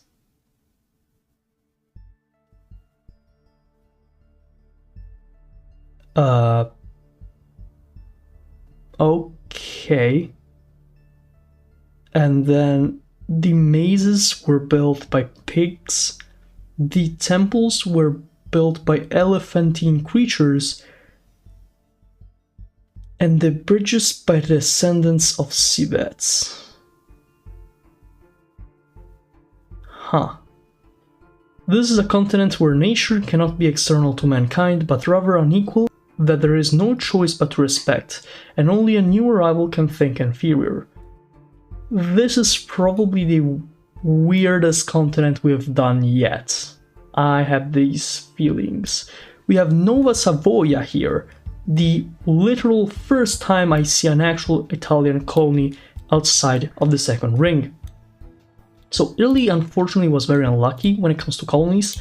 they didn't manage to use the opportunities of the colonization era to actually get much of the colonization game, and that is mainly because Italy used to be a French puppet state for the majority of its history, but recently they decided to go their own way, which usually is not really liked by the French, and that is why probably now they have one single colony right over here in the second gate.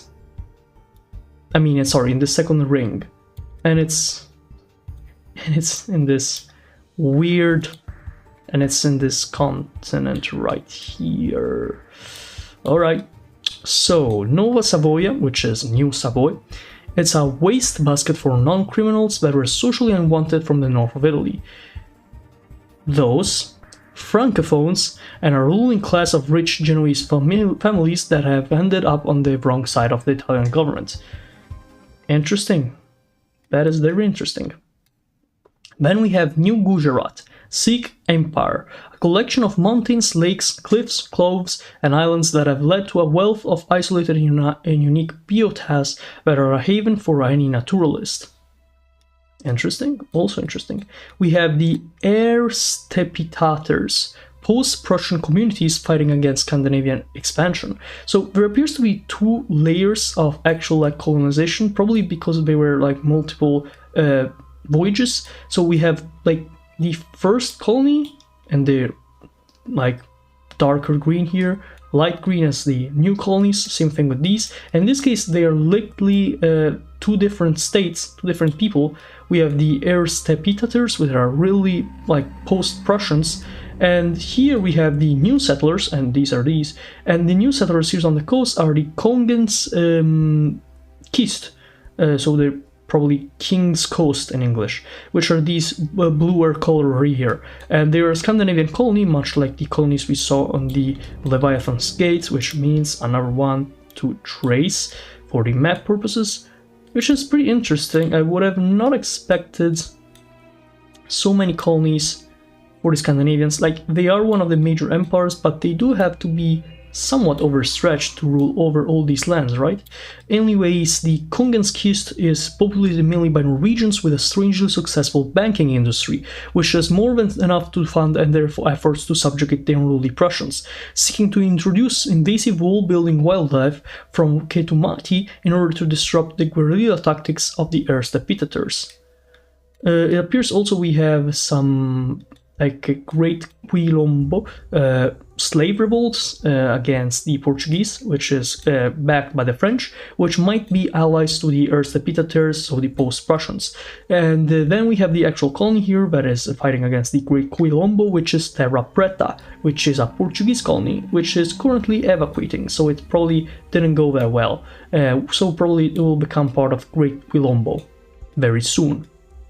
Here we have a post-Venetian colony, which is Repubblica di Cipoletti, on the verge of a civil war thanks to the influx of Portuguese refugees and Greek nationalists sent from Theronesia. So that is interesting. We see another mention of the issues with Theronesia and the other Venetian post-colonies. Then we have Porte de l'Aube, so another French colony here. It appears there's a lot of them, which is interesting, to say the least.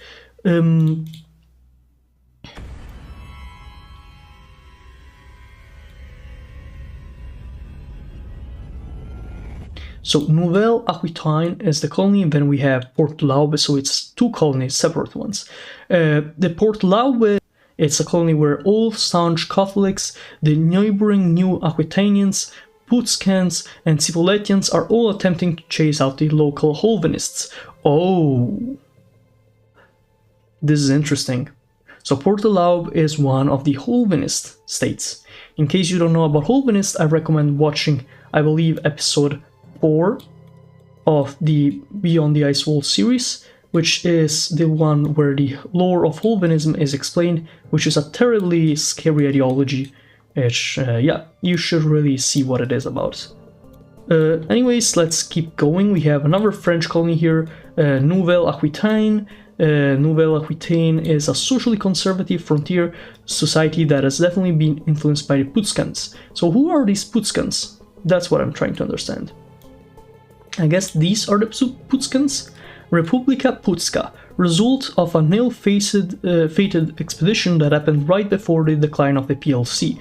The settlers, mainly male Polish-Curonian sailors and Khoisan women taken during the resupply stop in the Cape and Gulf Good Hope, surviving thanks to trade with the older Portuguese and Italian colonies. So this is interesting. The PLC, so for those that don't know, the Polish-Lithuanian Commonwealth was a state that used to exist all the way here in Poland, in Europe, Eastern Europe, and you also have like these big boy borders. Used to include a lot of land between Russia and basically anything else. Used to be very big, very relevant, but at some point in history it just went kaput and died, and that's why we have this independent Poland here. And interestingly enough, they managed to like establish some colonies before they just like died as a state, which is the result as Republika Pucka. Then we have another Omanian colony, Mina al-Fajr, or Fajr. The governor is an incredibly skilled diplomat and has good relations with all his neighbors. Alright, that's a simple one to remember. Then we have Roderickstan. That is a peculiar name to say this, the least. So legally this is a Safavid colony. The Safavids, for those that do not know, are a state in Persia. So it's what the Persian state used to call itself. It was a dynasty of the Persian Empire, and these are the actual territories they own on Asia. Well, it appears that they established a colony here, which is probably the first time we actually saw a Safavid colony in the Second Ring, so that is pretty interesting. Let's see what it is about. While sourced from and funded by Safavid Persia, this colony was established and managed by a third-party British company. So already you can see I was wrong. I should have read this first, I guess, but still it is legally owned by the Safavids. So serving to inflate the imperial pride of the Persians, as well to provide the British as an indirect way to extract wealth from Ptah despite their treaties with the French. So if memory serves me right, I believe that Ptah was forbidden to be a British standpoint holdout or something like this from the French when they won the revolutionary Napoleonic Wars. So the French, since they won the wars in Europe and the rest of the world, they decided that the British could not hold any land in Ptah, much like they basically did much like the British did with the French in the 7 Years' War, where they decided that they couldn't own parts of North America, so they took New France. And this is the same thing here. So they don't allow the British to own parts directly of Ptah, but they do allow them to do these third-party ventures with the Safavids. Then here we have Terrado Braganca. Has a large free black population as well as an enslaved one. Yeah, that's just how it goes, I guess, because of the Portuguese slave trade. Here we have the weed-whacking wanderer. This grazing sauropod is known for whipping its tail to cut down tall grasses along the trails as they walk, thus making it more difficult for pouncing predators to hide themselves in the foliage. So this is what I was talking about. That's a dinosaur, right? So they just exist or something? I don't know. Then we have Kafiristan, that's a slur, isn't it? A wastebasket used by the Ottomans for religious minorities that the Egyptians didn't really want to deal with. Maronites, Druze, Yazidis, sometimes fighting, sometimes cooperating, altogether too much for the Egyptian to even try handling. So not a really good venture. Here we have one of the most significant clades of Ptah, the pangolins, that have adopted forms of arboreal, fossorial, wandering, aquatic, tiny and immense, this being an example of one of the largest species on the continent that wanders the plains in search of ant and termite fortresses that it breaks into its classic pangolin fashion. So pangolins are one of the major inhabitants of Ptah, along with sauropods. Then we have Arabistan, begun by the Ottomans as a place to pet rebellious Arabs, continued by the Egyptians specifically for the Shia Arabs of Iraq, then becoming one of the first to go in Egypt's more recent colony of unproductive colonies. They were trying for independence anyways, and their crop flats and dried clab flats could make for deceptive and difficult battlegrounds that they didn't want to fight on. So that's kind of it. So these are like all post-Ottoman colonies that gained independence as the empires of the old world kind of started fracturing and falling apart. Here we have the So we do have one successful Egyptian colony here called Nil al-Jadid, Egypt. The Egyptians have a lot on their plate when it comes to getting this former Ottoman colony up and running, again after the Coptic and Iraqi rebellions left it with barely any ability to operate independently. Interesting. So they are kind of functioning as a colony, but they did have a bit of an issue, it appears. Then we have the New Orange colony, Kingdom of the Netherlands. Correct me if I'm wrong, but the Kingdom of the Netherlands is a state in exile, basically, because the original Netherlands is gone. As I said, it was conquered by the French and transformed into their vassal of Batavia, so the Kingdom of the Netherlands exists both with the lands in the earthly firmament and in the lands in the second ring. But it is a kingdom in exile, as it does not hold any territories in Europe itself. So the Kingdom of the Netherlands is a violently royalist, so much so that the royal family is considering relocating to here. That is very interesting. Then we have Ardakbat, as appears to be this state here, a nation of Coptic people who exiled to this colony, who rebelled and set up a state in the highlands with the Dutch help. So probably coming from the Nil al-Jadid colony of Egypt, I would assume. Then we have Duja Saraja, the Sikh colony here. The French enjoy and even fund this buffer between them and the Goloks. Alright, makes much sense. And then we have the actual French main colonies here. We have one in this like semi-continent here, subcontinent, and then we have this huge one called Terra Bonaparte, France. Statues of Napoleon everywhere, but with a ruling class almost like the old nobility in their extravagance. So it reminds ourselves of the pre-revolution aristocracy of France. Then here we have the new... Okay, no, wait, should we do this first? I think I'm gonna do first, finish the island of, like, Pitatia as a whole, and then go to... Actually, you know what, I'm just gonna go and do Ketumati first. Ketumati, the land of a million walls. The island has one particular construct of its flora and fauna that pervades it entirely. Walls. For various purposes, the wildlife across this land builds walls, some massive, some minute, turning much of it into veritable maze, much to the dismay of the settlers. So we have both Otimacochi, which is a Portuguese colony. A significant portion of the population here are descendants of a failed Mughal expedition that arrived in the early 1700s. Then we have the major colony, which is Nouvelle Corse. Really? We really call this New Corsica? Alright.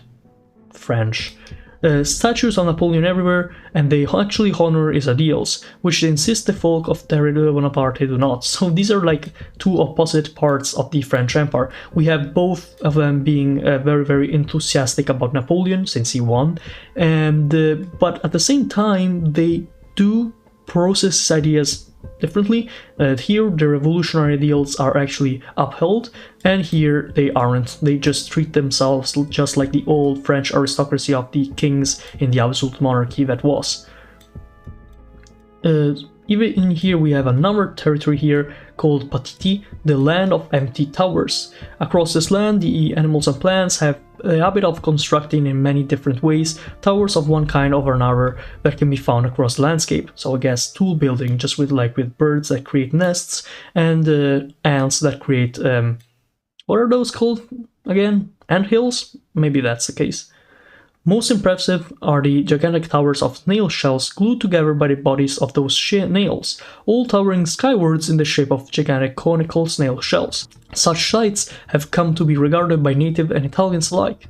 The French are too aloof as a holy magic or something otherwisely significant. So, there are two colonies here. One is Cina Volante. As an Italian, I can tell you this name is bad. This is just a bad name. You cannot...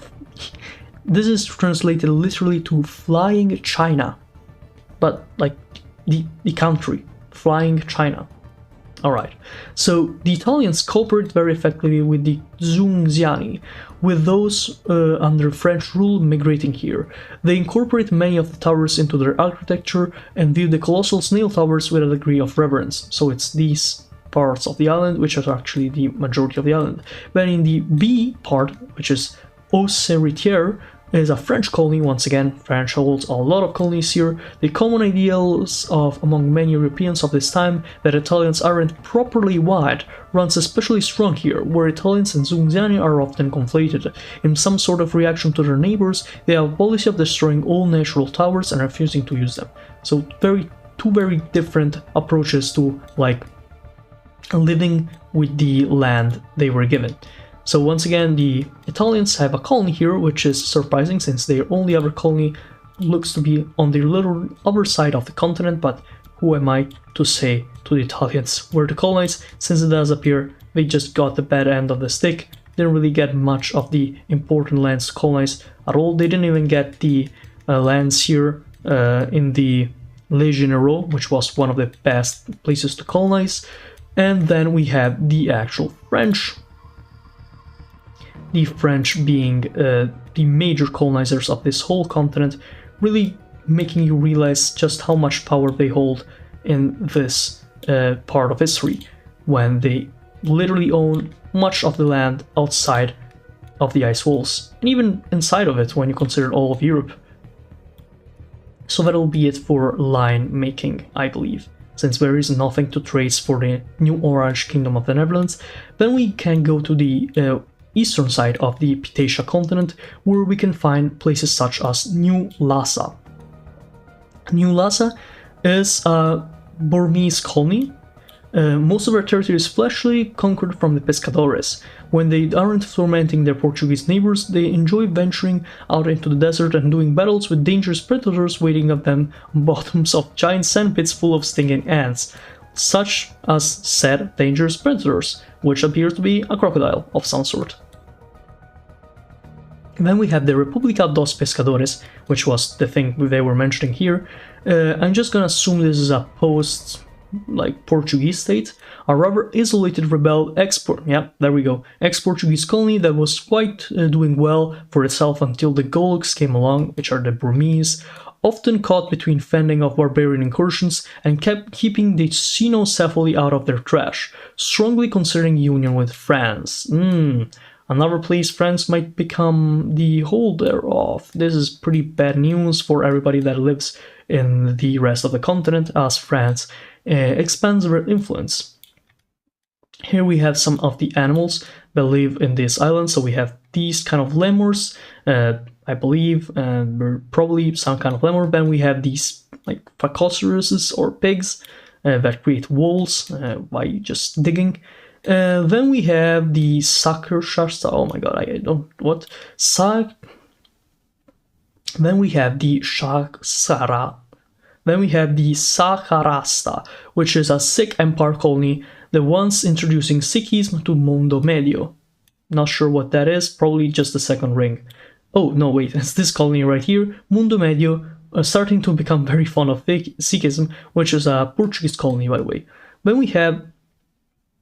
Okay, so it appears there's like some sort of river here that brings to an inside sea in Pitatia, and it appears that the people that inhabit the sea are mainly Turco-Prussian pirate warlords and settlements established by refugees from fallen colonies. So probably the Erstepitators, which were here, went here too, and also from Turkey, so probably right here, from the Kafiristan colony, I'm not sure, probably yes, maybe from somewhere else. Here we have a North Sea Republic colony, Sandur da Baunland. The population is booming with people who prefer crab-infested mangroves to French-infested Europe. That's very funny. Finally, we have one last colony here. It is the Buhariyat al-Sultan, a colony of Oman, just like many others we saw today. It is a colony that rapidly expanded across the landscape thanks to a pre-built network of roads made by the local grazing fauna. So that covers basically all of Pitatia. We even covered the Ketumati and Patiti islands. But we are not done yet, since there is one last very big, very important thing to mention in this episode, which is neither Shangri-La, which is this thing, but it is this mass, this red mass. This is the Golok Empire. In case you didn't see it once we talked about it, the Goloks have been one of the biggest extraterrestrial, I mean, that's not the right word, but you know what I mean, extra earthly states to interfere with the human history, as they basically colonized Burma. You see this? Where is it? You see this? This is a Burmese Golok colony. They basically own it. And that is why every time we see a Burmese colony here, it is also Golok Burma. So that is why. So let's actually read about the Golok Empire. It's not the huge red mass. It's actually this smaller thing, but it's still part of the Golok Empire, which I don't know where the homeland is. I'm not sure where the homeland of the Goloks are. Probably in one of the next videos, maybe? I'm not sure. I'm not sure where the Goloks actually originated from. Who knows? Who knows? Maybe we'll never know where they actually originate from. Anyways, the Golok Empire holds the territory of Druk Giri Gyu. Goloks make virtually the entire population here, given how similar the terrain is to their homeland, and the fact that its resource poor, harsh environment, economic isolation, and savage border girl tribes stalking nearby makes settling the region little more than a show of manliness. Constantly in conflict with nearby Choban nomad tribes, the Golok warlords see the Vogel raids an attack on their honor, so they continue to sink money, resources, and settlers into the region to keep the conflict alive. Unbeknownst to them, their enemies have only grown more powerful through their continued interaction. The Ahevichi tribe have conquered and unified much of the surrounding region, using the richest weapons, technology, and human slaves plundered from the raids on Golok settlements. So that explains the history of the Golok Empire in this region, but there is one more state we have to cover, which is the Havichi Horde. So this is mentioned, of course, in the one we just read about, and the Havichi Horde is massive. And just to make you realize how big this is, in size it's literally comparable to all of Southeast Asia. So the Havichi Horde is huge. And what are they doing? Well, the Havichi Horde is perhaps the greatest and most ruthless of all Choban hordes. The Goloks have truly met their match, and in many ways, they're double. Being so far removed from the network of trade and prosperity that unites the brethren species in Shangri-La, the Choban nomads of the outskirts of Volgevolk civilization are a primitive lot, surviving of the lands of nomadic herders and hunters. The Satvak Choban live in a constant state of conflict, opting for plunder rather than peaceful trade with their lakeside counterparts, contending with each other for most fertile lands to sustain their flocks, fighting off barbarous beasts and predators that have evolved alongside them, and battling the harsh elements and rugged terrain of their infinite mountainous expanses. All of these battles only increasing in intensity the further you go from the comforts of Shangri-La. Just like the Goloks, the Avicii managed to form an empire through a tribal coalition and conquest of their fellow mountain bandits. And now it's time to cover Zerzura and Shangri-La. Let's start by Zerzura. So let's get right into it and see what Zerzura, God's hallucination, is already about. This tropical continent is similar in size to Europe, yet far more climatically diverse. From misty temperate woodlands to dusty inland deserts, lush lowland swamps and towering mountain ranges, its scenic vistas would be breathtaking to anyone with a clear view, but rarely are they perceived with a sober mind. This land is drenched in naturally occurring hallucinogenics, carried in the pollen that fills the air, the microbes in its lakes and rivers, and the flesh and fluids of its fauna. Zerzura has a variety of mechanisms to alter the mental state of anyone who treads upon these lands. For its inhabitants, the line between the real and unreal is constantly blurred. Most outsiders would say that the world of a Zerzuran cannot be trusted, but the locals have come to find that while their view of the physical world may be distorted, it is only because they can see everything otherwise invisible to the human eye. So here is the flag of Zerzura. So Zerzura itself is a continent, but it's actually owned by a single country, the Zerzureich, a Neo-Prussian empire. aka Zerzura, the successor to the Prussian Empire, one of the first pioneers in the second circle alongside the Spanish, Venetians and Ottomans.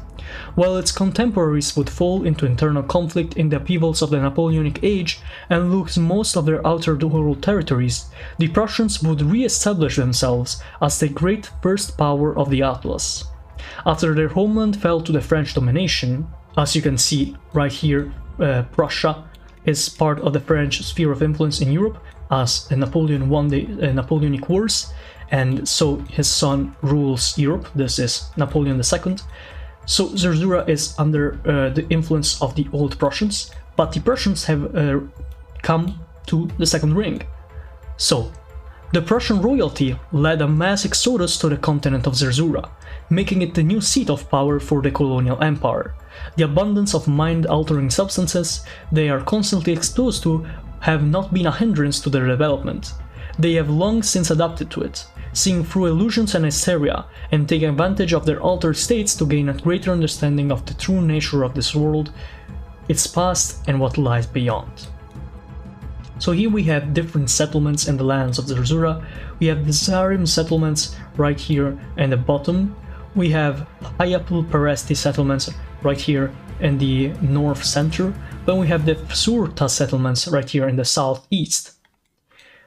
Finally, we have an example of the things and people that live in Zerzura. As you can see, there's different species even. Not only there's humans, of course, but there are Zerzeroblemium, as we saw in the first episode. There's a part of the world beyond the ice walls where people without heads live. These are the Blemie of old Roman myths, who were identified with those that lived in the Blemie area of Sudan nowadays, or Egypt. And here they are, even in Zerzura, under the shadow of the Great Fungo. Then we have the Persians, the Turks, Assyrians, and even the Jews. They all live peacefully under the Zerzuran eagle. Even have some beasts that come from the continent of Shangri-La, which will be the next in the subjects of this video.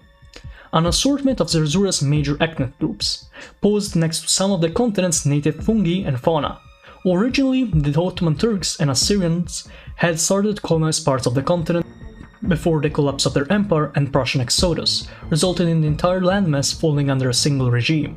The Prussian people have a uniquely strong brotherhood with the Blemie in Xenonesia, so much so that a good number of the Blemie have relocated here to live as proud Zerzuran citizens. The Gewir beast is a hoofed herbivore commonly found around the steppe and desert regions, so it's the Gewir beast. They are known to spew hallucinogenic mucus out of their nose when threatened. So, Zerzura doesn't only own their own major island, it does in fact have somewhat of a colonial empire, since it is, technically, the heirs of the Prussian colonial empire.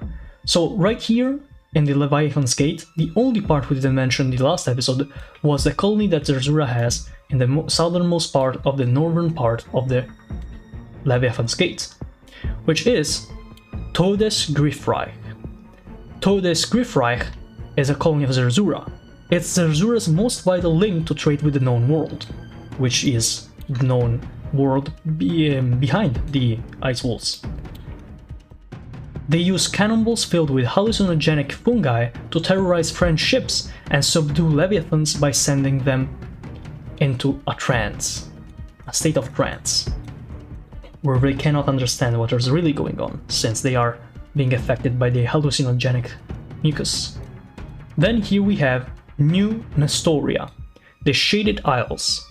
Almost the entirety of their surfaces are covered by a thick forest of trees similar to the Darcaena cinnamabari of Socotra, with branches so tightly packed that very little light or water reaches the forest floor below. The canopy is so dense, in fact, that one could walk or even build houses on top of them, with little fear of the branches giving out. The vast stretches of shaded land beneath the treescapes have a tranquil yet foreboding aura to them.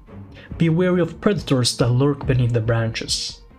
So it's an incorporated territory of Zerzura, New Nestoria. As you can see, there's a small line traced from Zerzura to New Nestoria. So as you can see, they do have some territories outside of the second ring, but they do have some connection with the lands inside of the known world. Of course, Prussia, their homeland, but even as you can see, one of their archipelagos, New Nestoria, has the same kind of trees that exist in Socotra. In case you didn't know, Socotra is this island right here off the coast of Somalia and Oman, which is pretty interesting, if I say so myself. Then it's time to cover one of the most interesting and confusing parts of the entire world beyond the ice walls. This is Shangri-La, one of the only places where humans are not the major species. They are not the ones in control. Instead, the Shangri-La is not inhabited only by humans and our similar populations, but it is in fact inhabited by the Vogelvolk of Shangri-La.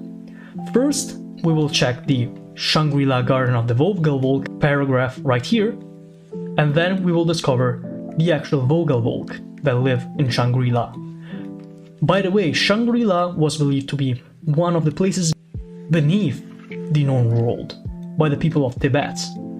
As you can see in the last video, we discovered that the Golok Empire, a Tibetan empire that raised up in the 18th century, was created through the help of the people and the creatures that live in Shangri-La. So it's not a surprise that the people and the creatures that live in Shangri-La are so relevant to the world. So it's time to get right into it. Shangri-La, Garden of the Vogelvolk. There is a paradise hidden deep within the mountain ring. Past over 1,000 kilometers of mountainous wasteland, there lies an incredible network of gigantic glacial lakes and fertile valleys among the daunting peaks. This great refuge of fertility has existed for eons, preserving a unique and ancient assortment of wildlife, and sustaining the oldest civilization in the second ring. With a 6 million year history, not one, but 5 sapient races of Ornithischian dinosaurs, first encountered by the Prussians, and gaining from them the collective term Vogelvolk, in reference to their beaked and feathered appearance. Though intelligent and capable, a lack of suitable plants has prevented the invention of agriculture here, and creation of agriculture societies like those of the known world, resulting in a drastically reduced pace of technological development which had yet to surpass that of mankind's Iron Age by the time the first humans explorers arrived. However, the Vogel have been able to establish very complex societies. Since the first Vogel hunter-gatherers, they have diverged into 5 species, 4 of which have adapted to incredibly different economic niches, allowing trade networks most complicated and most profitable to be strung up between them. The major cities are all at the confluences of the 4 groups as they trade with one another. They have gone through their periods of prosperity and calamity, but now, just as the humans' contact is beginning, they find themselves in a golden age as the trade flows with great vitality and the societies are powerful. So basically, the people inside of Shangri-La, the people not close to the borders, close to the colonies, well, these areas are inhabited by sapient dinosaurs. So if there's a scientific theory, or at least a hypothesis, that eventually if dinosaurs were allowed to remain alive and not go extinct for the mass eruptions and asteroids that hit Earth, then it was believed that eventually some kind of dinosaurs would achieve some kind of sapience, some kind of intelligence. Already there was the Troodon, which was a type of dinosaur that could actually kind of it wasn't especially intelligent, but it was most intelligent of all the other dinosaurs. So, this brings it to their logical conclusion, as since these dinosaurs were not hit by the problems that were within the known world, and the asteroid that hit Earth did not cause extinction outside of the second ring, then the Chobans, the Mizraks, the Balikis, the Myras, the Buzavikis, were not conflicted by the asteroid and their death, and their deathly apocalypse. Therefore, eventually, the history of the Vogelvolk was created. So let's get right into the actual Vogelwolke themselves. Vogel being beak in Prussian, I believe. In German, of course, that is. The Vogelwolke of Shangri-La. The history of the Vogelwolke begins with a lineage of pachycephalosaurian dinosaurs, which first attained the spark of sapience over 6 million years ago. These original Vogelwolke lived a hunter-gatherer lifestyle, used tools, spoke languages, explored beyond their homeland and conquered a wide array of environments, just as the earliest Homo sapiens did in more recent history. Yet, despite their intelligence and the vast amount of time they had to develop, the Vogel had not surpassed humans in their technological advancements. Instead, their societies developed far more gradually, and in a far different way. Agriculture is a key differentiating factor between the courses of human and Vogelwolke civilization. Mastery of food production is the foundation on which advanced societies are built. What with no farmable crops to be found in the valleys of Shangri-La, the Vogelwolke could only sustain themselves as generalized nomadic hunter-gatherers. While Shangri-La would not provide the Vogelwolke with the same opportunities that Earth had granted the early man, it would still prove to be the key to their future development. The abundance of plant and animal life in the lakeside valleys was so great that the Vogelwolke rarely found themselves in conflict for food, and the mountains between them discouraged invasion from one valley to another. Instead, the Vogel were more likely to trade with them than plunder their neighbors. This trading proved to be prosperous enough to where the early Vogel tribes would not have to constantly move to attain the resources they needed. Instead, they claimed territories where they would live in a semi-permanent settlement. With this trade sustaining them, some tribes were encouraged to branch out and establish new territories, where they would specialize in collecting resources that couldn't be found in the fertile valleys. These territories would come to define the economic niches and means of survivals for the tribes living in them. Some tribes settled along the coasts of lakes and thusly specialized in fishing. Others remained further inland and managed the forests. Some lived around the entrances to the extensive cave system beneath Shangri-La, where they collected stones for tool making, harvesting fungi, and hunted troglodytes. Troglodyte creatures, not troglodytes.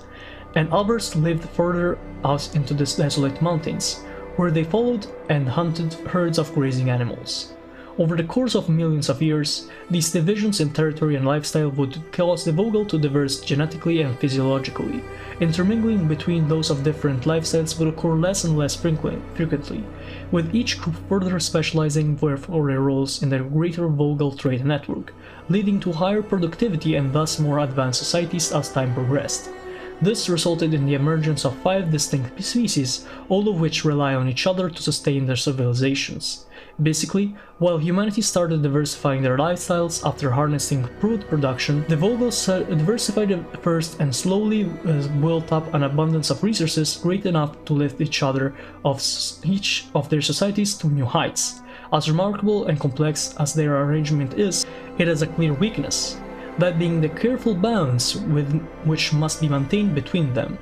As different as the 5 species have become, their ability to still communicate and cooperate as much as they seek to gain the upper hand on their rivals both within and between the species. So they are power hungry, but not as much as we are. Or I guess they are no less competitive and power hungry as we are, than we are. If these conflicts are pushed too far, trade networks will break down. When trade stops flowing, societies suffer and starve, their desperation leading to further conflict.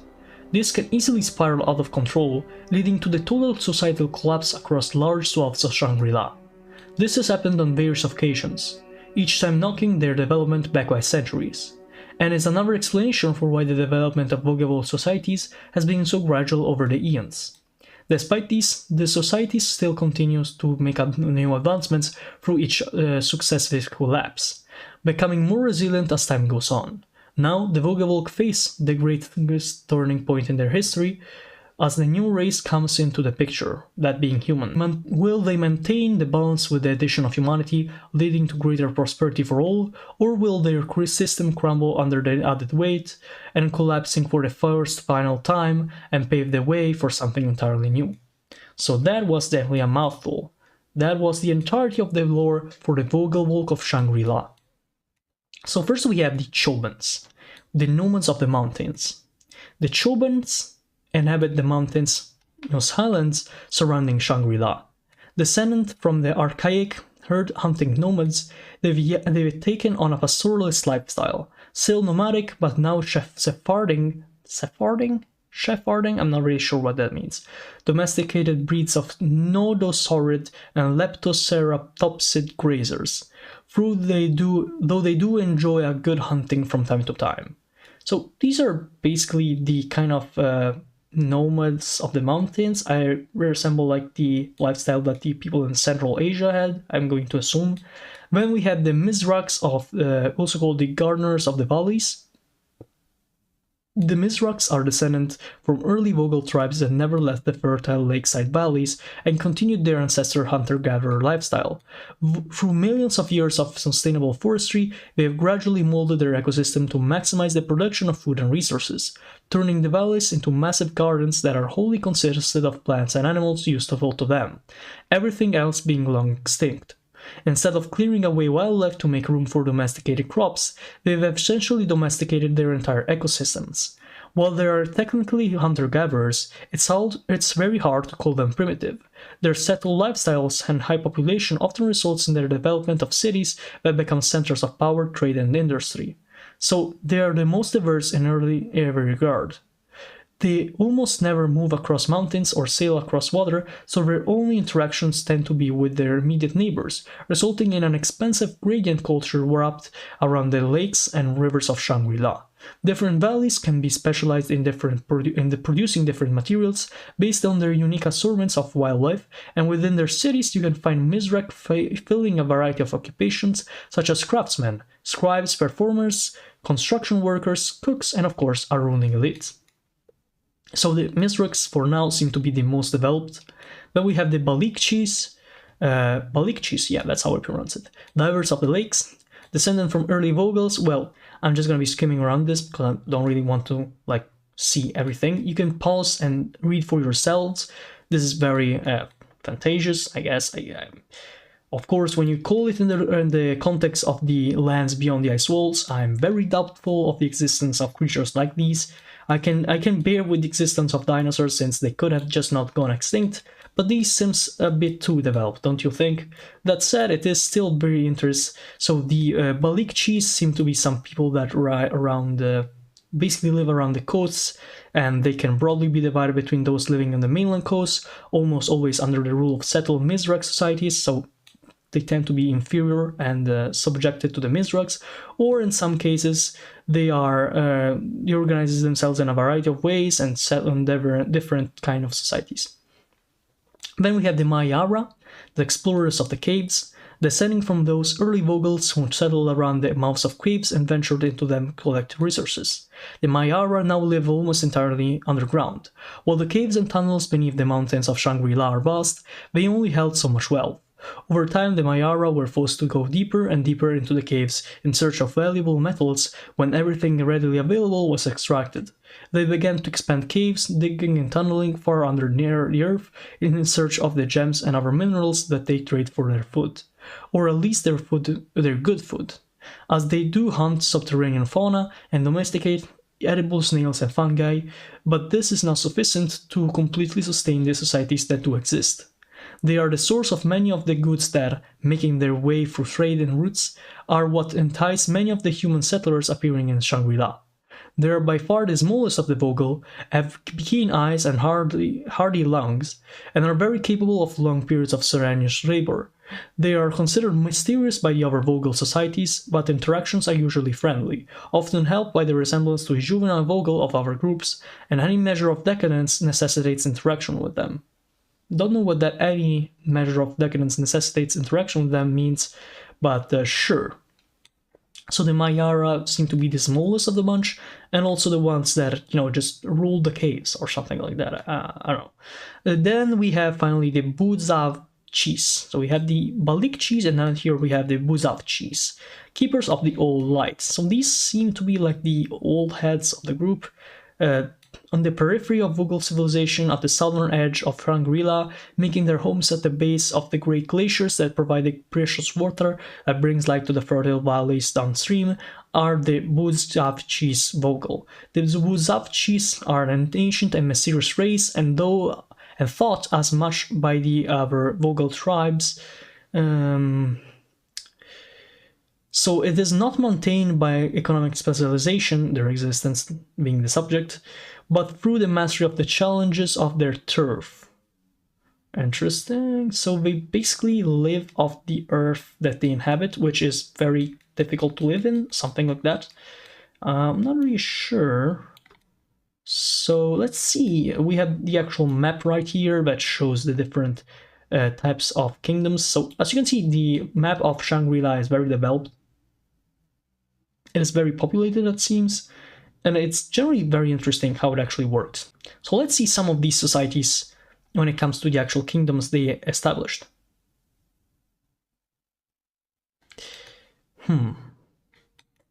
Let's start by the Kawigawuk Empire, a Choban empire so stable in control of its finances and long-lasting that they have broken the habit of Choban empires to only go a handful of generations and become such a constant that their trade routes have become true roads, with the first and only Choban cities sprouting up at the intersections of these roads in a heart of their territory. So the Kawigawuk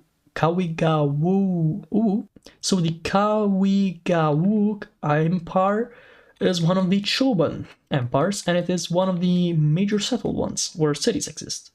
Then we have the Buzavchi's kingdoms. Here, I believe it's 6, so these ones right here on the coasts. The place where Buzavchi domination began, made much easier by the underdeveloped nature of the Mizrak who lived this far north. Then we have the married clans, which are right here in this very full of lakes area.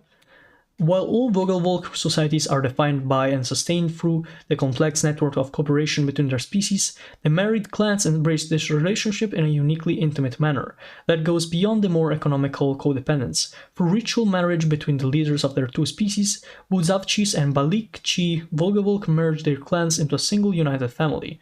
Which are the Balikchi? Oh, it's these guys. So these guys mixed together or something? Alright. Then we have the Orel-Gaduic empires. The Orel-Gaduic empires are a selection of originally Mizrak empires that came to be dominated by their increasingly mercantile Balikchi populations, eventually coming to a situation of Mizrak nobility that usually concede to Balikchi traders. The center of development of naval technology in Shangri-La, usually fairly simple, even reaching the points of naval battles. I mean, how is it simple if it reaches naval battles? But who am I to ask, right? Then we have the these names. Areraproj Balikchi. Where are they? Can't find them. Oh, it's an island. These largest of the lake islands of Shangri-La are for most Vogelvolk unreachable. The Balikchi, for whom this is not the case, use the opportunity to establish their greatest united Balikchi state, and then settle the interior with Mizrak brought as slaves and out of the reach of mainland kin seeking to rescue them. So even these guys have slaves? Really? You're a whole different species, whole different sapiens, and you still manage to create slavery. Dinosaur slavery, everybody. I mean, it's certainly not original. I mean, it's pretty original, that's for sure. Then we have the Hoa-Hoa-Tua Federation, which is right here in the borders of the Kawigawuk Empire. It's bound to lakeside lowland valleys. The ability of city-states of Mizrak and Balikchi Vogel to exert control over their mobile Choban have always been limited, only achievable when a large number of cities manage to unify and economically coerce the mountain nomads into doing their bidding. This federation has emerged not through conquest but as a response to it, as the smaller Choban tribes of the region find themselves doubly incentivized to cooperate with lowlanders in order to resist the daunting forces of the Kawigawuk Empire. Man. Then we have the elder tribes of the Buzavchis, the small primitive tribes living as hunter-gatherers on the icy edges of southern Shangri-La may have seemed irrelevant compared to the advanced multiracial societies in more fertile lands. In truth, they are of the root of Vogelvolk civilization. maintaining the same lifestyle for millions of years in isolation. Their oral traditions contain the most complete of history of Vogel civilization, stretching back to time before the five races even diverged. Then we have the Aglopolgekia. Oh my. Aglopolgekia, where even is that? It's number 7. I ain't seeing no 7. I ain't seeing no 7, lads. So I will ignore this, because I'm not even seeing where it is. Huh. Weird. Maybe I'm blind. Tell me in the comments if I'm... Oh, right. There you go. That was pretty hard to see. You cannot... come on, man. Come on. It was pretty hard to see. We have the Aglopolgekia.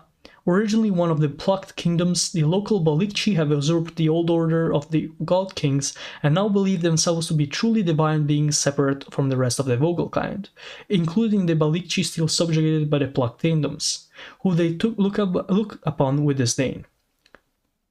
So what are the plucked kingdoms? Well, it's right here. The plucked kingdoms, which by the way are just literally on the borders of the Aglopolgekia. Long ago, during the period of great instability, the balance between the 4 pillars of Vogel civilization was so upset that each race was brought into near complete ruin. Only the eternally stable Buzavchis of the far south could impose an order that would restore the balance. And so they did, establishing a series of empires that would once again unite the Vogel and put their history back on track. The plucked kingdoms are the last remnants of them. After thousands of years of rule and being so distant from other Buzavchis, the descendants of those long-forgotten conquerors are seen as gods by their Balikchi and Mizrak subjects, who spare them no luxury, particularly in the effort to keep them cool in this climate far too hot for them. Hence the feather plucking from which their name is derived. That is very great world building. Even if this is not as believable as basically anything we've read, honestly, this is probably the craziest part yet. I really love how much work was put into this by the creator of the map. Then we have the Akrasog Empire, the most powerful remaining transoceanic Choban empire, controlling both the more advanced settled societies of the lakeside as well as supporting the recent settlements of Mizrak along the marine coast, all while remaining independent from human hegemony. For now, at least, they are in control, and largely dictate the terms of trade and diplomacy with nearby colonial powers, especially when considering that they are the humans' main line of defense against marauding nomadic hordes situated further west. Through a happenstance of all the human societies they interface with happen to be Islamic, which gives the impression that Islam is just an odd thing humans do rather than a standalone religion, much to the dismay of local missionaries. The coastal Mizrak have taken some interest in the faith though, so we have some Muslim dinosaurs. Is that blasphemous to Muslims? I'm not sure. I didn't make this map, guys. For real, just don't blame me. In case, just don't do it. Don't blame me. So we have seen the Vogelkind. I think we've seen all the Vogelkind. I'm pretty sure we have some Marluk tributaries here. Not really sure what that is. Probably something also Vogelkind related. But we have seen most of what the Vogelkind are about. So Shangri-La, the land of the Vogelkind. We have seen most of it. But now is the most interesting part for me. The fact that some of these civilizations are in contact with humans. And so where are the contacts with humans? Well, on the coasts of the land beyond the second ring. Yep, of course this is the land beyond the second ring. So the second ring is here, and this is literally the land beyond the second ring. So let's start with the first group of humans to settle this land. We have Egypt. So Egypt already has a lot of colonies. We've seen some colonies here in the continent of Ptasia, and we have seen some colonies in other continents, outside of the ice walls, alright? So Egypt owns a little stretch of land, which is called Sarawat Gorida. When the Ottomans fell, the territory fell into Egyptian hands. They were very persistent in their offer to incorporate Geizan Galgar, which is this one. But now that the Egyptians no longer see the value in this colony, among all the impoverished settlers that have realized their government is withdrawing, the idea of incorporation has appeared, but with a very different dynamic. Maybe so incorporating Geisla and Gaglar into Sarawat Godida, or the opposite, I'm not really sure. So Geisla and Gaglar seems to be independent. Unlike their Spanish counterparts, the citizens of abandoned Ottoman colonies managed to survive and defend themselves against Choban raids. Gezian Gaglar is the most integrated of all human Vogel societies. The native Turks and Mizraq live and work on equal terms with each other in peace and isolation from the rapidly changing world around them. So here is the first example we see of actually humans, and whatever these things are, I mean, okay, we know what these are, Vogelvolk. So the first example of Vogelvolk and humans living just next to each other and not killing each other. So that's cool. Or it's interesting to say the least. When we have an Omani colony, once again, Oman is a place that has a bunch of colonies all around the world. Here we can see major colonies we have in Pitatia, another one is here. They even here have one of the biggest important colonies in the lands of the Leviathan's Gate, and so on and so forth. So here is the colony of Kum al-Silamia. Stumbled into tricking the Ak-Sarug into thinking they are a small population of traders without a homeland and would hate to break the illusion. Interesting. Then we have some just description of the people here. Bailarines people, descendants of Spanish colonists, were ransacked and kidnapped by a Choban Vogel horde, taken to the inner valleys of Shangri-La and sold as pets or slaves to wealthy Mizraqs.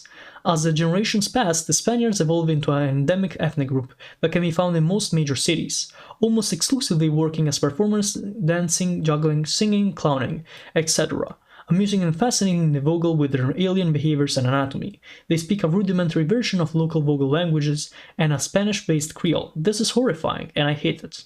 Humans being sold into slavery to non-human species is probably one of the worst tropes in anything. I just don't like it. It's fine as long as we do it, alright? It's fine as long as we have like little aliens being owned by humans. I mean, sure, it's still a non-moral, but it's acceptable. But when it's the dinosaurs owning humans, I just don't like it. It's too weird. Then we have the Colinas de Encontro. Here is a Portuguese colony. We have seen also a lot of Portuguese colonies around the world. There's like a bunch of them. But we have really not traced any lines, which is pretty weird since we usually do trace lines to connect the colonies to their colonizers. So we will do right just that in this case, even if we have not done these before. Luckily, the Portuguese have a bunch of territories around the world, and that means that connecting these to the actual territories that we have around the known world won't be so hard, since we can pass right from Timor-Leste, which is East Timor, to the lands beyond the ice walls. Oh, that is a bad line, and I'm going to have to redo it. Right there, that's better. Let's just go around the Leviathan, maybe right here, and then we can go right there. We can even take this land and also just go right here, since we have to connect the lands of Pitatia too. And then take this route and go right there. Sorry for the patience you had to just bear with that. Anyways, the Colinas de Encontro, still trying to court local Choban into helping them trade across the mountains to the lakes. Hesitant to involve themselves in human affairs after observing the conflicts provoked by the French and Prussians, the Choban would rather chase the humans away and retake control of the coastal Mizraq tribes under Portuguese rule, styling themselves as liberators. So the Chobans are against the Portuguese, I believe. Here we have the Vogels Festung, which is in the Zerzuran sphere of influence, so another one of these Zerzuran colonies, and also like direct colonies. So we can see there's a division, like these bluer parts and lighter blue parts are probably part of the Zerzuran colony itself, while the rest might just be part of their sphere of influence. The Prussians initially only possessed a few port cities, which are these probably, through which they traded with the local Mizraq and their overlords, and the nomadic Choban Derku Empire. Where is the Derku Empire? I've yet to see what the Derku Empire is. Who connected them with far more wealthy lakeside markets across the mountains. After the French arrived and successfully destabilized the Derku, the Prussians assumed direct control of their nomads and the coastal Vogel, establishing many military bases and outposts deep into the mountains to solidify Derku control and shut down any means of overland trade between the French and the Vogel of the lakes. So once again, the French have to do with this. The French meddling with affairs of anyone is just like a repetitive thing at this point. The French, since they won the Napoleonic Wars, have basically been part of the meddling and anything. We have yet to stop meddling, and it appears that they have found another just victim of their meddling. Now they even meddle with the dinosaurs. I mean, once again, pretty original, that's for sure. So this is where we can trace their colonial holdouts, as well as this island right here, which we will get to later, called Henrietta. But first, let's just check the Nid Libre. Anyways, French colonies and sphere of influence. Ever since the French ships arrived at the coast of outer Shangri-La, the land of the Vogel has been the primary stage of Franco-Prussian competition. The Prussians had already developed a firm alliance with a powerful nomadic Vogel empire, which traversed the mountains and reigned over the city-states on the other side. With Prussian support, the nomads expanded their territory through conquests, threatening the most prosperous of the marine societies, the Empire of Aroe. With the Prussians looking at the other way, the Aroe had no choice but to rely on the French to support them in defending against the invaders. The Aroe and several other societies would come to rely on the French for defense, trade, administration, and basic survival, the French making the most of their limited range of influence by investing heavily in the development of these coastal cities. They haven't given up breaking into lakeside markets yet, however, as they closely cooperate with a subterranean Mayara kingdom, which may be their key to expanding their power to the region. So once again, let's check back. The Mayara were these guys, the explorers of the caves, which are smaller and more agile than the other Vogelwolk. And by the way, these are Chauvins, so let's just remember. So these guys are in control of that, and these guys are in control of this. Yeah, it's harder than it seems to remember all these people. Then we have Scandinavian colony. I mean, I'm not going to trace a line. It's so small. It's just some porty cities. A series of port cities that enrich themselves for trade with Mizraq tribes. The local Mizraq have taken advantages of this trade to develop their lands and use gunpowder to fend off their former Chauvin overlords. Interesting. Then we have a Korean colony. This is so rare. The other time Koreans had a colony was like here. I still remember it, and it was so rare. The Korean Neferbasta. It was in episode 1 that I covered it. I don't think we saw, and also this land too. I don't even remember a single other Korean colony in the entirety of the known world or the world beyond the ice walls. So that is absolutely crazy. We will be tracing a line from Korea to their colonies beyond the ice walls, since at this point it's not anymore just a random thing that happens, but apparently they do have somewhat of a colonial empire, which is honestly quite crazy. I wouldn't expect the Koreans of all people to have a colonial empire, especially considering that the Japanese don't. Like, they just don't. Probably because of their isolation. Maybe that's why. So as you can see, that was the first one, and now we have to trace a second line. Oh wow, the Koreans have an empire. They own Taiwan. That is crazy. I didn't even notice that.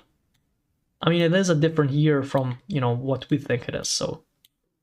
I wonder what the year this is depicting. I mean, probably 1870? Probably yes, like 1840 maybe. I don't know. We have a lot of lines going through here. It'll be harder and harder to pick these lines. Luckily, this is probably the second last episode. It's also coming to a close since we've probably done everything, almost everything. We still have to cover these islands right here. So here we have the Du Beonye Bio. Oh wow, I'm sorry guys, I just have no idea how to pronounce this. Du Beonye Biok? I don't know Korean. Koreans in the comments, if there's anyone. Leave a comment saying how you pronounce this. Anyway, it's a peaceful colony with a significant human population. Koreans have started taking a hands-on approach in developing the local infrastructure, with the local Vogel providing cheap labor in return. While they cohabit major settlements, they remain rather segregated, with most Koreans having little interest in associating with the Vogel underclass, and the Vogel for some reason avoiding the places where the Koreans make their homes. Something about the smell of rotten plants. That's interesting. So, the food. Then we have Zetva Planina. What? It's a Yugoslav colony? Out of the entirety of the world, we have never seen a Yugoslav colony. This is crazy. A company-owned territory led by Adriatic merchants, previously uninhabited land divided up between various Yugoslav-owned plantations that employ Vogel slave labor. Vogel populations have taken to speaking a Serbo-Croatian-based Creole. This is hilarious. That is crazy and very funny. Alright, so let's get back to another pair of islands, this time Henrietta. Henrietta the Karmic Isles. When French explorer Henry Edward first sighted this land, he thought he had discovered paradise. The unfortunate settlers that came after him quickly learned otherwise. For every attempt they made to seize Henrietta's riches for themselves, the land itself rose up against them. Woods that were cut down sprouted with deadly wasps. Meadows that were tilted over took with deadly weed and bacteria, and even the ground impossibly caved in and on any mines, as if Henrietta refused to let go of its iron and gold. Cursing the wrath of the isle's nature along the way, they have retreated to a single port, Port Henry, which fights a daily battle merely to continue existing as a vital coaling and resupply stop for ships bound toward the Volga-Volk land. Laughing at the Europeans' misfortune, the six have moved in, not to claim whatever they desire, but to accept the islands as they were. Their settlements, though many, are neither wealthy nor destitute. To the corporation chagrin, the sick towns accept whatever the land gives them and eventually give back what they take in harmony. So we can see that the lands of Henrietta, the Karmic Isles, so let's let the Isles of Karma, I believe that was what it means. We have two places, which are Henrietta, France, which is the port that we were talking about before. Henrietta is a French colony that is the need to have a port at least as close to Shangri-La as Zerzura, brought to the French to make one here no matter how unfriendly the islands were. The small population of permanent residents have begun to adapt to the karmic needs of the land, that even if it makes them seem pretentious and moralistic to the French just passing by. Finally, we have the Sabavanatapu, which is a Sikh colony. In case you don't know, Sikhs are people in like India. It's a religion. Anyway, these islands seem perfectly designed for inhabitation by those following Sikh philosophy, allowing this colony to expand steadily, not that it comes with any profit. Interesting. So we might have like Sikh owned island in the future. Let's finish up this episode by doing the Al Jazur Alduniyawiya Islands, the Earthly Islands. After all the strange oddities, horrors, and alien civilization to be encountered on the second ring, when the Ottomans encountered these seemingly normal subtropical islands, whose main oddities were a new species of fruit, some new species of parrots, and large lizards related to Komodo dragons, but less remarkable, these islands certainly seemed to be completely normal, eerily normal, abnormally normal. Still, or rather because of it, the Ottomans were quick in settling the islands, primarily with Arabs, who'd set up many cities and towns in the green fertile grounds of the islands, later followed by Venetians taking over a small island and building the port of San Matteo. When the Ottoman Empire collapsed, half of the archipelago was annexed by France, while the other half sought protection under the Egyptians, the Matans serving as the middleman between the two feuding factions. And still, there's something about the normality of this place that keeps the people on edge. The islanders act like they're expecting something to happen, but nothing ever does. So this is pretty funny when you think about it. After, you know the second ring will have all these weird things: God's hallucination, Zerzura, Pitatia, lands of the animals that create constructs, the Leviathans in the gates. We have continuously refreshing islands in the islands of the breast. We have Merlin and just the old people of Camelot and the Avalons. We have parasites that live in coexistence with humans and that possess them in Antilia. You have moving continents in Thoth. You have things like all these different types of living beings and humanoids. Then we have humanoids without heads and all this stuff. And then we have the Al Jazur Alduniyawiya Islands, which are completely normal, and thanks to their normalness, they are absolutely crazily scary. We have Ben Alea, which is a French island. The new French rulers are fairly tolerant of their Turkish subjects and incite hate for their Egyptian neighbors with exaggeration of their admittedly bad treatment of their own Turkish population. Al-Juzur al-Dunyawiya, Egypt. The new Egyptian and Albanian rulers are not kind to their Turkish subjects, but simultaneously insist that they are legitimate successors to the Ottoman colony, one that once existed here. Finally, we have San Matteo, post-Venetian. Whenever the Venetians are involved, conflict just means profit for them. Now, it's time to actually get to the last continent, Geminia, and start with the lower. Geminia, prison of the Zuado. In Geminia, everything comes in pairs. Mountains have two peaks, rivers run side by side, and almost all animals are born as twins. Many would say that these lands seem to possess an intrinsically friendly nature, which is best personified in its native inhabitants. These twin continents are home to the Zuado, the first truly non-human intelligence encountered by old world explorers. In a world that is rife with the horrors of war, where civilizations rise upon mountains of corpses and full with avalanches of death, the societies of the Zuado stand out of their remarkable tendency towards pacifism and cooperation. While their physiology is unique, what makes the Zuado truly unique among the races of the Atlas is their way of thinking. All sapient races must possess a degree of empathy and mutual understanding for societies to take shape. But the Zuado take this to the extreme. The limited dexterity of their appendages require them to work together to complete most of their daily tasks. They need to cooperate so intimately and so often has pushed the species to develop a deep capacity for understanding and care for their brethren, and thus they are deeply empathic and altruistic creatures. It is rare that a Zuado is more than a few feet away from its companions, and most of the time they're making physical contact with at least one other individual. They do not wage war, for no Zuado would have the art to harm another of their kind. Instead, wealthier developed communities will draw in trade from the small villages and tribal groups that surround them, and unite with the other cities under a network of trade agreements, distributing land and resources in a way that benefits them all. In the case of the disagreements between two parties, which do not last long, they will simply not trade with each other until a mutually prosperous agreement is arranged. These systems of peaceful unity had just begun to blossom when the humans arrived.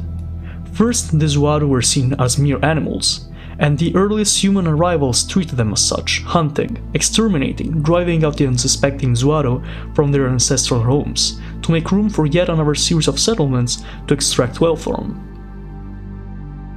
It wouldn't take too long for humanity to recognize their intelligence and interact with them in a more cordial manner, but the ships still kept coming. Enterprising humans encroached upon their home continents from all sides, claiming more and more of the open land for themselves, and imposed their colonial order on the societies that have only recently begun to take form.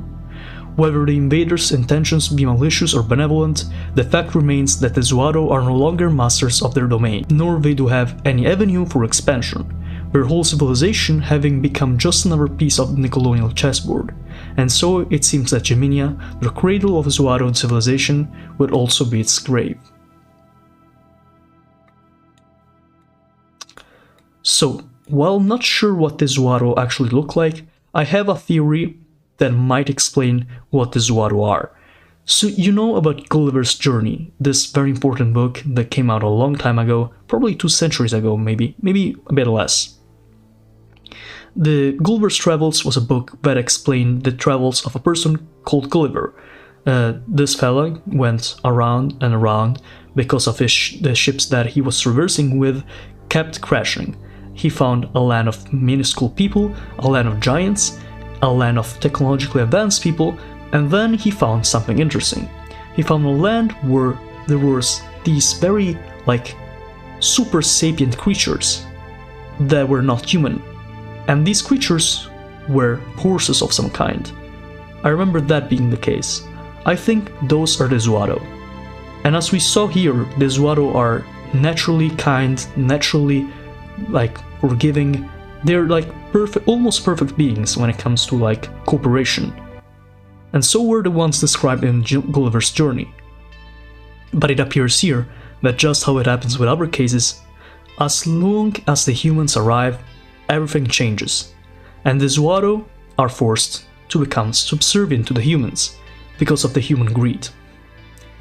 Here we have a divider of sapiens-Zuado relations, sapiens being, of course, I believe, humans.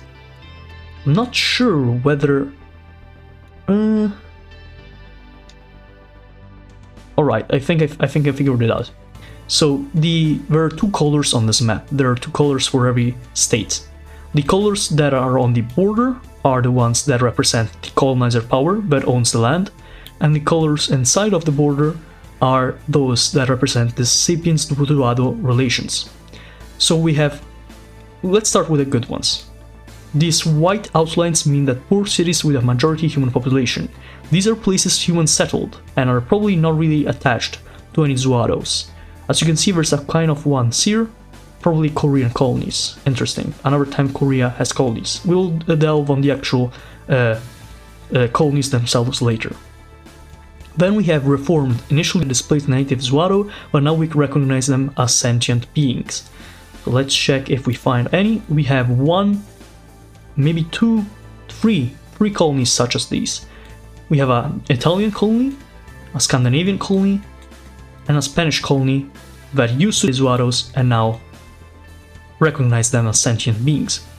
We have entrepreneurial, taking in Zuado immigrants to cultivate, reclaim territory, and provide income through taxation.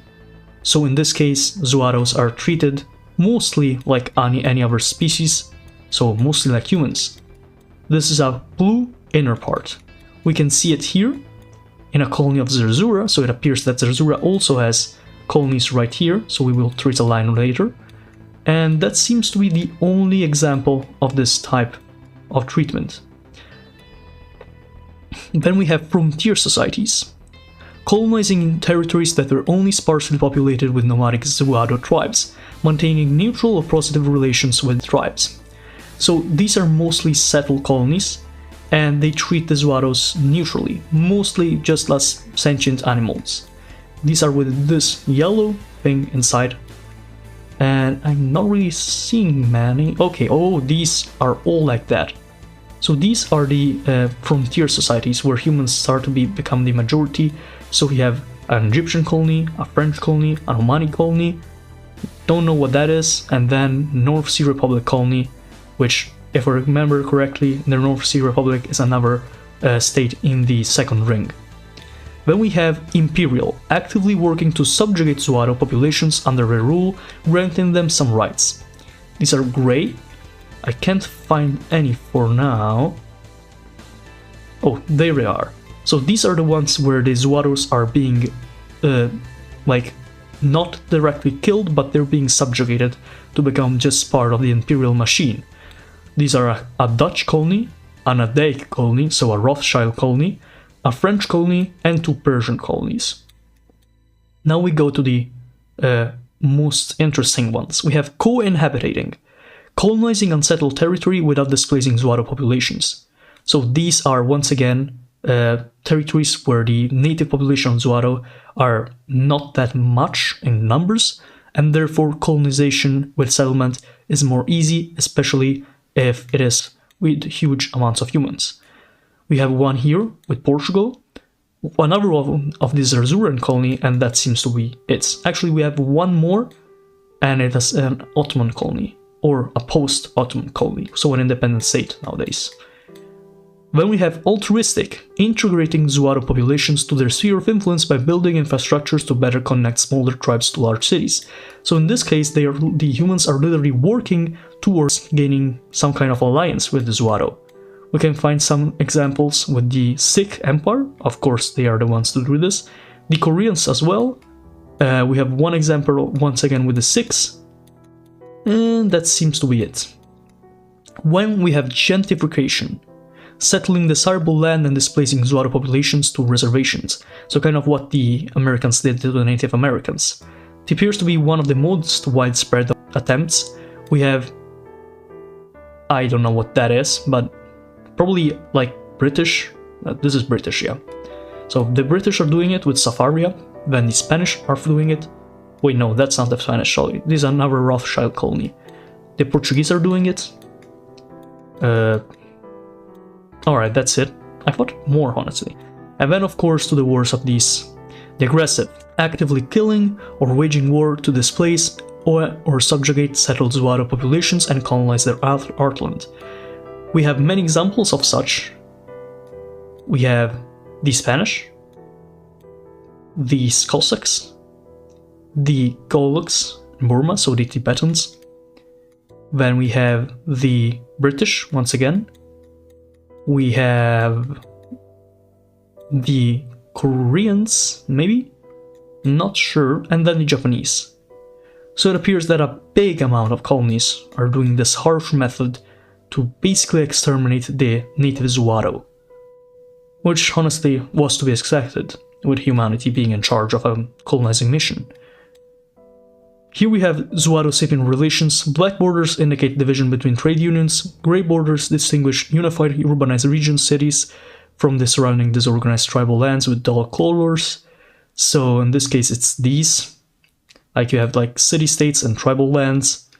We have some examples here. These are unaware, no interaction or knowledge of humanity. Okay, wait, I get it. So these are the ones that go from humans to Zuaro. So these are what the humans do to the Zuaro.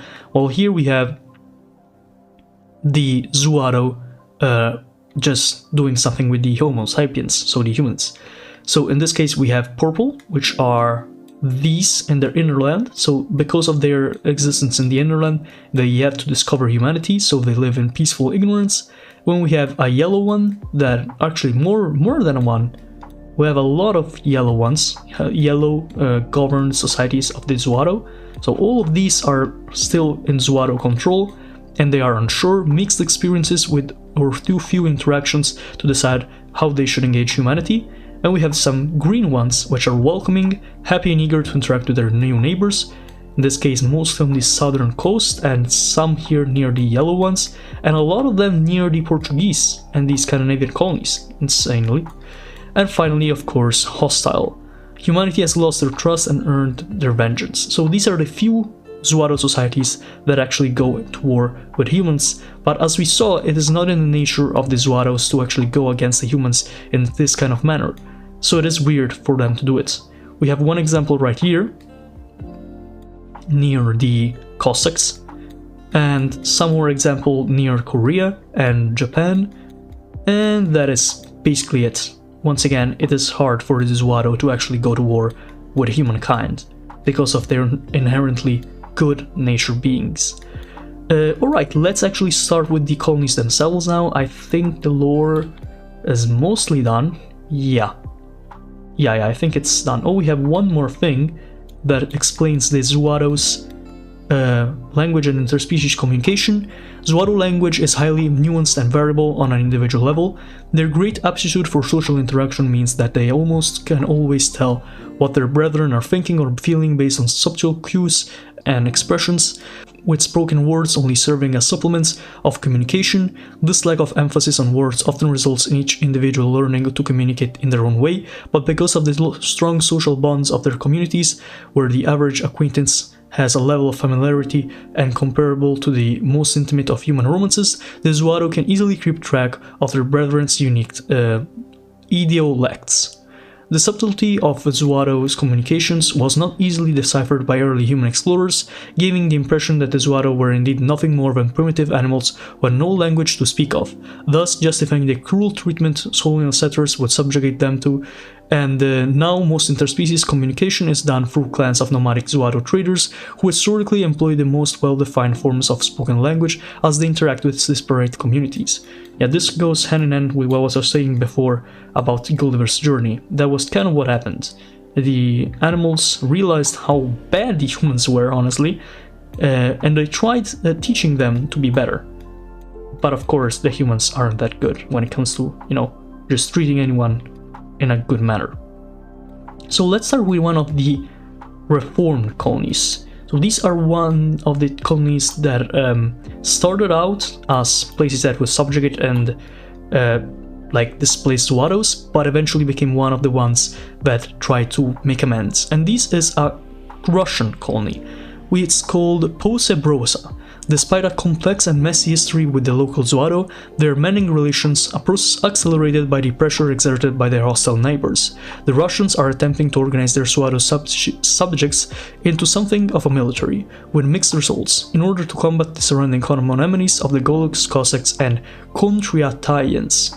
So the Kontrataryans are one of the places that are treating the Zuaros horribly, aggressively, basically trying to eliminate them, and it's one of the post-Spanish colonies.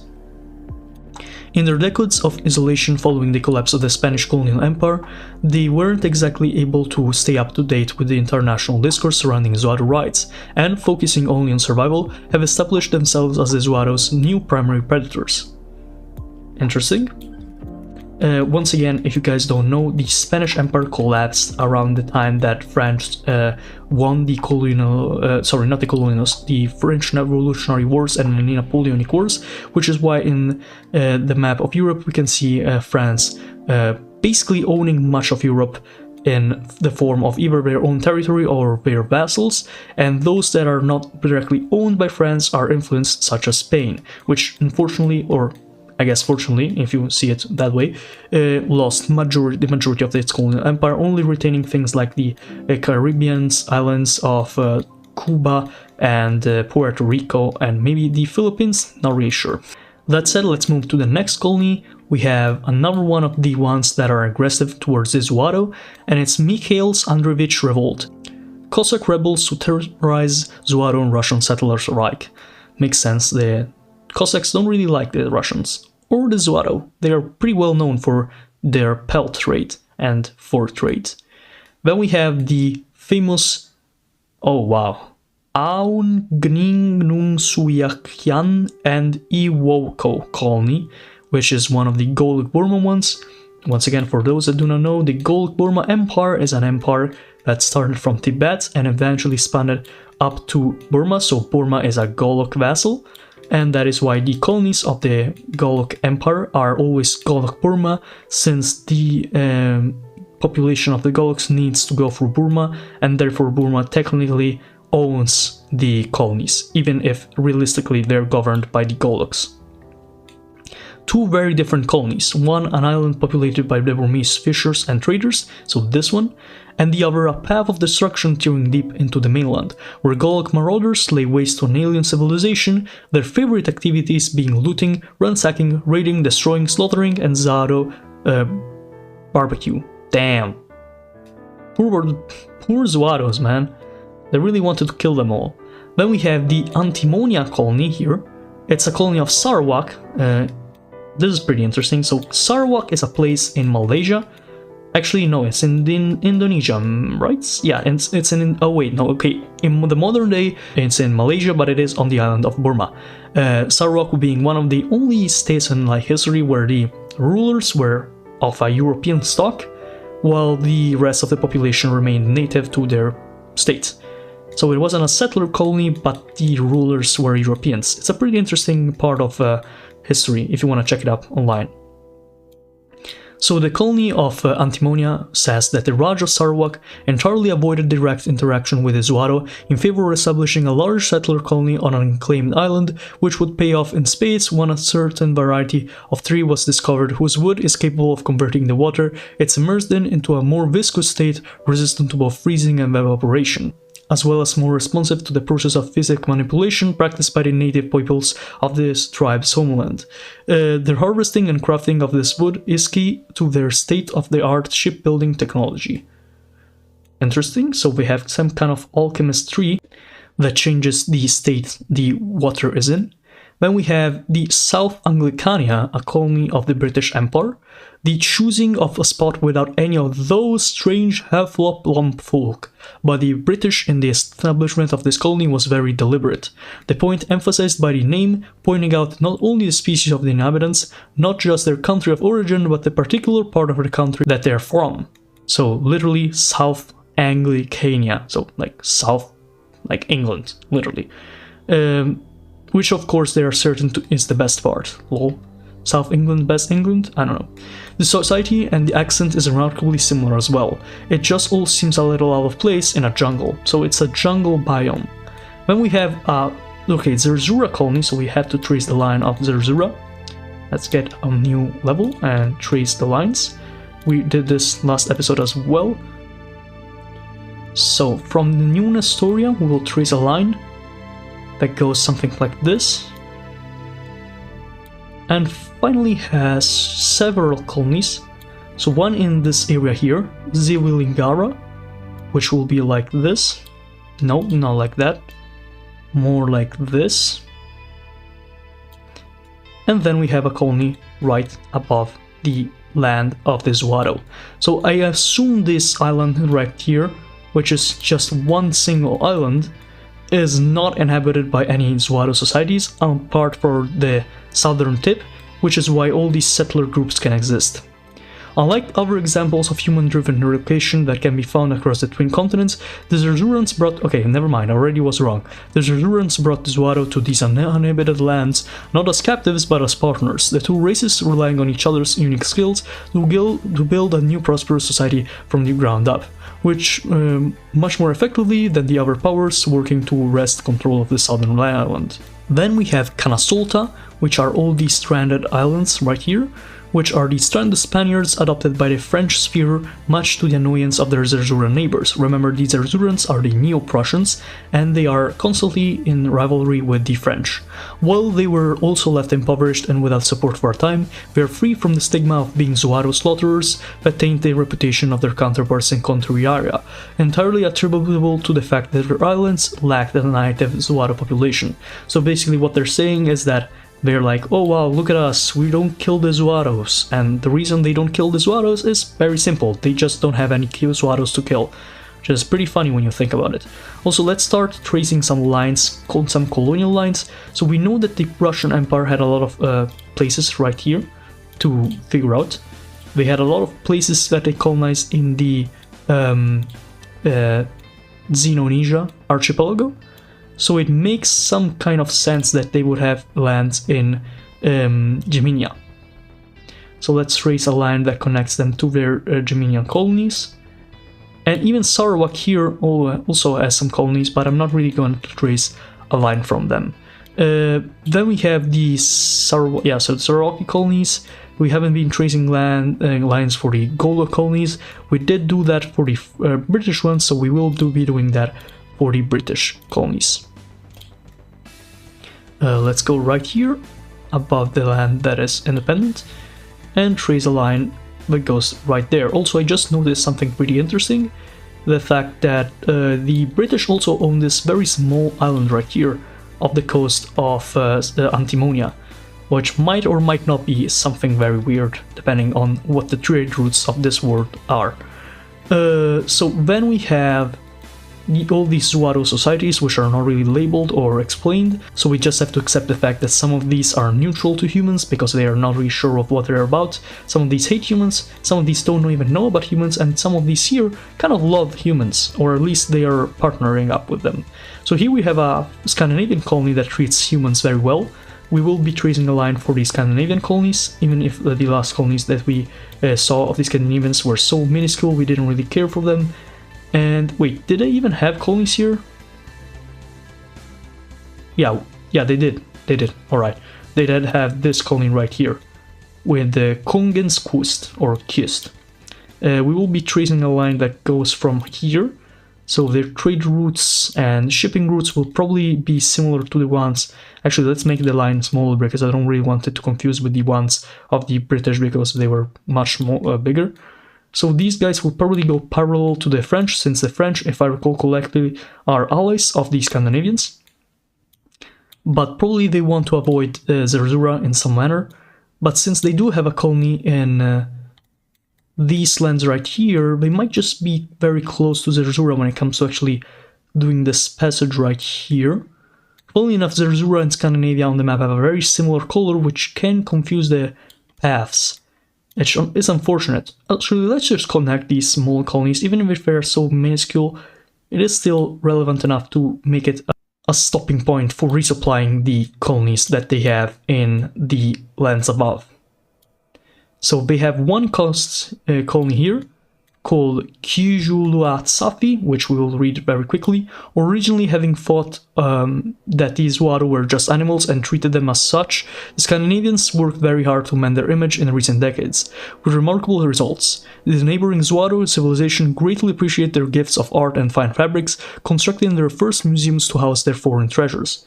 So it appears that the Zuados were very happy with what the Scandinavians done to just, you know, get better, even if they started with their more deathly approach. So here we go, we can connect the colony of Scandinavia right here. Let's see if there are any other colonies that are Scandinavian, but it does not appear so, so we should be fine. Let's see what the other colony is about. It's called Stolfantolanda, an extension of their efforts to a reconciliation that began in this one, alright. The Scandinavians arrived here preparing with gifts and teams of skilled Zuado translators. This is probably the colony of Germania where humans' presence is the most minimal, with all jobs but the most important being filled by the Zuado. So even if Zuado are hoofed animals, I think that's the case at least, they do seem to have some capability to do jobs. They did mention they had a lot of like abilities, so I'm not really sure how their extent of like power goes. Then we have a Portuguese colony, Zuilingria. Though it does conduct trade with the Zuado city on the other side of its walls, it is an entirely human city and is little too proud of that fact. Alright, so Portuguese supremacist, I guess. We will be tracing a colony from the lands of Colinas de Encontro, right here. Luckily enough, these were also, I think they were like French allies, so it shouldn't be too weird to have their same roots. Just to be sure, we will take the same route that the Scandinavians had. And we will trace the colonies right here. So we have one big one right here. Wait, no, that's the Zerzuran one. So where is the Portuguese one? Oh, it's this small thing, man. So from here, right above here. There we go. Then let's see what's next. They have other colonies, if I recall correctly, somewhere, right? Am I wrong? Yeah, they do have this one, where they don't really treat the Zuado populations that well. In fact, this is one of the ones that are gentrified, so it's segregated. It's called Fariberelia. The colonizers are somewhat more overt in their gentrification of the Zuado, who are constantly being convinced, pressured, forced into relocating to the most densely forested areas to make way for Portuguese settlement. Doesn't feel very correct to the Zuado, but you know, Portuguese have to colonize. That's just how their empire goes. So let's trace this line pretty correctly. It's hard to trace lines when they are so vast. You can see just how big the connection between these like trade centers are. We've done this job since episode 1, by the way, in case you don't know what we are doing. These are like the lines that connect the main powers of Earth to the colonies, so it's very important. Oh wait, they have like part of Portugal, Australia too. Interesting. We'll be tracing a line from Portugal itself to this small part of Australia, since we noticed it. I mean, why not, right? It's interesting that they just go through like the Antarctic Strait. No, what am I saying? That's not the Antarctic Strait, that's the Bering Strait.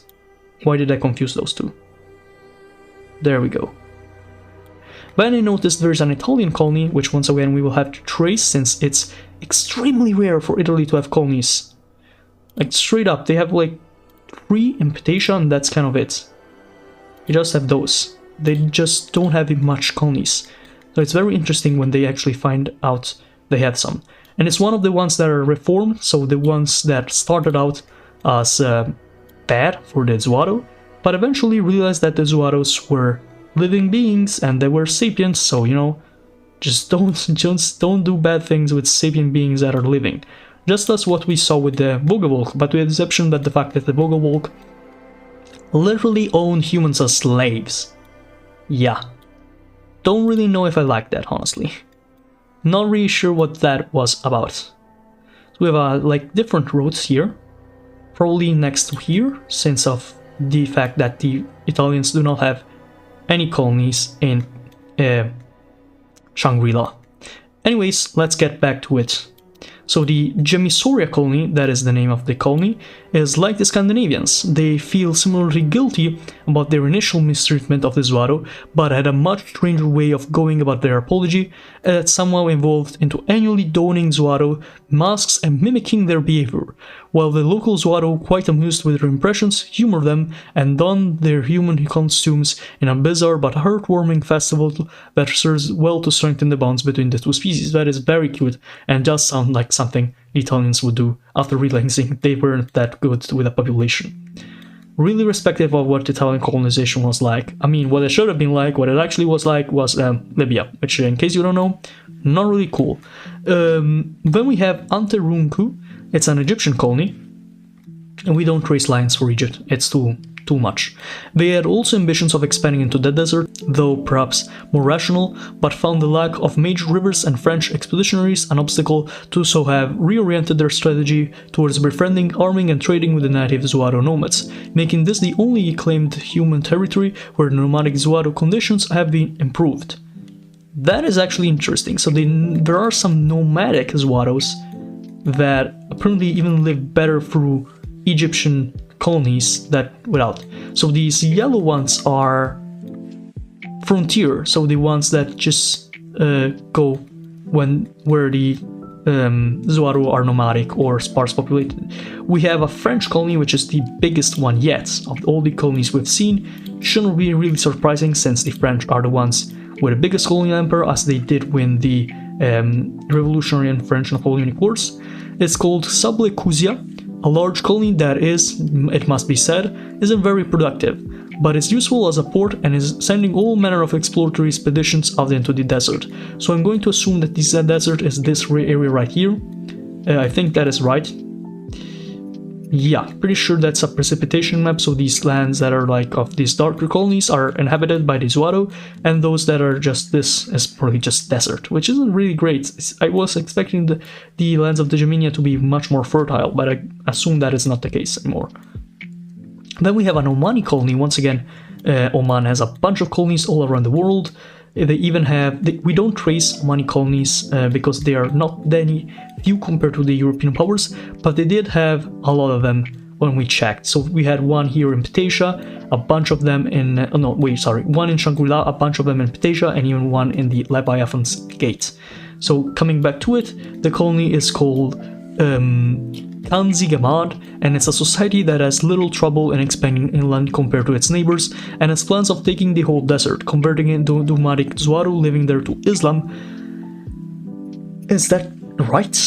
Converting animals? I don't know. Anyways, and establishing another holy city, which that territorial protrusion is a product of.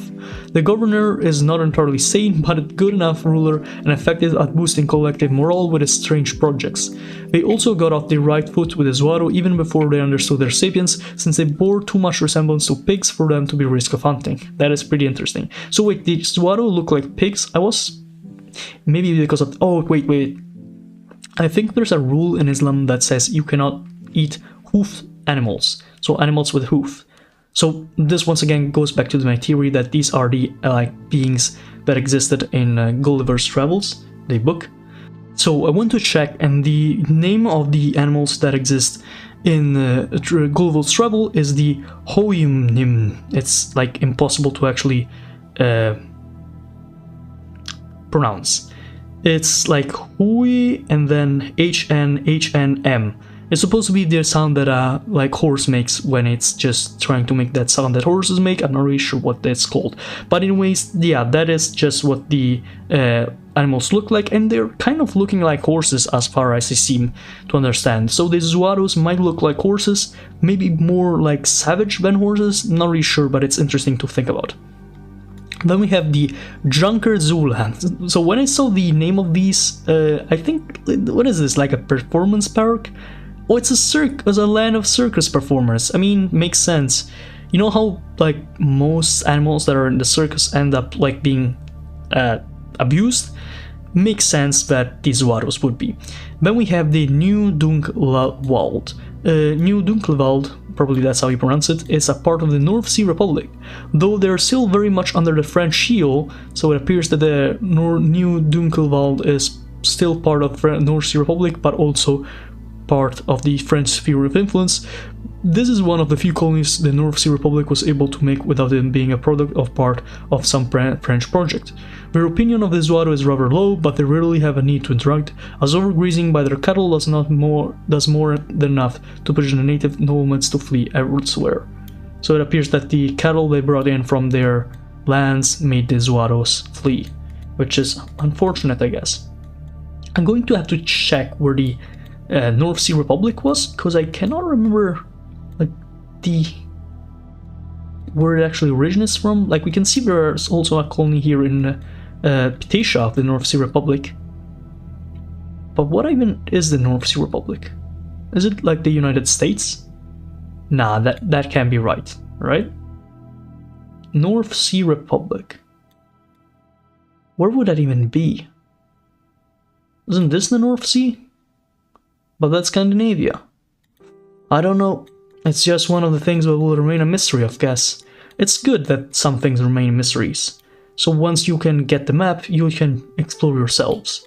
Then we have the Sikh colonies. As we saw earlier, the Sikhs are one of the peoples that like treat the Zuado populations better. They have an altruistic kind of integrating the Zuado populations with humans. So in this case we have the Navim Budi. The only thing stopping the Sikhs from disbanding this colony is a pity for the nomadic Zuado, using it as a refuge from the encroachment of other humans. That is very sweet. Then we have one of the places that are imperial, so trying to subjugate the Zuados. So these are 3 places, actually 4 if you consider this ones too, that subjugate and imperialize the Zuado populations, which is why the populations above them of the Zuados are not really a fan of humans, but they don't explicitly declare war against them. So one of these is Geest Barien, which is a Dutch colony, which is right above the line that divides the 2 continents of Gemenia. They are part of the Kingdom of the Netherlands, and though they insist they are very different from the humans across the channel, the Zuados struggle to differentiate humans in general, let alone ones that seem to speak the same language. Oh, I get that. Okay, I get it. So these are part of the Kingdom of the Netherlands, which in case you don't know is not the actual like Netherlands, since the Netherlands were conquered by the French and the puppet state of Batavia was formed.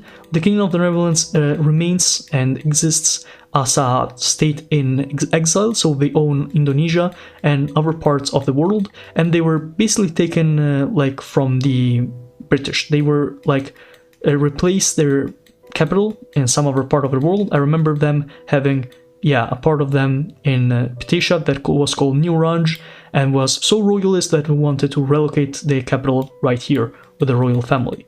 So that is the lore of the Kingdom of the Netherlands. While we have here Ver Kalimans, which we will ask, why the same language? Why are they talking about the same language? Well, that's because the Adeig, which is actually owned by the Rothschild family, is the union of both the East India Company of the Netherlands and the East India Company of the British. So technically the settlers are Dutch. While they do horribly mistreat the Zuado, it isn't exactly discrimination, since they horribly mistreat people in general. Then we have the Zuadolini, so it's another French colony. We have to trace a small line that connects them to the other French colony in Subarcusia. I hope this is more of a better place to colonize. It doesn't seem like the other one was that much valuable, as it was explained. It was mostly in the desert, but it appears that the other one might be a bit better, I think, right? But they do treat the Zuado worse. They try to imperialize them, move them around. While on paper the French recognize the sapience and humanity of the Zuado, the native species intelligence is seen more as an amusing novelty than anything to be respected, as they can only be considered truly equal once they adopt civilized French culture. So wow, I mean, that's pretty French, honestly, if I ever sound something that is French colonizing related. We have the Filtamistan colony and the Sibjaz Persians in the comments. Say how you pronounce this, I have no idea. And they are both Persian colonies, although they are divided by a place where the Zuados live. And much like Darius the Great's treatment of the Jews, Assyrians, and other minorities, the modern Persians are willing to allow the Zuado much kindness and autonomy as long as they act as a functioning part of their empire, which is honestly not that bad, honestly. it appears that these guys treat them much worse. Then we have a post-Ottoman colony, which appears to be non-Zuaro populated, just seems to be completely populated by the post-Ottoman population. It's called Uzunikezleria, and it's a stranded Turkish settlers that resorted to piracy and raiding coastal Zuaro cities for survival, which is becoming increasingly difficult as their targets receive more support from the Koreans and the Sikhs. So not that well towards the Zuaro, but at least they aren't killing them, I guess? Alright, never mind. Then we have a number of the Sikh Empire colonies. Once again, these guys treat the Zuaros very nicely. While the other empires have made attempts at converting the Zuaro to their faiths, Sikhism is the one of the Zuaro accepted on a wide scale and with any kind of Hinduism. So, wow, these Zuaros converted themselves to Sikhism. That's pretty cool. I mean, it makes sense. Some of the precepts of Sikhism are to be like all these sorts of kind and generous and non-war, anti-war, anti-violence and stuff, so it makes sense that a population so naturally loving and good would kind of want to convert to such a religion. And then we have a Korean colony, which seems to be... Okay, so I'm a bit confused in this case. Are the Korean colonies these? Like, what are the actual Korean colonies? Are these? Let's read. Daiwa Doli. Though the islands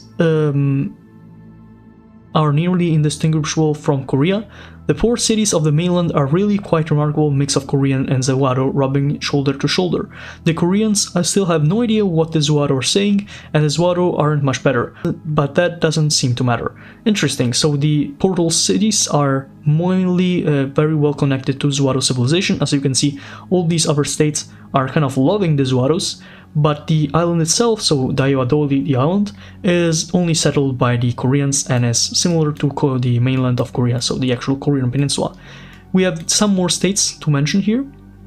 We have Emoyasu Rio, one of the places that treat the Zuaro population the worst. It's a Japanese colony, which means we will have to trace a line for the Koreans actually, not the Japanese. We're not tracing lines for the Japanese themselves, because the Japanese tend to be very not colonizing in this world. Like, they do have some small colonies, but the Isle of Taiwan is actually owned by the Koreans, so they are the one doing the empire building as of now. I'm sure the Japanese will eventually do what they did right after, but this is not the case yet.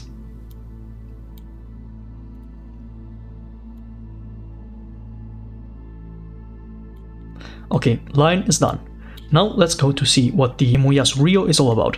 The Japanese have remained staunchly opposed to recognizing the humanity of the Zuaro, as they continue to ransack and drive the natives out of their homes. However, the Zuaro's recent efforts to push back and retaliate against the Japanese beginning to earn the respect of their samurai. That's pretty interesting. So the warring states of the Zuaro are starting to actually defeat the Japanese population that lives in the settler states.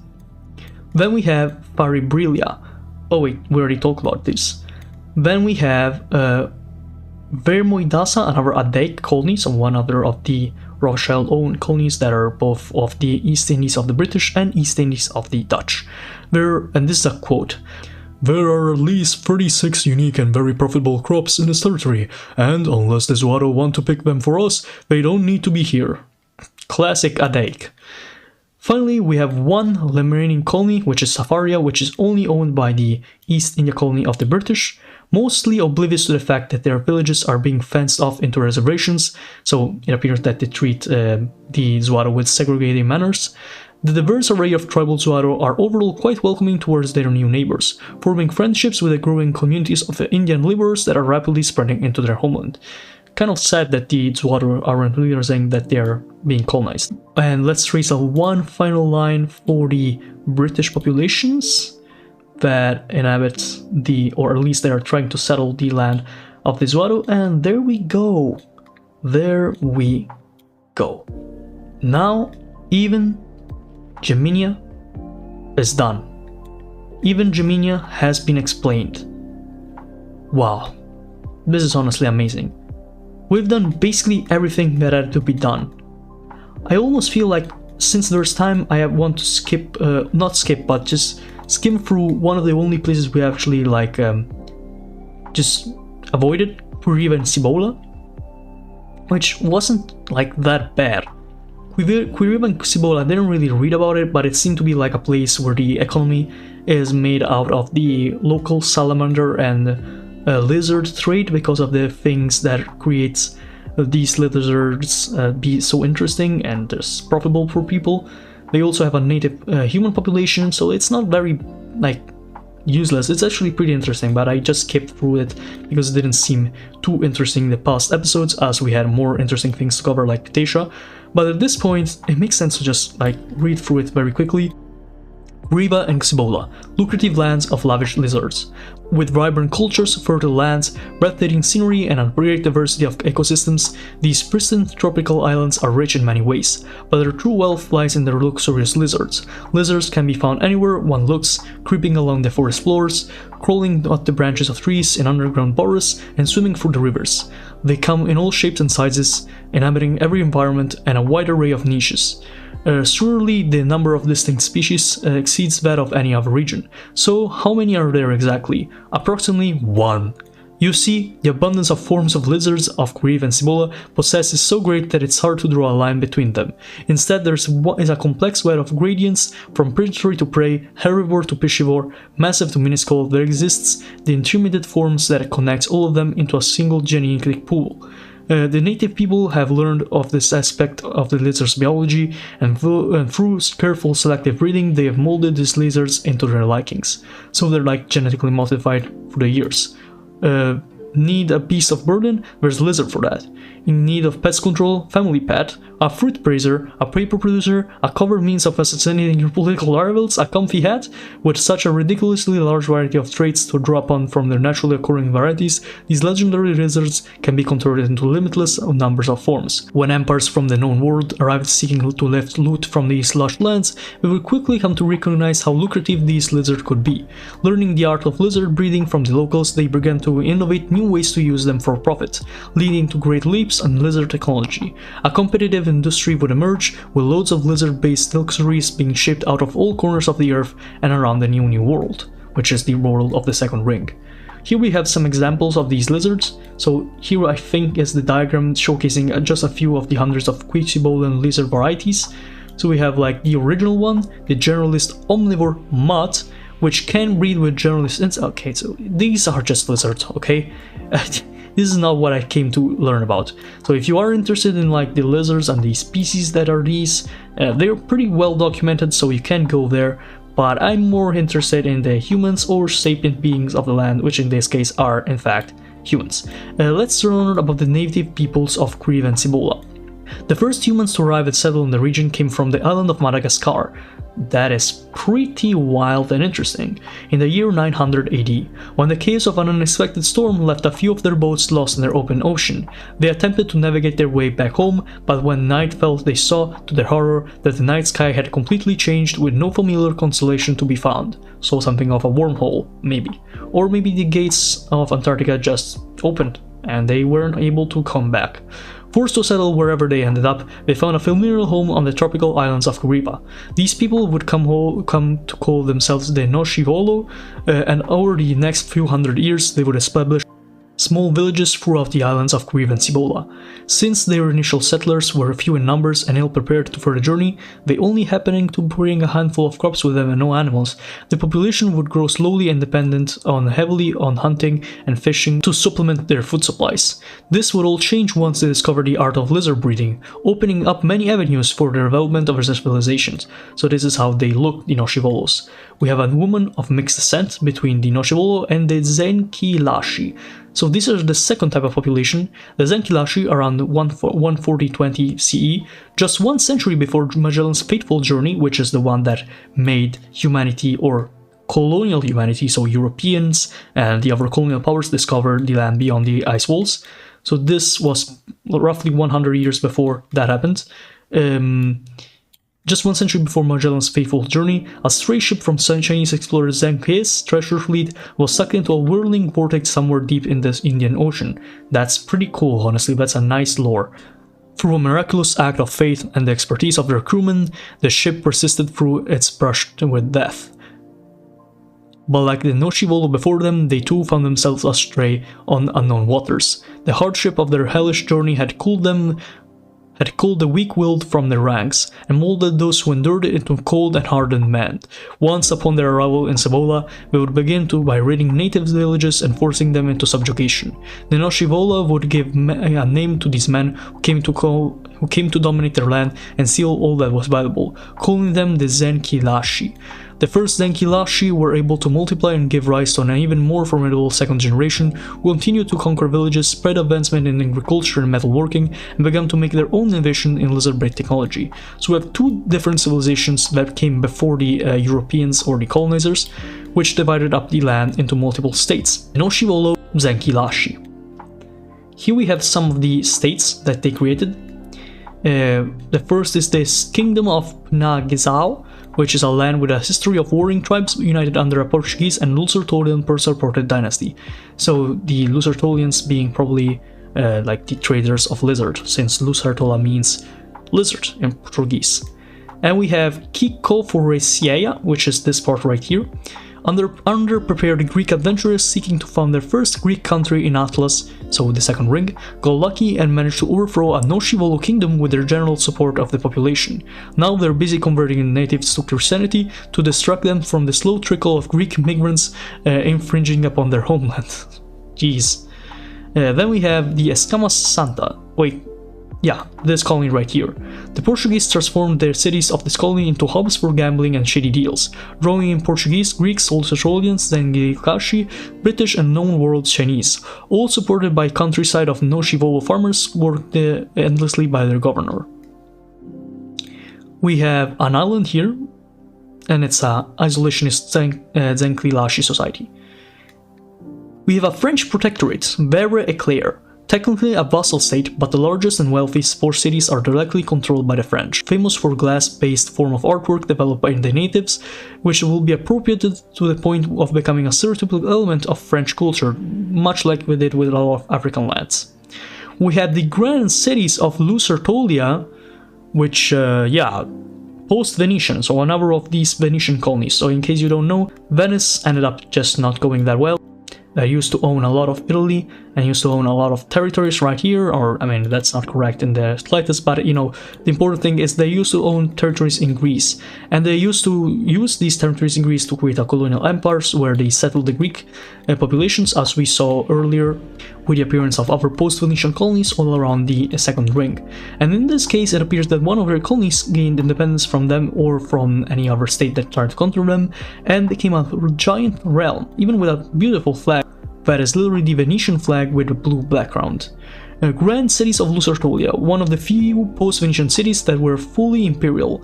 First colonizers to capitalize on the lizard trade, which they maintained control over through tireless innovations in lizard-based technology. Wealthy and rapidly developing, effectively a settler colony, importing skilled labor from Europe and Asia, selling land to foreign aristocrats and selling off the native population in droves to the slave trade. Wow.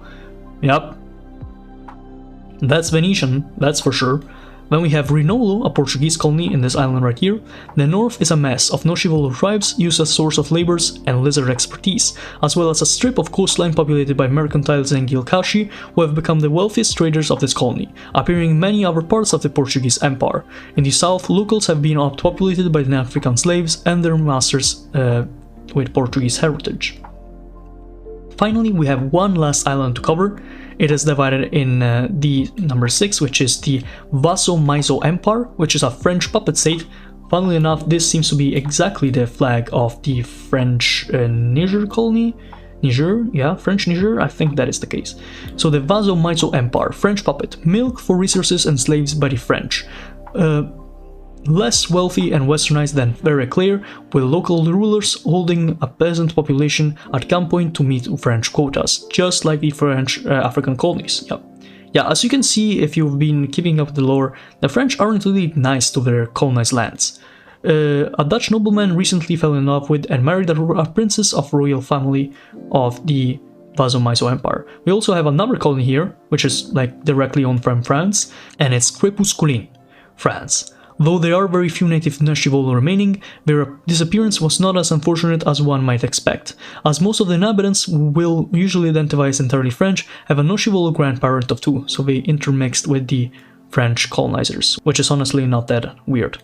Then we have a Dutch colony called Weststart Boerdiers, and it's known for its main luxury export, fattened lizard tails. These ones, I'm going to assume.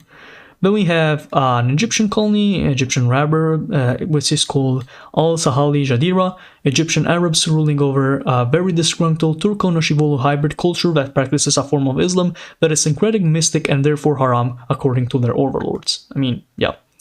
Oh, so this purple thing is also part of the grand cities of Lucertolia. Oh, so that's what they were talking about when they said it went fully imperial. I didn't know what to expect, honestly. Then we have number 5 here. Oh, that's the Egyptian colony. Never mind. Then we have hill tribes here. And we have an independent kingdom, the Kingdom of Tigargala, an aggressively isolationist kingdom ruled by a mysterious, secretive, non-native dynasty hailing from somewhere in the known world.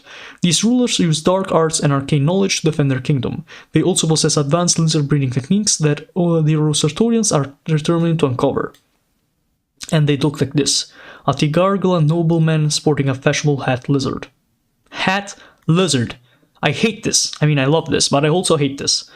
So weird. So weird. I mean, it's not weirder in the land of Geminia, where the literal hooved animals rule, or at least they used to rule. Now they are not anymore because of humans. Here we have some depictions of the local Noshivolo people. Ancestry, 60% Southeast Asian and 40% South African, or yeah, South African, Madagascan Bantu, or Austronesian Malgai, or Malgaisi. Then we have nobility, social justification. Well, it's very interesting. We even have like a depiction of their first contact with the European colonizers. These are always nice to get, these infographics with the arts. They can show you the difference between the different societies that are depicted. You can see how this was very developed when it comes to the lore. It's very well made. So a lot of information came to this map maker. Well, guys, I think it's time to call it quits. Indeed, we have discovered so much. So much we have discovered about this world. We have learned literally everything that could have been explained in a map. There was so much information hidden within it. We learned about so many places, so many creatures, so many humans, so many populations, so many things, so many lands. It's insane when you think about it, just how much knowledge there was to have in this map. This is it, guys. This is the end of the Land Beyond the Ice Wall series. I hope you genuinely loved this series. I know for sure this was one of the best maps in my entire life of looking at maps, I guess. It was the best amount of knowledge that could have been depicted on a map, so much information, and I hope you guys loved the amount of tracing lines with it, just to connect all these trade leagues and trade routes of the known world and their connection from the colonies and the colonial empires. I will try to update the map that you can see here and upload it with all these lines, if I can. If I cannot, tough luck. Well, this is it. I hope you enjoyed this series, I hope you loved these videos, and I hope you will continue to keep up with the channel on my uploads and keep supporting it with the comments and subscribing and liking the videos. We will see each other next time. Goodbye.